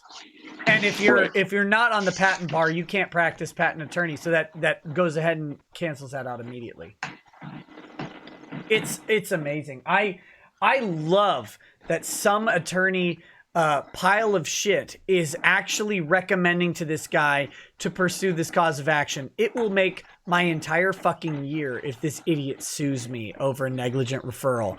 I will shit in his goddamn mouth, and I will make fun. I will make fun of his fat ass cow of a fiance every single day. I'll do it at deposition. Depose me, you piece of shit. I will make fun of you the entire time. Not a single answer will not include a fat joke for your horse-faced fiance. Fuck you. And I will publicize all of it. I'll record it. I'll take super chats during the goddamn deposition. Fuck you. Pay me. Can you say and spell your name for the record, please? Yeah. Nick Rackets, Nikrackets. Your wife is fat. YOUR''RE. Wait, there was an extra R in there, but that's Racket. We're too drunk to spell. Listen, Stop it. Yeah, we're too drunk. I'll spell it wrong anyway because the super chat was wrong. AFUCKINGCUCKYOUBITCH. Right? You're a fucking cuck. You know, there's nothing inherently wrong with that, right, Rackets? So here's a weird question. What would the court do if you live stream your own deposition? The court has no basis for this. They'd be like, what are you doing? No, listen, I'm live streaming it. And there's people watching it. Well, why would you do that? It's my deposition. I'm the one who gets to say. It's being recorded anyway, right? The stenographer's, at least, you could argue the stenographer's recording, if not being video recorded for future use. I mean, It's my recording. Okay, so I know an attorney who, he had a trial going. The court stenographer apparently just one day decided not to record anything that was said or stenograph anything that was said. So, and he found this out when he needed something to be read back, and they're like, oh, wait, did you actually want me to record this? So the next day of trial... No, stenographer, I was paying you to just fucking sit in a room. Yeah. So the next day, he hires his own court reporter to come in and take down everything that's said.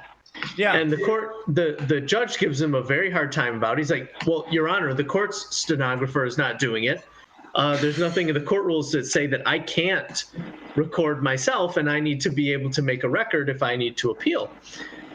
So I would imagine there's nothing wrong with you as the deponent bringing your own court reporter. They'd have to, in the interest of making a clear record. At the end of the day, they'd have to object to the activity of the deponent. And they'd have to say, well, Judge, he's going to live stream it to a bunch of people and they're going to watch. And the judge is going to go, fuck do I care? Is it being recorded? Do we have an accurate record? But people are going to watch and they're going to make fun of me. Well, fuck you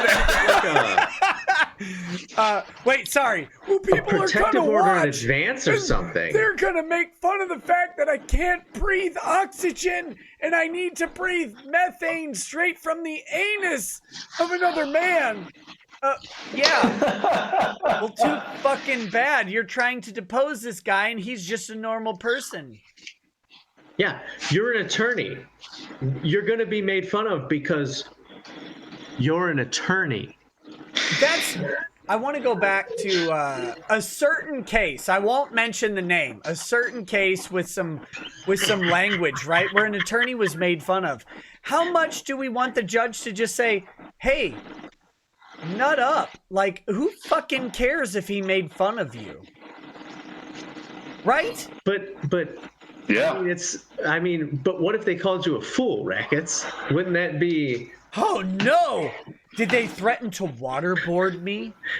You should see what they say about me on the internet. That would be... Deep cut. Now, Josh, if someone threatened to waterboard you, would you think that they have the capability of waterboarding you at a deposition? I have two responses to that. One, well, I have three responses to that. One, I have no clue what you're talking about. I don't know anything about that kind of thing. Right, exactly. This is hypothetical. Yeah, pure hypothetical. Two, I would probably, just based on the entirety of the pool of attorneys that I deal with, I would be happy to enter into a mutual, whichever one of us pulls the waterboarding off is welcome to waterboard the other one. But three, as a zealous advocate, you know what? Yes, go ahead and waterboard me if my client gets what they want. Yeah. Yeah, that's law. I mean, I'm going to spit that water into your goddamn eye before I skull fuck you. yeah, if that's...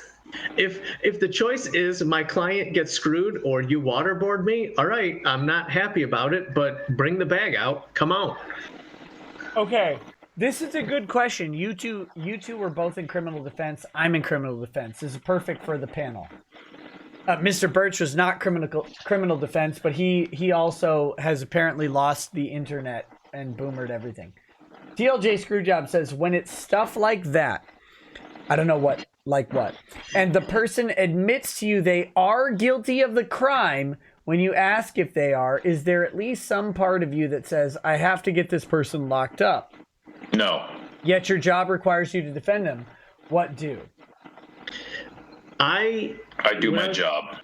Yeah, when I did criminal defense, I looked at it, one, at a very base level, I never asked, did you do it? Because if I ask if you do it and you say yes, then I can't legally let you say no.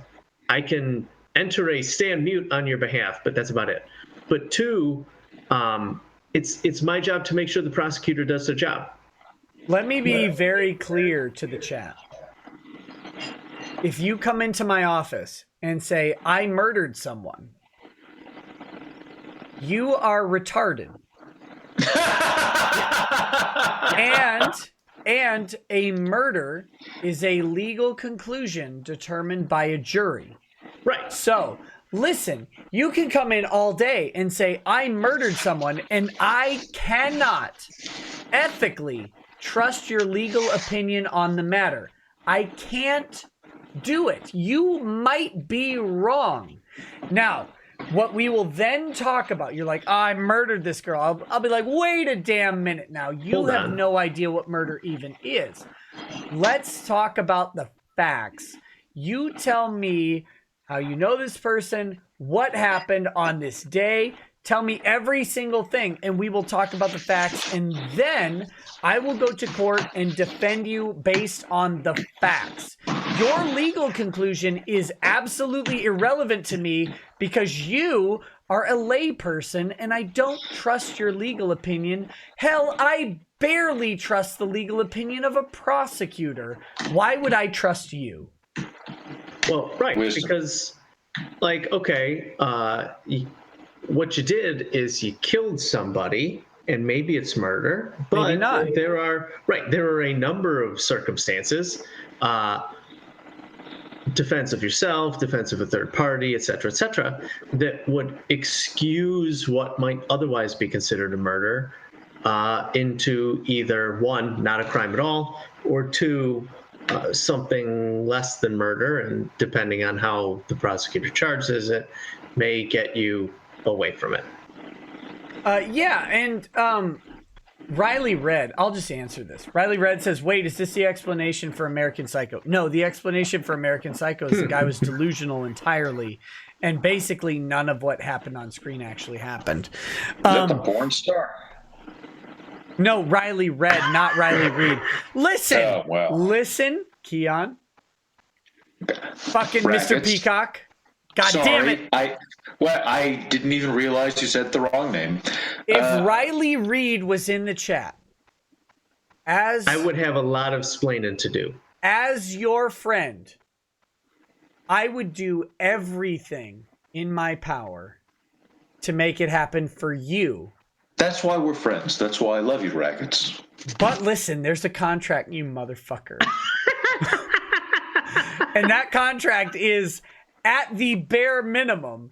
an explanation of literally every goddamn thing that happens, if not video. Yeah, Okay. you got it. That's fine. That's Yeah. I'm glad you went there and not where I once heard in high school. The security guard at my high school told me the definition of a friend. He said, Keon, a true friend is a guy who will go out and get 2 blowjobs and come back and give you 1.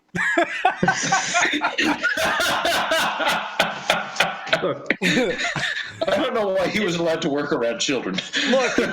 Look, here's the reality. I would do everything in my power to get you in bed with Riley Reid, and I wouldn't even need anything to come back to me to go ahead. I wouldn't even need, listen, you can infer the rest. I wouldn't even need the tangible result of said encounter. I would just rest like a fucking dead, worn out baby. Yeah, you would. What happened? Yeah, you would. So would I bet. And her too, ladies. Wasn't she at a Dick show thing? Like, or Dick saw her at a thing, right?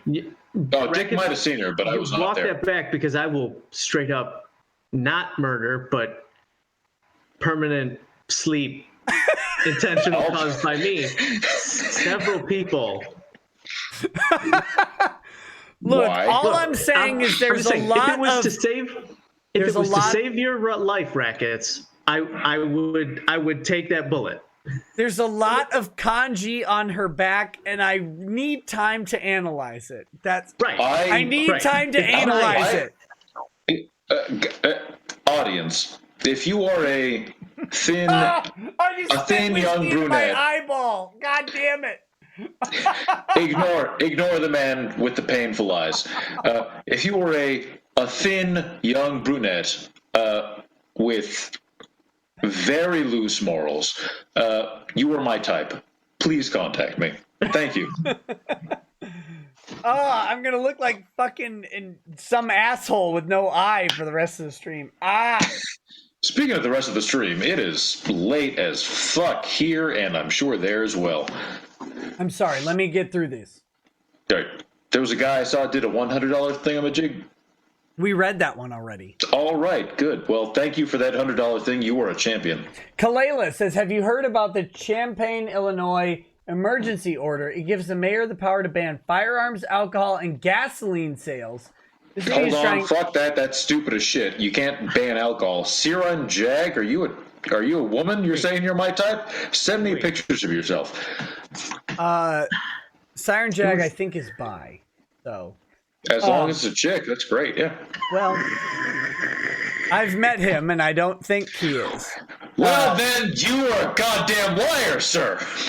The city is trying to downplay the concern about it by saying there currently isn't a ban right now. Links in Twitter DM. Well, I'm not going to go to the Twitter DMs. All I know is that any opportunistic politician piece of shit who thinks that you can use coronavirus to confiscate guns should be removed from office immediately.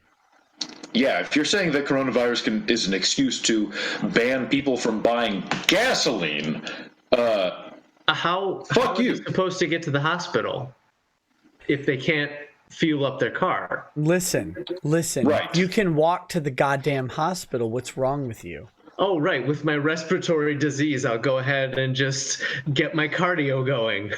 Well, it will probably fix the disease by the time you get there. What the fuck is wrong with you? Palila also says, come 5 p.m. on Saturday, Illinois joins the other shelter-at-home states, though I still get to work as I'm in the IT field and considered essential. Well, good luck. I hope everything works out for you. Bad Dragon Knight says, freedom chat for the law offices of Chair Coon and Peacock. And Rickard says, banging a chick who had an abortion is called a graveyard smash.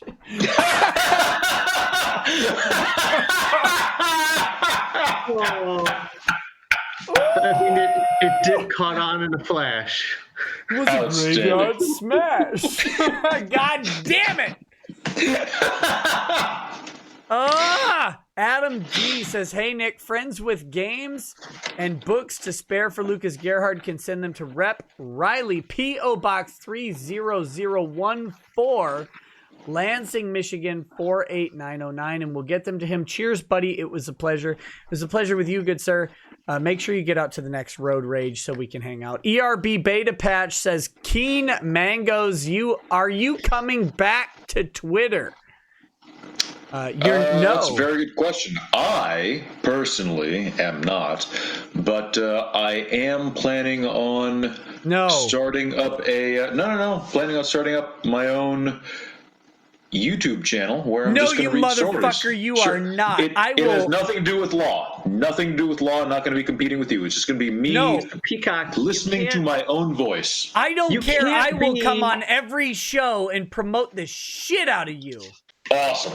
We'll do it. I'm planning on getting started next week, assuming that Amazon doesn't shut down. I ordered a camera. Going to go to the hardware store tomorrow so I can build up the set in my basement. Already have it all planned out. And yeah, planning on doing a little reading, what do we call it? Public domain stories, just because I like the sound of my own voice, and my poor niece lives across the country and she needs bedtime stories. Oh my god, can I guest star as a voice actor, please? All the fucking time. Why not? What about me? You can too. Motherfucker. I will we'll do whatever. It quick. Just keep the compliments coming. I will do whatever you want for free. Please just tell me so I can fucking help you. Because God bless you, Rackets. Gotcha Son says, I will coom on every show. Nick Rekieta 2020. Literally, yes. Joshua Balsitis says, given your and Ty's knowledge of D&D, so I got to ask, big brain panel D&D session when? Do you guys play Dungeons & Dragons? Since 2003. Right, do something you really? like that. Yeah. Wait, no. Fucking not Mangoes. Since 2003. That's what I was going to say, yeah. Would you? Okay. I would love to. A genuine question. If I had a live stream somewhere in which Ty Beard was the dungeon master, would you pieces of shit come on and play? Assuming scheduling and everything, like on a Saturday or Sunday, would you guys come on and live stream? My actual D&D night, you son of a bitch. But yeah, okay, Saturday, yes. Wednesday. I don't care Saturday. when it is. Friday or Saturday, yes, 100%. I would. I call it. It's me now. I will do an all lawyer D&D. Well, maybe an intern with our friend Tess.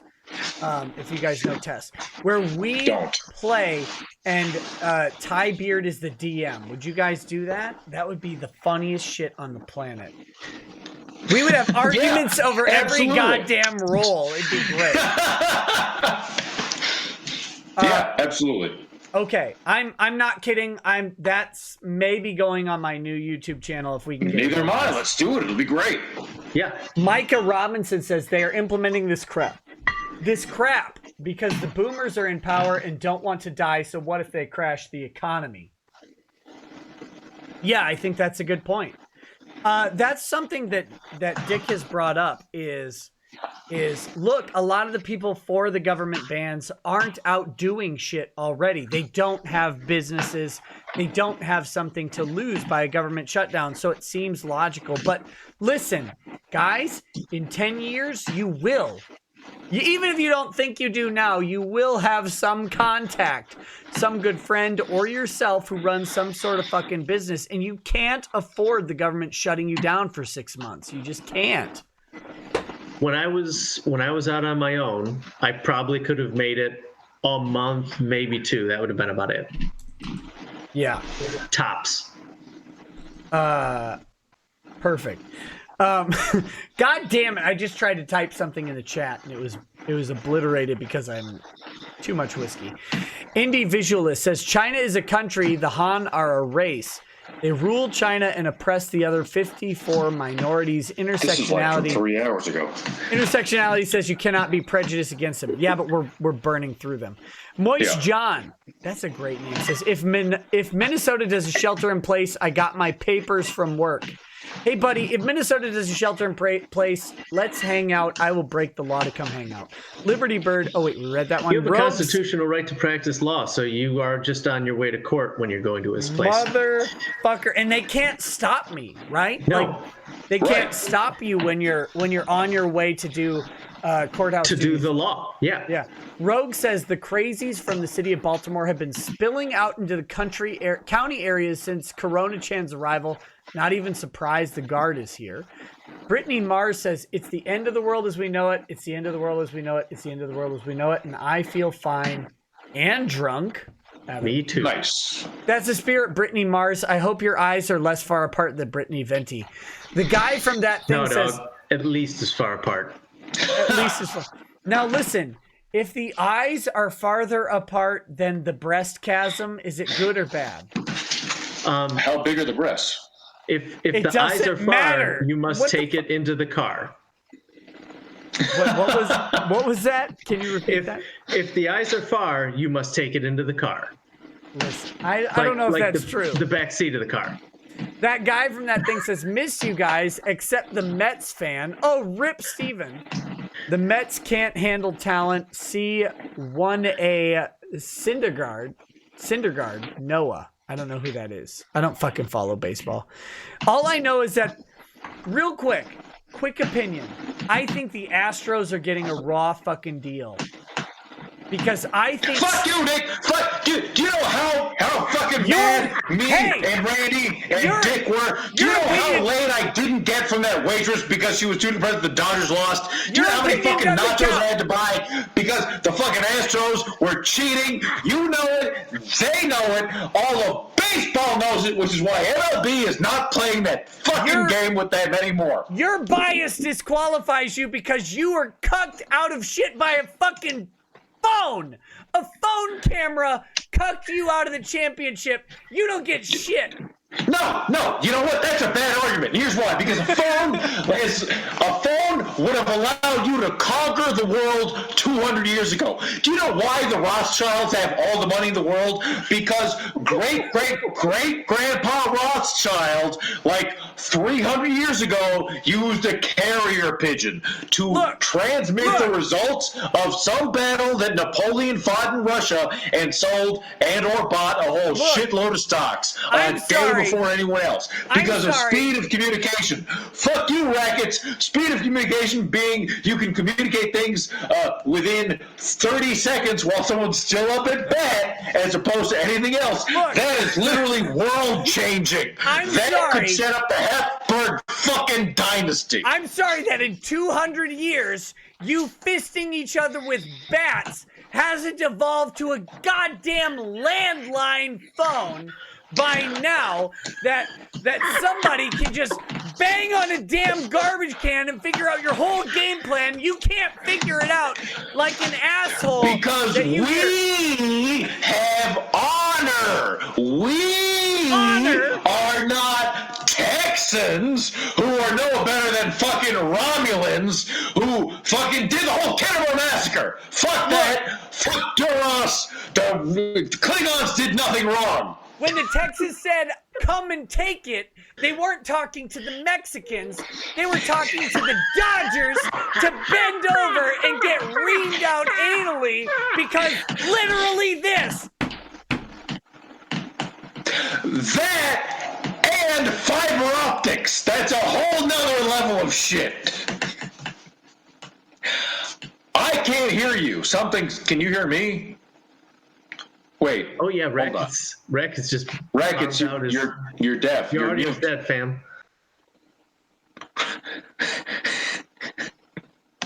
Look, I'm just gonna say that I take the position that I don't know anything about sports because I come from Detroit, where we have the Lions, who don't even. I know it's a different sport, but we don't even know what winning looks like. I yelled too goddamn much, and the microphone died. Okay.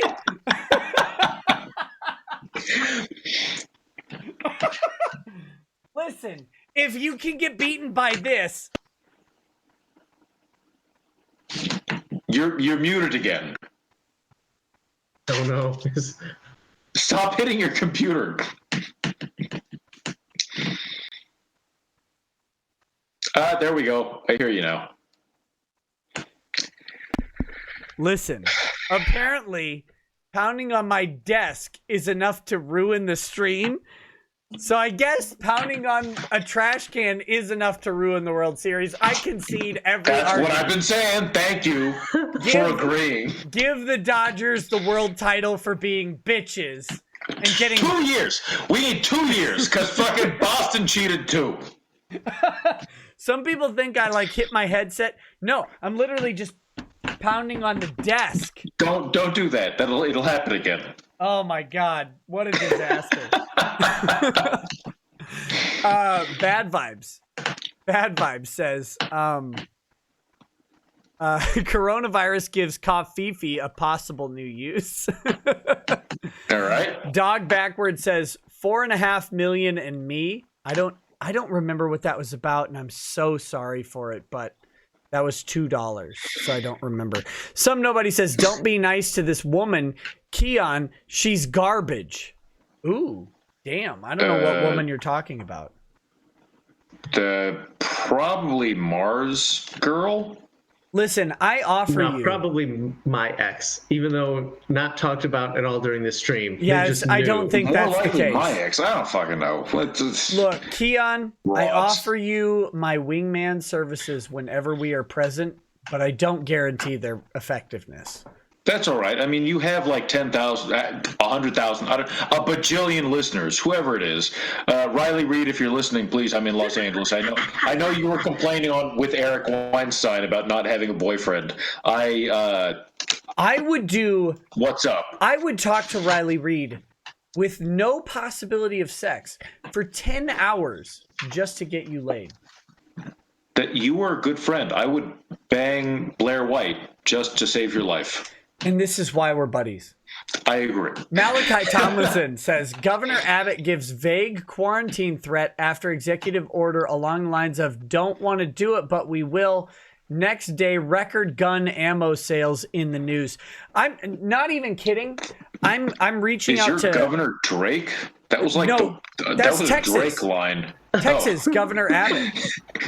Sure. But if you guys are followers of my channel, if you guys know, if you're familiar with Q, my man Q, Out of the Darkness is his YouTube channel. I'm inviting him over to my house tomorrow for a gun oiling stream. Because nice. I legit, I have no idea what these fucking people are going to do. And I think I need to clean and oil my guns and make sure. Because I have shit at my house. I have kids at my house. And I'm worried about the roving bands of morons. Yeah. You guys are invited too, but it's a longer drive. Baby Metal Rock says, God bless from Flint, Michigan. Oh my God, don't drink the water even now. Yeah, bud. Have they fixed that yet? They were supposed to. I think, if I recall, like the University of Michigan just bought the city or something like that. They just bought it. Oh my God, what a disaster. The people I trust less than politicians to run a city are college administrators. Yeah.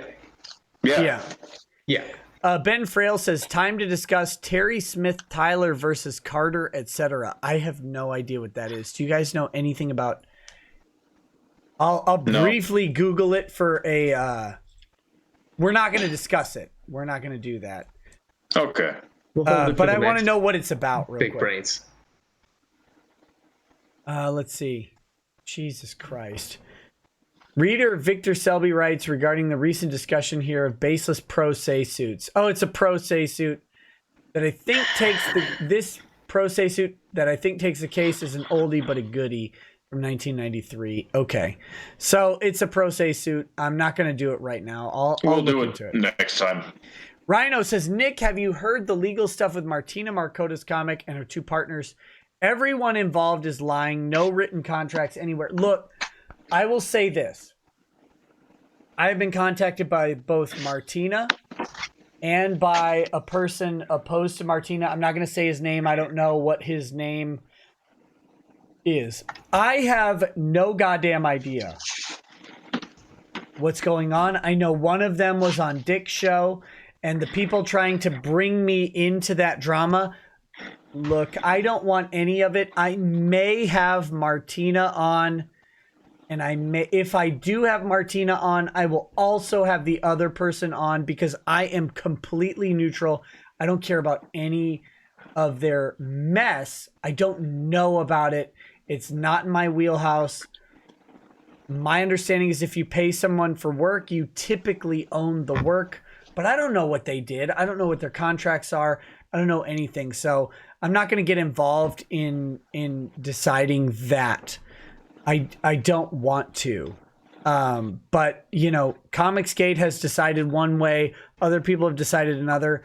I'm not going to make my opinion on it because I don't know enough. Maybe I'll talk to both of them.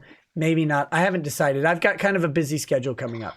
Erdy80 says, when are you doing a D&D stream? Apparently, I'm going to go on Bibble's stream on the 29th, which should be a disaster. An absolute fucking disaster. It'll be great. I'm going to play in Hexblade Warlock, which means I'll be the prettiest motherfucker with a sword on the planet. Hey, I'm a fucking power gamer. Yeah, and no, I don't know. I mean, I barely know 5th edition. I bought Kenku, Chainlock, FTW. Look, I bought Dungeons & Dragons 5th edition books the other day for my kid because I was listening to D&D lore videos and he's like, I want to know what D&D is. So I bought him the set, the DM guide, the monster manual, and the player guide. Yep. $170. I believe that. And then $50 more for Xanthar's Guide to Everything, which is an expansion kit to all 3 of those. And I was like, remember how earlier in the night I was saying "fuck Luke Gygax"? I would like to renew my. He doesn't even own my it. complaint. No, he doesn't. Well, then fuck Wizards of the Coast. I don't fucking know. Yes, Wizards of the Coast and TSR own D&D. Luke Gygax. Fuck Wizards unless they want to give me free shit. Luke Gygax owns. Yeah. He writes modules that he then sells to Wizards of the Coast and TSR because the Gygaxes don't own D&D anymore. Yeah, so right. That's his participation. It's pretty crazy. But no, there is one on the 29th apparently that I believe I'll be on. I'll post it when I'm on it. Skippy Kish, welcome to the lawyer level of the channel. 47 Ronin Gaining, welcome to super lawyer level. Are you guys super lawyers? I mean, you see the cape, right? Did you pay $2,000 to put your name in a magazine? Or however much it is? Yeah, no. I have a cape. That's just as good. Eric Stein, welcome to super lawyer status. Look, guys, if you have joined the channel at super lawyer level, please check the community posts on YouTube. You can find access to the Discord that way. Ben Frail says, rip Kenny Rogers. Now, I did hear during the stream that Kenny Rogers has officially died. What? Yeah. Apparently, he didn't know when to fold. He folded now. Terrible. Look, it's not my fault he cucked to death. Bill and Ted Melvin death, and Kenny Rogers just fucking died off from it. So, pretty pathetic. Let's see. Jablace Boogly says, enjoy the drinks, guys. Hey, thanks, Jablace. I did do that. Colin says, love this. Hey, me too, buddy. Chang, we're catching up, by the way. We're almost done. I know you guys have given me way more time than is reasonable, so we're almost done. 5 hours, brother, only because we like you. Changus Khan says, is there any other courtroom case that's as beautiful as State of Georgia versus Danver Fenton Allen? Not many that are public. Yes is the answer. This shit happens probably with alarming regularity, but you won't see it publicly until the advent of the internet.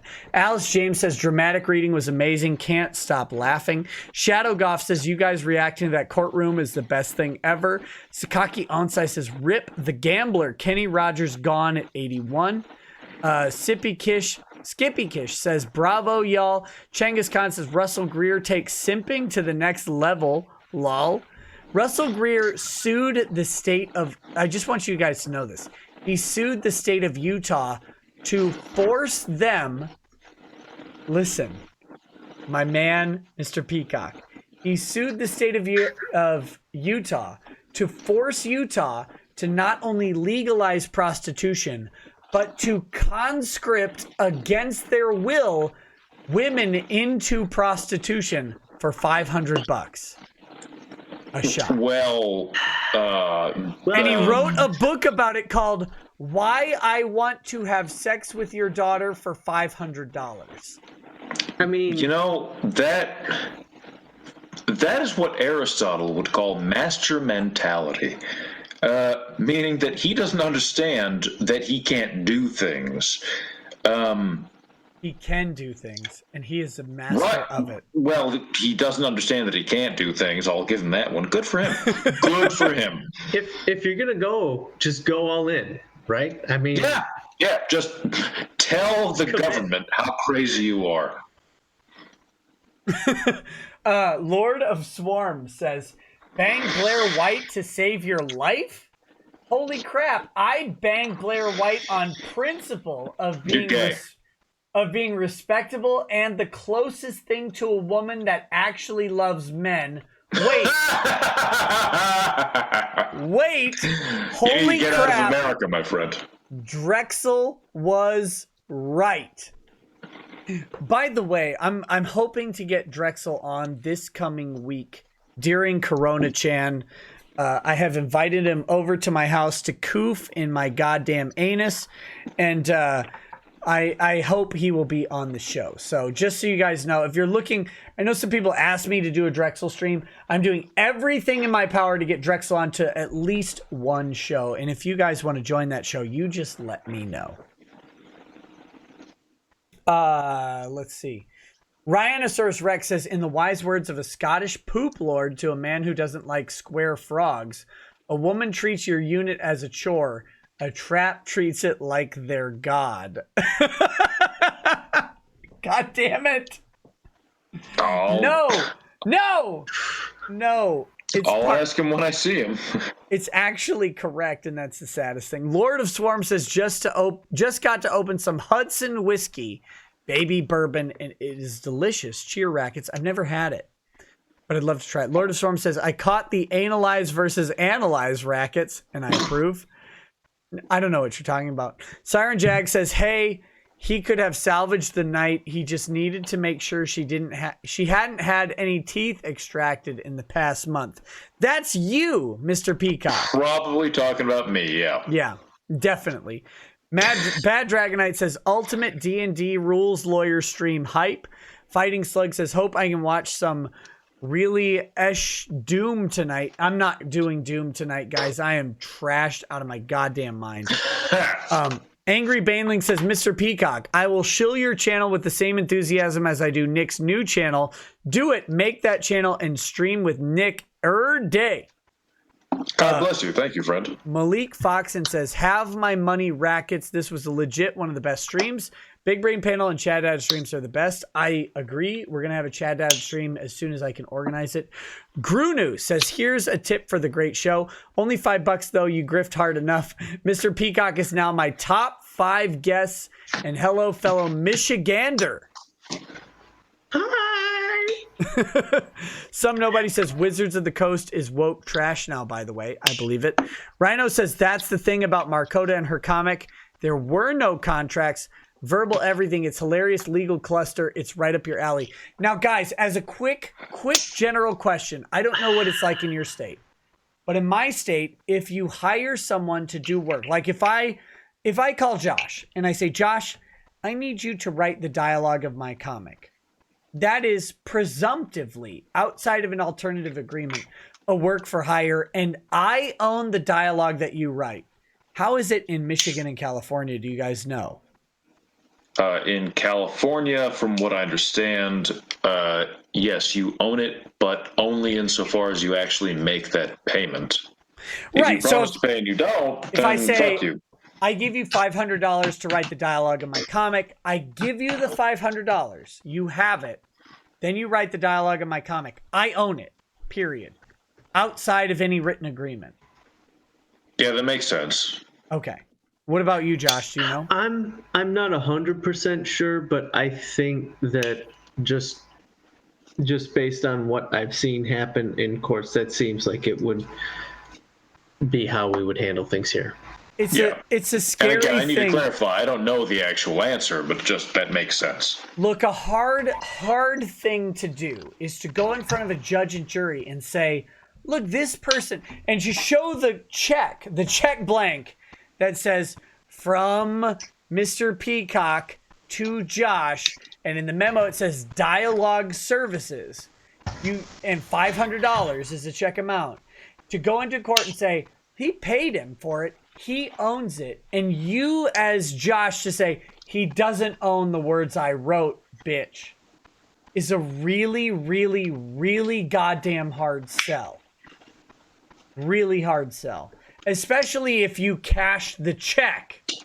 If you didn't cash the check, if you sent the check back, there's a chance. There's a chance. But once you accept payment for a service, you, by most state standards, you implicitly accept the fact that you provided that service.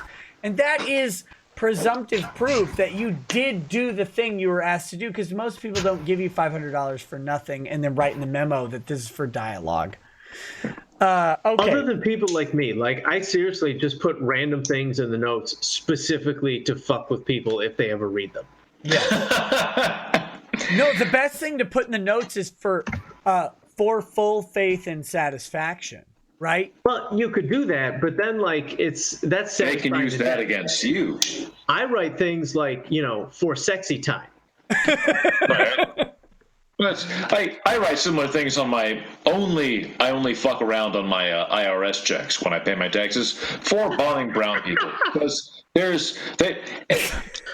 buying brown people? Is that what you said? Bombing brown people, guys. Bombing brown people. All Okay, the taxes any of us will ever pay combined does not amount to one Tomahawk missile. Like that. That's all of us. Listen. For the rest of our lives, is going to killing like the 6 brown guys that got blown up in a Humvee fucking convoy. When you write your check to the IRS, just put in the memo line for Agent Markey. For Agent Markey, gingerly licking the rim of my anus. Just write that down. See if they catch it. We're done here. Good night, everyone. No, we have like 4 more chats. Bad Vibe says the link is about a rural town bar defying bar closure due to St. Patty's. City chief had OLCC license pulled over the Hong Kong flu. Oh, that's bad. Version 2. Look, St. Patty's is a disaster. Everything's a disaster with the closure. No one knows what the fuck they're doing. And all of those remedies will be 2 years out. They just Yeah. Bad Dragonite says, Keon said a young, thin brunette with loose morals, nothing about gender. So Brunette implies female. A man would be a brune. I'm going to hook you up with Review Bra. Well, Review Bra is not a brunette. He's a brune. What about All Gas No Brakes? Have you guys watched that guy? He's the funniest motherfucker on the planet. No idea who he is, but he's a guy, so no. Seriously, when you sober up, watch All Gas No Brakes. The guy goes to various conventions and just interviews people straight faced. And it's the funniest That actually sounds great. It's the funniest shit on the planet. Cigar Chomping Penguin says Amazon shut down. Get real, Keon. There's a shift supervisor who is on LOA right now at my facility because she might be diagnosed with corona. Management is still making us all come in for full shifts because we are essential. And Amazon is essential. I need shit delivered to my house. Fuck you. All right, great. I'm sorry for you, but that means that the show will be up next week. Sigma Zero says, drinking the last of my Yamazaki 12-year. What should I buy next? Budget is $100 max, leaning towards bourbon or rye this time. Look, get yourself some Duke bourbon. It's about $60, maybe $50, depending on the taxes in your state, and it is beautiful, beautiful bourbon. All right, guys, that's it. Let's end this fucking show before we all get disbarred. Die? Yeah. Yeah. Too late. Thanks for all being here for 5 hours, everyone. God bless. Keep Thank you guys. tuning in to Nick and paying him money. Way too much dick sucking needs to occur for you guys hanging out for so long. I appreciate it very, very much. And we need to do it again sometime soon. It's always great. That is true. Oh, and also I'd like to address some people in the chat were saying that they really need to watch a stream with me and Drex on it. That has happened before. Go find it. Yes. And wait. like and favorite Nick's stream, please. TLJ Screwjobs asked if I mentioned a chat with Chup, and I don't see it. Okay, TLJ Screwjob. I read both of the chats that came through. Oh, wait, no. I didn't read this one. God damn it. Here we go. Last one. That prosecutor in the Lucas case probably went to law school with Chup. Chup has 3 writs of mandamus. FYI, other members of the Big Brain panel. Also, he only got 16% in an election and lost to 2 lawyers, not other judges. Okay, how many judges do you guys know that have been mandamus 3 times? A lot. I know one personally. I got dinner with her recently. Look, you're in LA, that's why. Well, yeah, it's different. We have a whole shitload of bad judges. What if now? Okay, personal opinion. If you are a judge and you're running for the you're district court judge and you're running for the appeals court, and you lose to 2 other non-judges, are you a cuck? Yes. Okay, thank God. Yeah. Because if you're a judge and you lose to like a fucking appellate court attorney, you should probably just quit. Right? Yeah. I mean, if you're a judge, the way it is in Michigan, right? It's set up. The whole thing is based on name recognition And no incumbency, right? Yeah. None of these people are incumbent to the position. Yeah, the incumbent beats you 98% of the time or something like that. But if there's no incumbent and you're a judge on a lower bench, almost unheard of, I think, if I'm remembering correctly. Imagine losing 16% to 50. That's, especially with and just based on the way that it runs in Michigan, CHUP is the letter C, which is pretty dang close to the top of the thing. And I don't know if it's this way everywhere, but the way that they do the ballots in Michigan, it's alphabetical, and we're lazy. Is the show. So just the first name that you see, that's good enough. Yeah, that's probably right.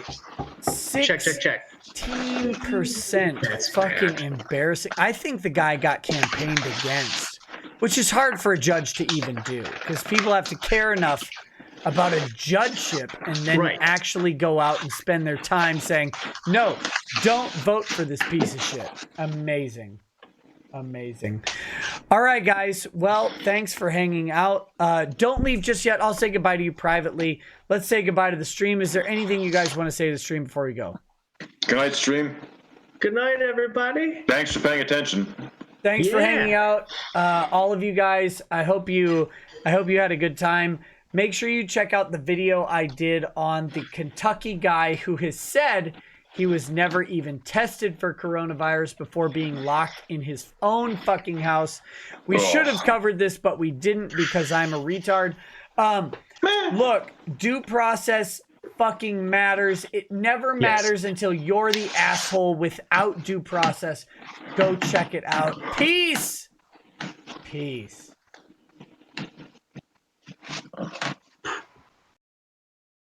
Okay. God damn it.